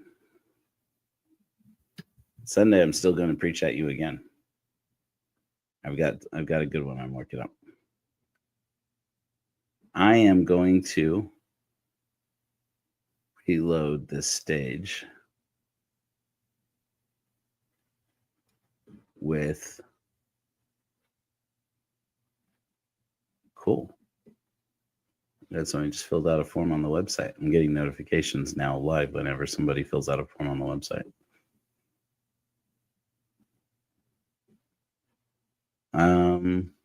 Let me load up the screen here. We'll finish up with one of the new hymns. What do you say?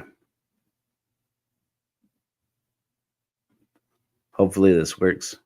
Sometimes when we turn on the audio, it works. It's weird. I just love to share with you guys and show you, remind you how easy it is. Go to korihor.org. Go to hymns.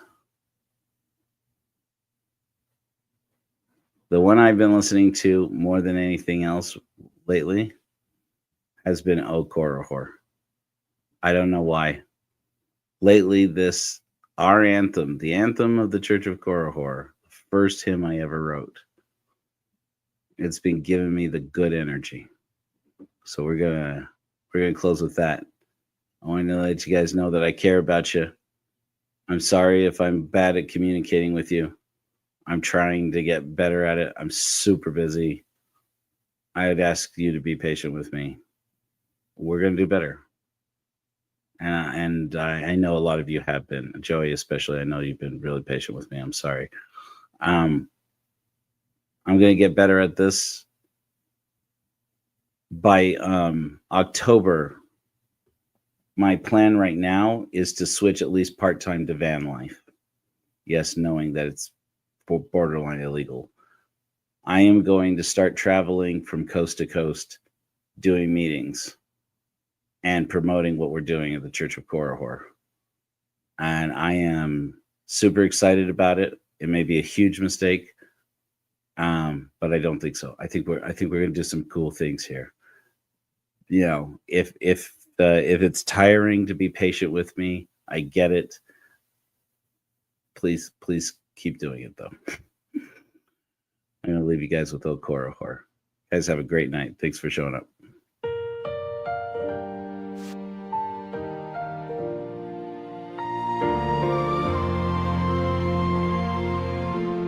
Oh, Korihor, you dare to speak forbidden truths that make men free. By Alma's hand, unholy sorcery, they stole your voice for Nephite tyranny. From hypocrisy, stop to be free. He died for me. Ignite my mind. Don't let consume. Oh, Korihor, I'll speak for you. Contrary to law, they bound you for thinking, but without a word, they all debate forfeit. Battle of wits, charlatans unarmed, beguile their sheep with holy bullshit. Ignite my mind from hypocrisy. Start to be free. Die for me. He died. Ignite my mind. All love consume.